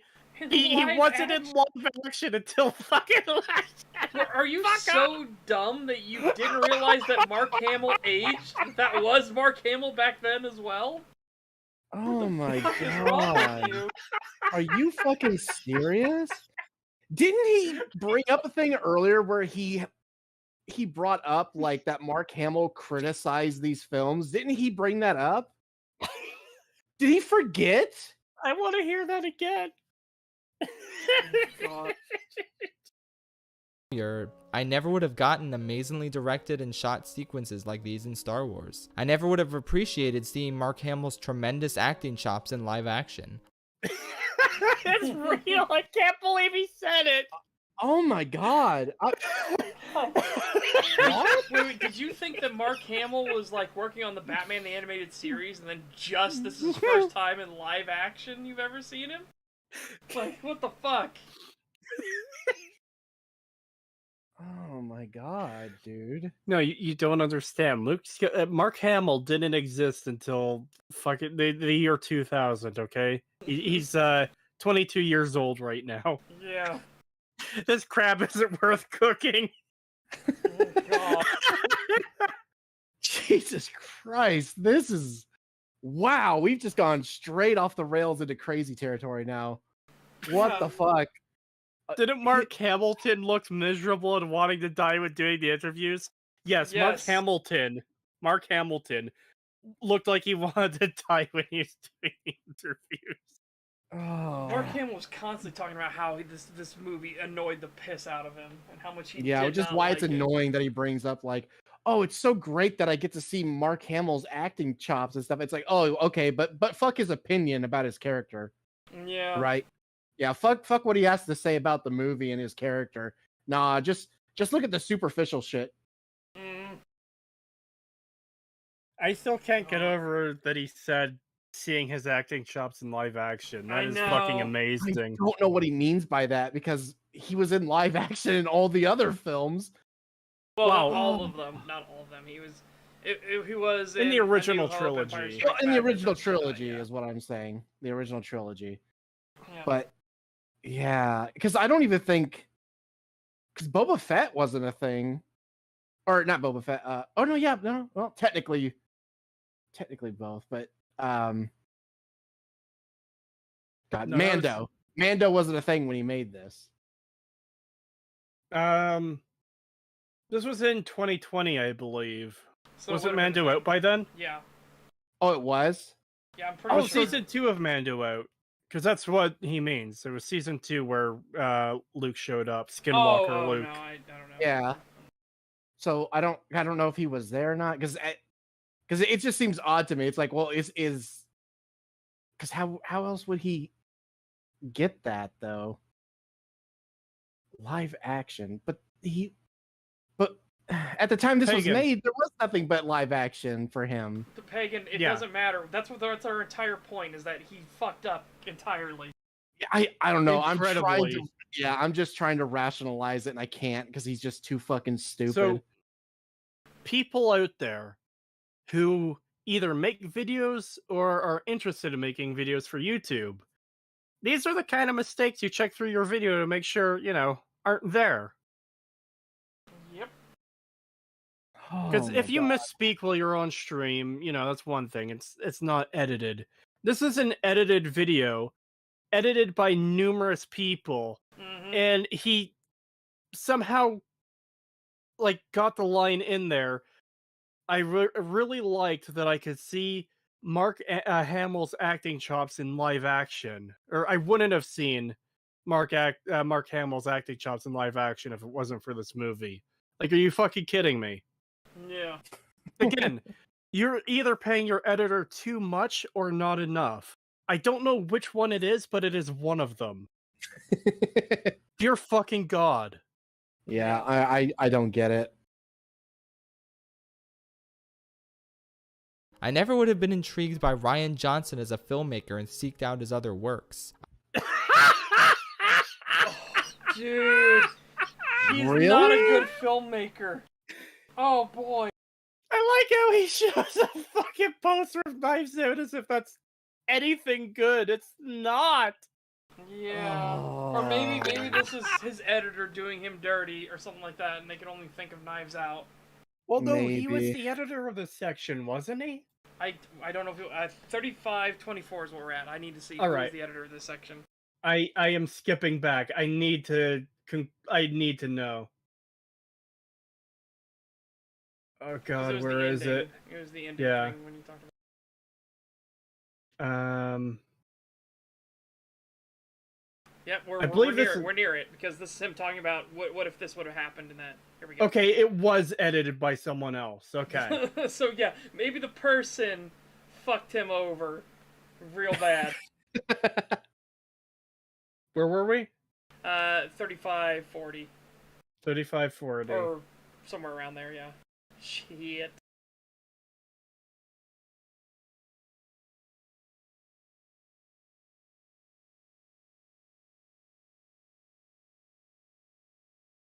Much like nothing will ever erase the failure of the Jedi Order. But it does enough right that I'm glad it exists and managed to inspire people. It taught me a no, we're valuable gonna hear it lesson again. that there's a certain Yeah. excellence in failure. This movie failed to take many of the storylines in Force Awakens in exciting directions. I also have to point out, it's good because it's bad. Yeah, exactly. Yeah. Sure. It's Sure, supposed to be buddy. bad, guys. It concluded everyone's character arcs and left no intriguing plot threads for a third film to work with. It frustrated, bored, or irritated me more often than the average Star Wars film. I personally do not consider this to be a very good film overall. And yet, without its failure, I never would have gotten amazingly directed and shot sequences like these in Star Wars. Translation: without its failure, I wouldn't have seen CGI light. effects that look nice. Pretty Yeah. lights. Never would have appreciated seeing Mark Hamill's tremendous acting chops in live action. I never would have been intrigued by Rian Johnson as a filmmaker and seeked out his other works. I never Yeah. would have seen some incredibly bold, risky, and ultimately brilliant storytelling that pushed the boundaries. Brilliant! It's not terrible. brilliant. You just said it's an overall bad movie. Yeah, you can't say it's brilliant directing when you also think it's an overall bad movie. What the fuck? God, man. These This these is people bipolar. are The these fucking people video. are trying to kill the English language. Yes. Words have no meaning. Brilliant? It basically means the same thing as mediocre. Yeah. Really, when you think about it, they're basically the same word. Also, risky choices. Yes, the risky choice of fucking shitting all over the setups of the previous movie and shitting on the fans for theorizing about it. Your Snoke shitting- theory sucks. And shitting Fuck all over you, Star Ryan. Wars in general. Yeah, that too. Shitting over the fucking beloved characters like Luke Skywalker. What's that? A hero to generations of children? Let's make him a miserable fucking cunt that wants to die. Yep. 10 out of fucking 10. Boundaries of what But he Star has to Wars could subvert accomplish. your expectations. Yeah. And yet, without its failure, I Oh, never I would went have too gotten far. amazed as a filmmaker and seeked out his other works. I never would have seen some incredibly bold, risky, and ultimately brilliant storytelling that pushed the boundaries of what Star Wars could accomplish. I would not. It Boundaries. definitely pushed the boundaries of how bad things can get. Jesus Christ. Yeah, this is what tunneled beneath the fucking bottom of the barrel. 7 out of 10 middle of the road. Yeah, it's the same thing as that. Yeah, again. Like, it's hard. This really, really sounds like a big defense of the movie. Like, you don't hate it as much as you're letting on. Yeah, this is some fucking copium. Yeah. Yeah. Not have reconsidered my feelings on this movie had Rise of Skywalker not left me so empty, so devoid Again. of investment in any way. As I want to bring Rise of Skywalker being shit does not therefore mean The Last Jedi is good now. That's not how this fucking works. Rise of Skywalker is shit, and The Last Jedi is also shit. Yep. Hell, a lot of why the Rise of Skywalker is bad is because the Because Last of The Last Jedi was so Jedi. bad. Yeah, it caused a lot of these problems. He's trying to put all of the blame on JJ, and it's like, don't get me wrong, he definitely played a hand in making this franchise fucking shit. But TLJ did so much damage. There was almost nothing he could do with Rise of Skywalker to fix it. He Yep. was fucked. Yeah. Yeah. And from the sounds of it, it was intentional by Rian Johnson. Rian Johnson intentionally sabotaged all of Star Wars. Yeah. God. I found its filmmaking sterile, its storytelling baffling, its ideas uninspired, and its essence hollow. But it's Wow, brilliant. are you Remember, just... No, he was talking about Rise of Skywalker there, but that was exactly what I was about to say, Pagan. Yeah. It sounds like you're describing The Last Jedi. Yep. Yeah, I thought he was describing The Last Jedi, to be honest. That's why I said, but I thought you said it was brilliant. No. He's That's why I describing stopped you. Rise of Skywalker, yeah. But they're the same. They're the fucking same thing. I think that'll be the most bizarre thing to me about these movies fucking forever, is that The Last Jedi and The Rise of Skywalker are the same, and yet some people will never fucking realize it. Yeah. Yeah, it's fucking weird. And aside from the bad storytelling, I can't say any of those things about Last Jedi. It's a mess on so many levels, but it's a beautiful mess. One that I'm happy I experienced. No. Yeah, Oh this my is this is pure copium now, Setch. You're I 100% was right. right. Yeah. Consume product. Yeah, this is someone trying to justify why they like something, it seems. Yep. God. And it's weird that he opens up with, I used to hate this film, but then I got backlash. So now I'm going to say I really like it, but I'm also going to shit on it at the same time. Yeah. It's a fucking. Just grow a spine, dude. Just say you don't like it. Just say it's a bad film. There's nothing wrong with that. Don't let Twitter fucking not like. Just don't let the Twitterites fucking dictate your life and your opinions. Come on. Lore Hunter, cope, seethe, maul, die mad.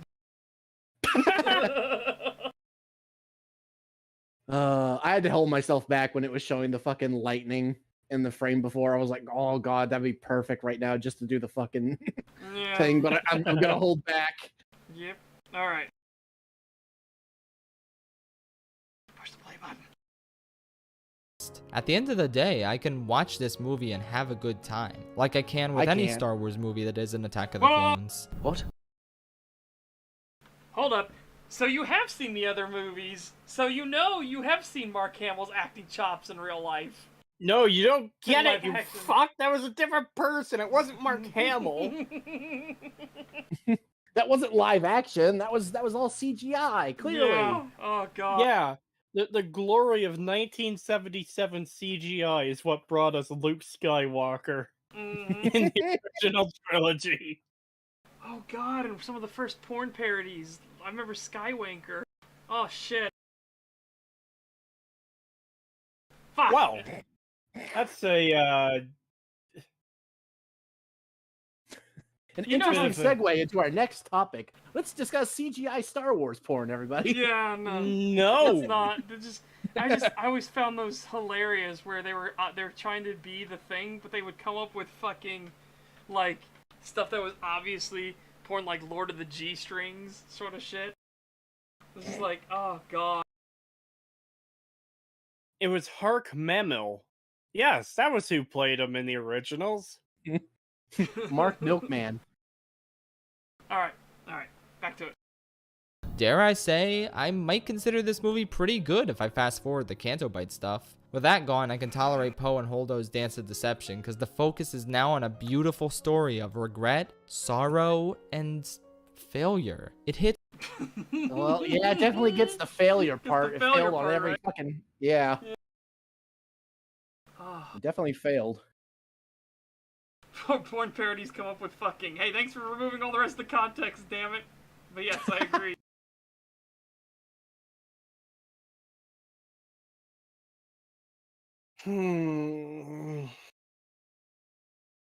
It's hard seeing our childhood hero go through this self-inflicted trial of will. Maybe that's not what you wanted from him, and that's okay. But I'm happy I got to see this. It was beautiful. Feel free to disagree. Feel free to feel any way you want about this movie as long as you don't harass anyone. Because at the end of the day, it's just a movie. Arguing about Star Wars is what we grow beyond. That is the true burden of all fans. Fuck right off. Yeah. What a As gay I enjoy this ending. delightful warmth, I'd like to thank Skillshare. Okay, yeah. Okay, fuck good, off. good. It's just chilling. Good, nice. We can just. Oh, thank God that's over. What a terrible video. Yeah, Yep, that was absolutely. awful. That went off the fucking rails near the end there too. It just went completely into left field. What Yep. the fuck? So. What happened to this guy? Like, I've seen some of his videos before. They weren't this bad. Well, again, Jesus. weren't people telling us constantly that he's gotten worse and worse as time goes on? Yeah, that's what I've heard. And it's like clearly because my God, this was bad, and this is nowhere near as bad as it was back then. 15 Malaysian ringgit from Pendekar Mando. Thank you very much. Thank you. Hey guys, can you make a science fiction story with surprise fantasy elements mixed in? Like, magic is mentioned early on, but people dismiss it. I think so. Yeah, genuinely. Why not?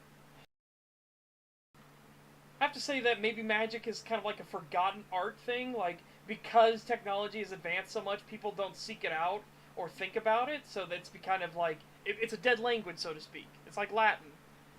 Yeah, Because it would people have to don't be use set it. up properly. Yeah.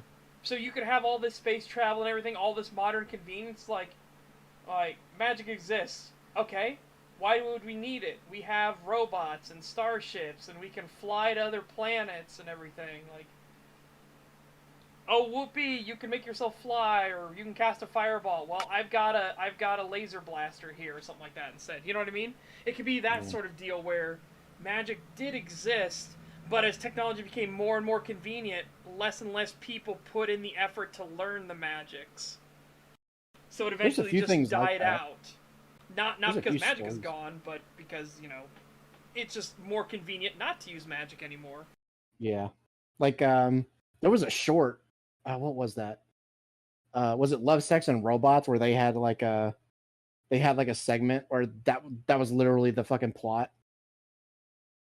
Was like there was like ancient Chinese magic and shit, but then as it got like modernized, all that went away and people just assumed it didn't actually exist anymore. I don't remember. I don't remember that from Love, Sex, and Robots. It was the one with like the kitsune girl thing, the wolf fox thing. And then she turns into a robot at the end because basically technology replaces magic. Yeah. But then you got stuff like Berserk that sort of does stuff like that. And then maybe not technology, but the magic element where it does exist, but it's like things have progressed so much that they don't really.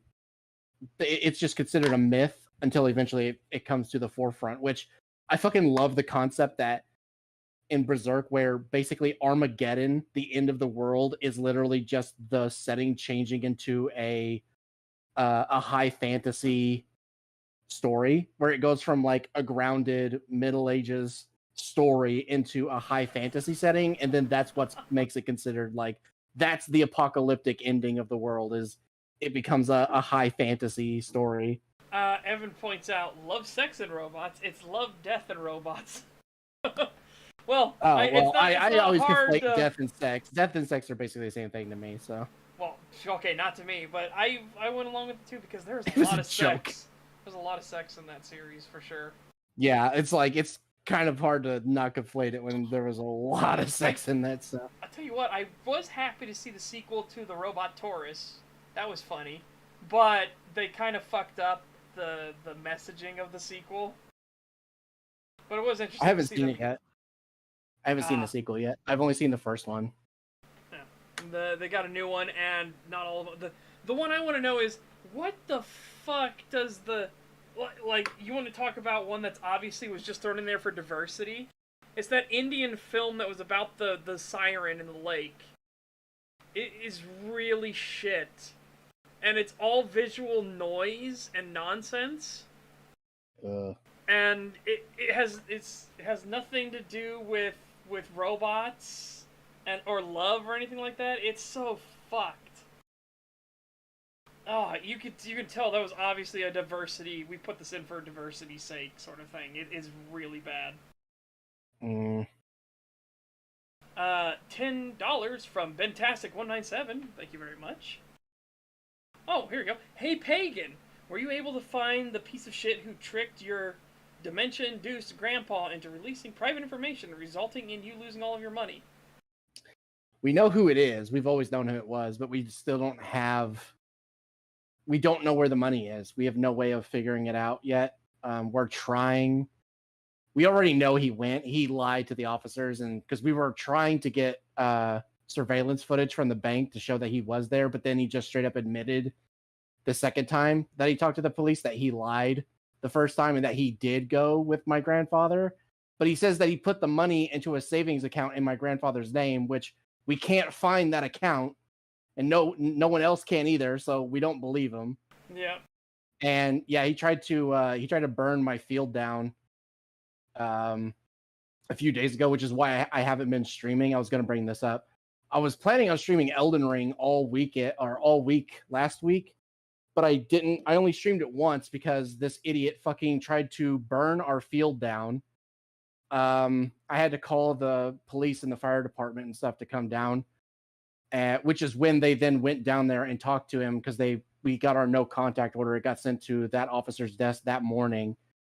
And apparently he had been calling the police almost every day for a week, trying to like come up with all this crazy shit that we were doing, and the cops weren't buying it. And basically because the officer didn't give him the answer he wanted, he got rude and like really upset with the officer. And that's the officer that came down and responded to our call.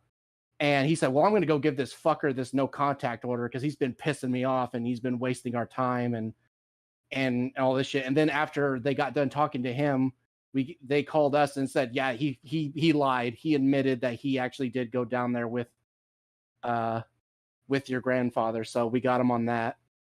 And then after that, he's been showing up in front of our house and like slowing down and then doing burnouts in front of our house and shit, trying to scare us and shit.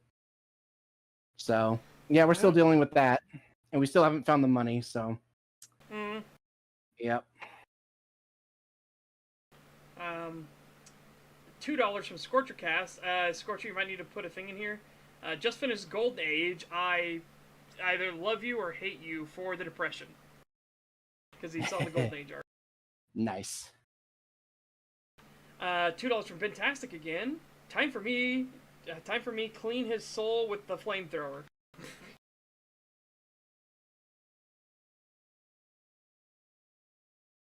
Yeah, Pagan's unfortunate lore deepens. Absolutely. Yep. Yeah, mine's been peachy keen, other than, fucking heavy rain. But that doesn't even remotely compare to an actual fucking sociopath in real life.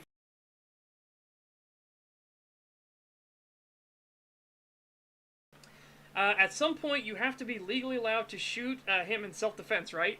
Well, if you see him holding a torch and he's coming out to try to set your house on fire, absolutely, you can shoot him. Yeah, if he comes on my property with like a torch and I tell him to get off my property and he doesn't, then yeah, I have the right to shoot him. Yeah, because then it's an obvious threat to your safety and everything. You're in danger of serious bodily harm or death at that point. Otherwise, no, him being in front of your house and just freaking you out and stuff like that, that's not self-defense. Doesn't matter what he does or how often he does it, that's not self-defense. Yep. And because it's a public road, like, the no contact order doesn't really apply when he's on the public road. Yeah, absolutely. So he can be right in front of our house. Yep. But there are other defenses that you could do in court for that, but that's like temporary insanity or megalomania, stuff like that. But no, that's just completely fucked. Yeah, that's the thing. Like, we had a case dealing with this recently, actually, where a guy was being gaslit by people that he had invited to stay on his property at his guest house, and they were gaslighting him, driving him insane, getting him to lose his job and everything like that, and they were literally trying to get him to kill himself, and he finally snapped, and he shot her. I think she's crippled now. Shot her, and then also shot her boyfriend, who is non-fatally injured. And then, of course, they brought him up on criminal charges, and the jury came back not guilty on all charges. Wow. So yeah, they let him walk. I mean, that was powerful. Andrew Bronca. I was watching it with Andrew Bronca, and it's a fucking powerful moment because they clearly admitted on their TikTok videos and everything like that they were trying to drive him insane. They were intentionally doing this to him. Yeah, that'll do it then. Yeah, if they had proof that they were actually trying to do that, yeah, I could see how he could get off then. Well, no, he only got off because of the jury, because legally speaking, it was attempted murder. Yeah, I know. I meant by the jury. Yeah, but the jury was absolutely like, no, it's obvious that these are fucking horrifying, terrible people. You are completely innocent of this. They were intentionally trying to drive you to madness. This is bullshit. By law, it's like, yeah, no, like the law isn't that nuanced. Like if it was just by law, no, he there's no way. Yeah, he's guilty. But because the jury saw what was happening, they were able to, be like, okay, well, we're going to put a little bit of humanity into this and say that he's not guilty. And that is why jury nullification exists.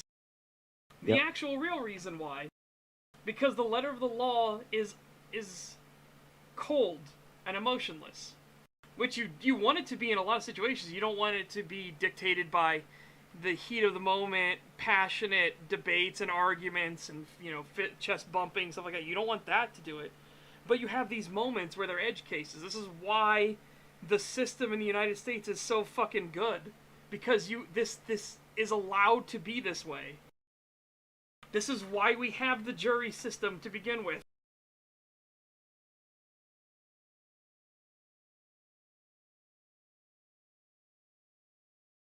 I'm still convinced that TikTok is a Chinese psyop to ruin the West. I don't know if it was to ruin the West, but spy on the West, I absolutely believe. Yeah. Influence it, maybe.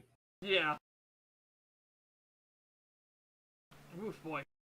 But man, it's been so great seeing all this shit with Twitter and shit just melting down, and now we've got evidence of the God, DHS was colluding with the tech corporations and everything. Yeah, we got the DHS leaks and everything that have proved all this shit that they were working with and that the Twitter government. was actually committing fraud and entirely knew that they were lying to their shareholders and investors and everything. So we got all that now too. Yeah, and there was God, how do you say her name? Vijaya? Is that how it's God, the CEO chick who lied to the Tim lawyer. Pool. It was the lawyer chick, not the CEO chick. She was the lawyer. Yeah. It was their lawyer. Yeah, she got, there was a thing that came out about her recently as well where she got caught in private texts and stuff, and it's like he has the evidence and stuff. Elon does, that she is directly involved with all that shit. Yep. That's the funny thing about it too, is like, man, can you imagine the skeletons that are gonna come rolling out of the fucking closet now? Yeah.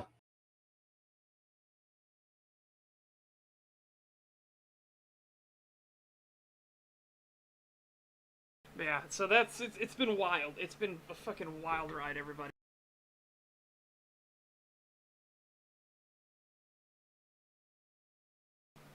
Watch Acer Thorne's New Vegas retrospective? Yeah, who are you suggesting that to?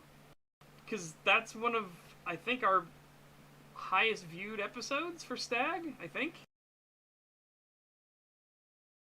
I'm not positive. Definitely our longest. Yes, definitely our longest, yeah. Yeah, Dry, we did that. That was episode 7. Yeah, we've already done that. Yeah, we did that. We did that an eternity ago, a lifetime ago at this point. Yeah. No, we're not watching it again. Yeah, no. Watch it again. Hell no. Whatever happened to Acer Tard? As far as I know, he sued somebody else now, I think. I think he's in another lawsuit. Again, don't quote me on that. I'm not positive because it's Acer Thorne. Who fucking knows? But yes, he is suing someone else. Yeah, and now he started doing YouTube shorts to try to play the algorithm, but it's not working. Yeah. I dozed off for a little bit there. Do we have anything to, like, are we done? We're done for this, but I guess we can chill. Chill. No Acer November? Nah. We barely talk about him as it is. Yeah, there's no reason to, like, set that as a rule. I wouldn't know what our kind of, like, STAG no thing would be. We couldn't do tangents. We couldn't survive without tangents. Well, no, it's a whole show. I think the whole no whatever stuff is just dumb.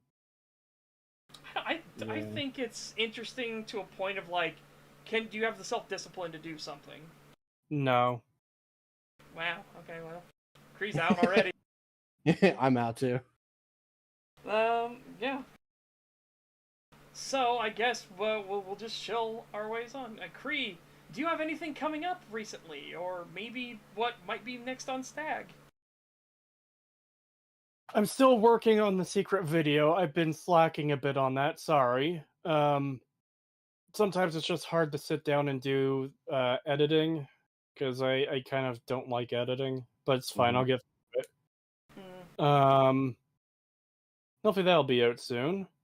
I've also been playing Stardew Valley, which I'm really enjoying again. Glad I'm playing it.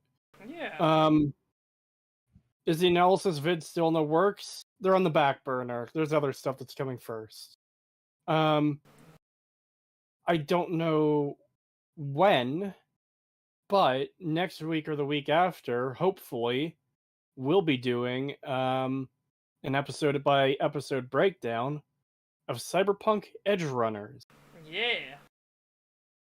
So, definitely look forward to that. We have 2 guests planned for that episode. We'll see if both of them can make it.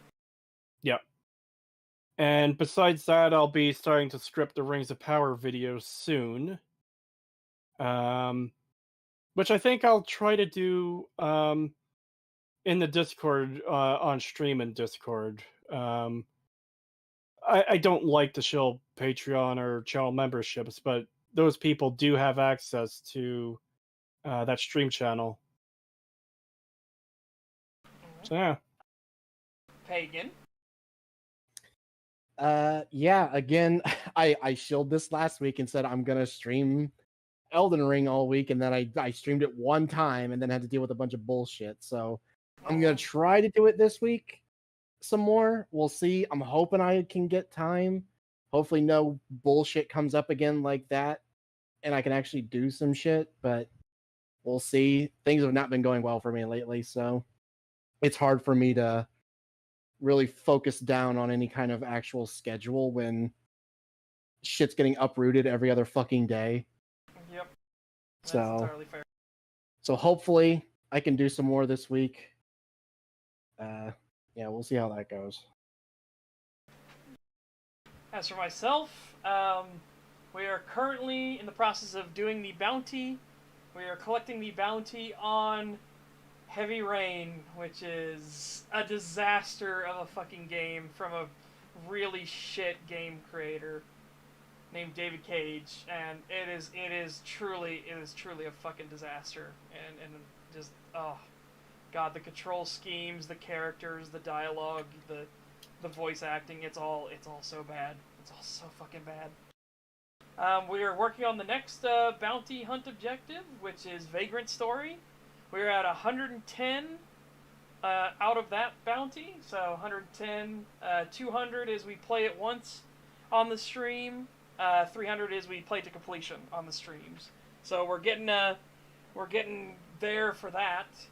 I don't know anything about Vagrant Stories. So that's going to be 1,000% blind. Here, with Heavy Rain, I knew who the killer was. I knew bits and pieces, and I, of course, knew who David fucking Cage was. I learned who that infamous person was when I picked up Indigo Prophecy, started playing it, enjoying myself because of this cool, like, you're the murderer, murder mystery thing, and you're trying to cover your tracks, but there may be things going on behind the scenes, and then it devolved into fucking giant space fleas walking around office buildings and fucking Dragon Ball Z fights. I forgot about the fleas! You forgot about the fleas. Did you forget about your furniture coming to life and you had to play Simon Says to dodge it all?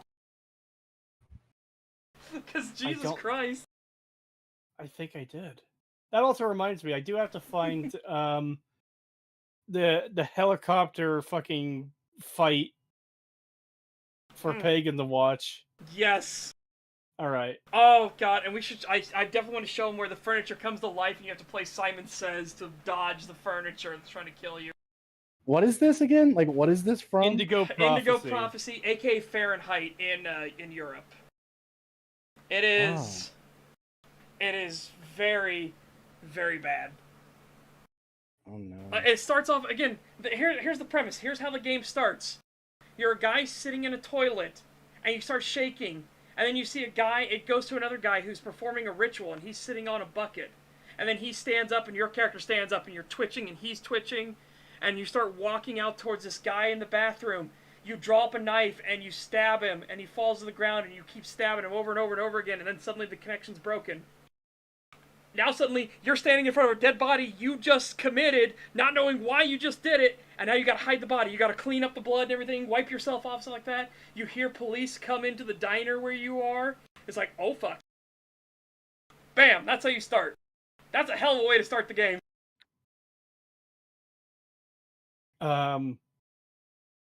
I'm trying to find the video for after the stream, and I open up Two Best Friends because, of course, that's where I'm going to show Pagan the clip from. And the first fucking thing I see is this image. Oh no. What the fuck? That's the office flea. Yes, those are the giant space fleas from space. Business bug The needs you to work space late. fleas. Yes. I like how Jason is in there. Wow, Jason, why? Simon Says So 90s. Indigo Prophecy. Hold on a second. Let me get this on screen for everyone.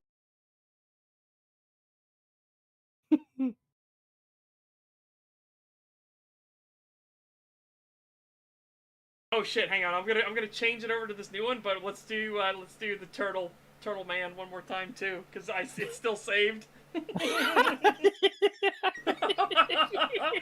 Okay. Alright.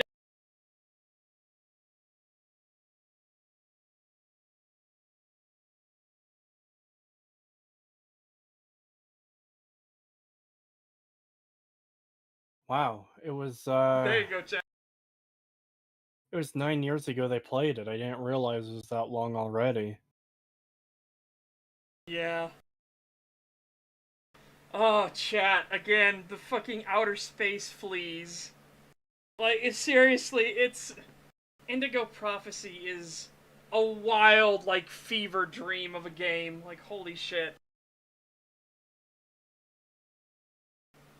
$2 from Waylay108. Thank you very much. Y'all should play Hunt the Showdown together. I love Hunt Showdown. I really do. It is probably what... I honestly consider Hunt Showdown to be the best Battle Royale game that's ever been made. Well... Yeah, I love it. Now that I think about it, no. I think realistic Battleground Simulator is pretty fucking good because it's hilarious. Yeah. But no, I would say Hunt Showdown is just so fucking good. Yeah. I haven't played it in a while, but I did have fun with it when I played it the last time, so. Yeah. I remember my favorite thing I did was I hid the fact that I had a double barrel shotgun. I hid it at every engagement I had with this group. I constantly picked away at them with my sidearm just over and over and over again. Just constantly picking away, and I ran down in the underground, and a guy was like, "I'm gonna fucking flank this piece of shit." He goes, "You hear me, you son of a bitch?" He comes around the corner, and I'm like, "Both barrels!" And I scream, "Both barrels!" and just let loose. Just splatter that guy across the wall. I remember that was on stream, too. That was so fucking fun. Oh, God. Yeah, Hunt Showdown is such a good fucking game. I love the VoIP in that game. It is so funny.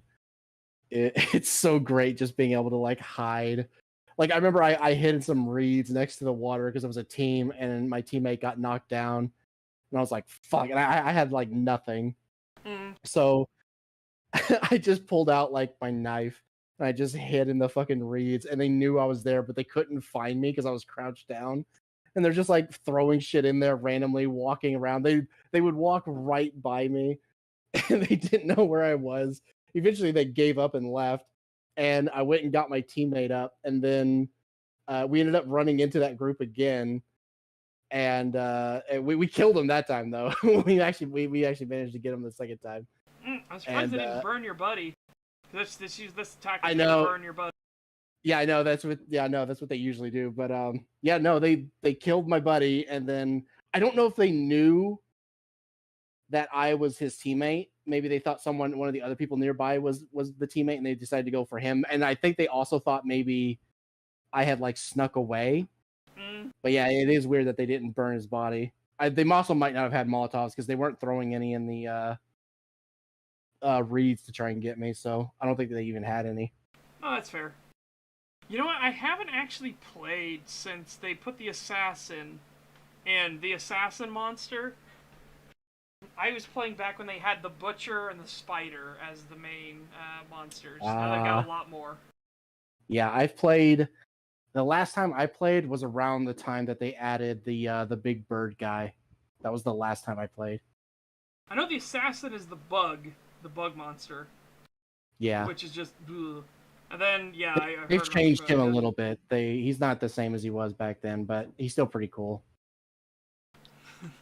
How early into Indigo Prophecy was the helicopter fight? Because I thought that was early on. No, I'm skimming through these videos and I am not finding it. Oh, it should be later in the game.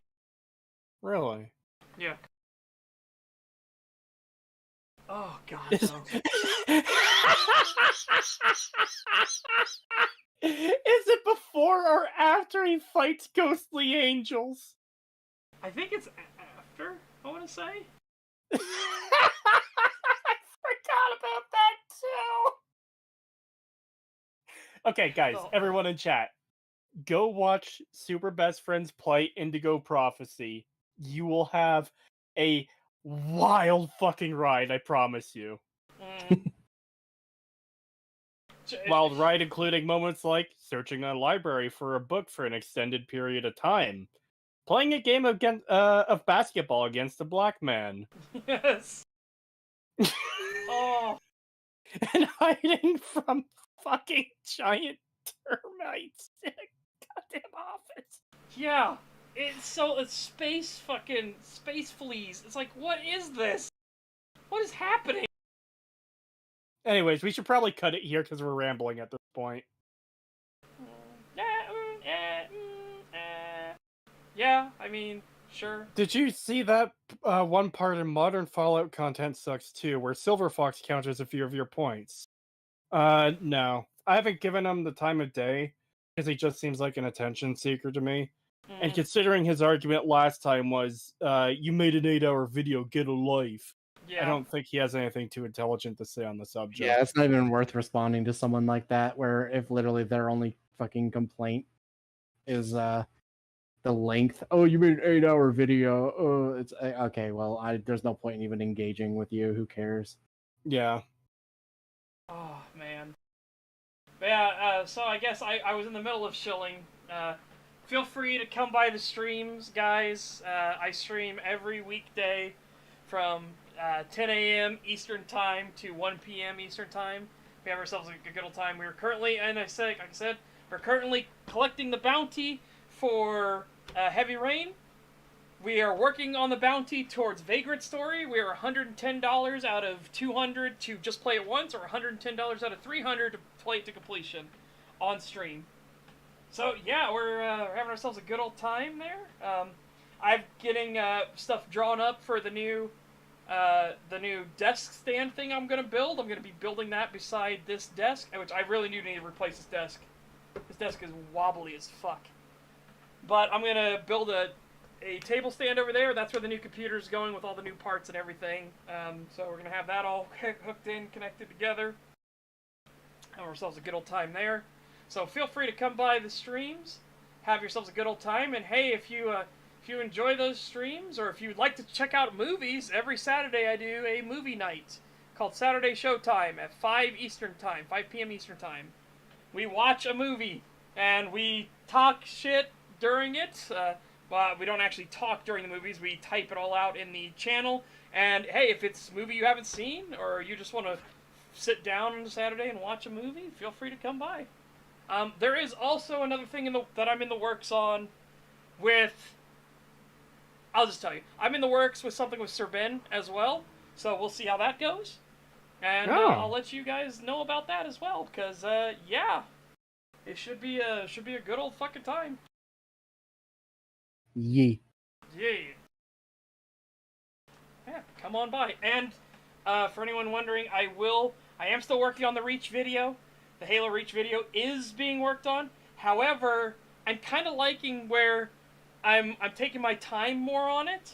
Not because I want to take my time on it, but I like the fact that I'm doing it and showcasing the game again and pointing out all these things for the people that watch the stream as well. On Wednesday, we're doing Halo Reach again. We're going to continue doing Halo Reach. We're going to go through the dialogue, everything like that, explain what doesn't work about it and everything like that. So, yeah, we're just going to having ourselves a good old fucking time. So if you want to see like a STAG light sort of thing with me just doing Halo Reach, feel free to come by there. I got a lot of stuff. Oh, and that will be posted on Rumble as well. I've started up a Rumble channel. I'm going to start posting content to both YouTube and Rumble. So, there you go. So, come on Twitch. You can come to my Twitch page. You can go to my Rumble page. There's nothing on it at the moment. And you can go to my YouTube page.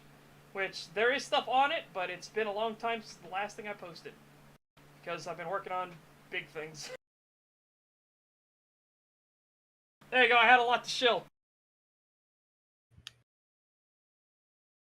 There's a lot of stuff going on, let's just put it that way.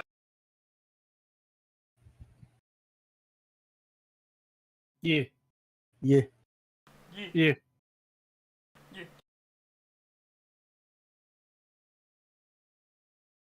Anyways, everybody, bye-bye. Bye. Have a good night. Yep, bye-bye, everybody, bye-bye. See you later. Oh, bother.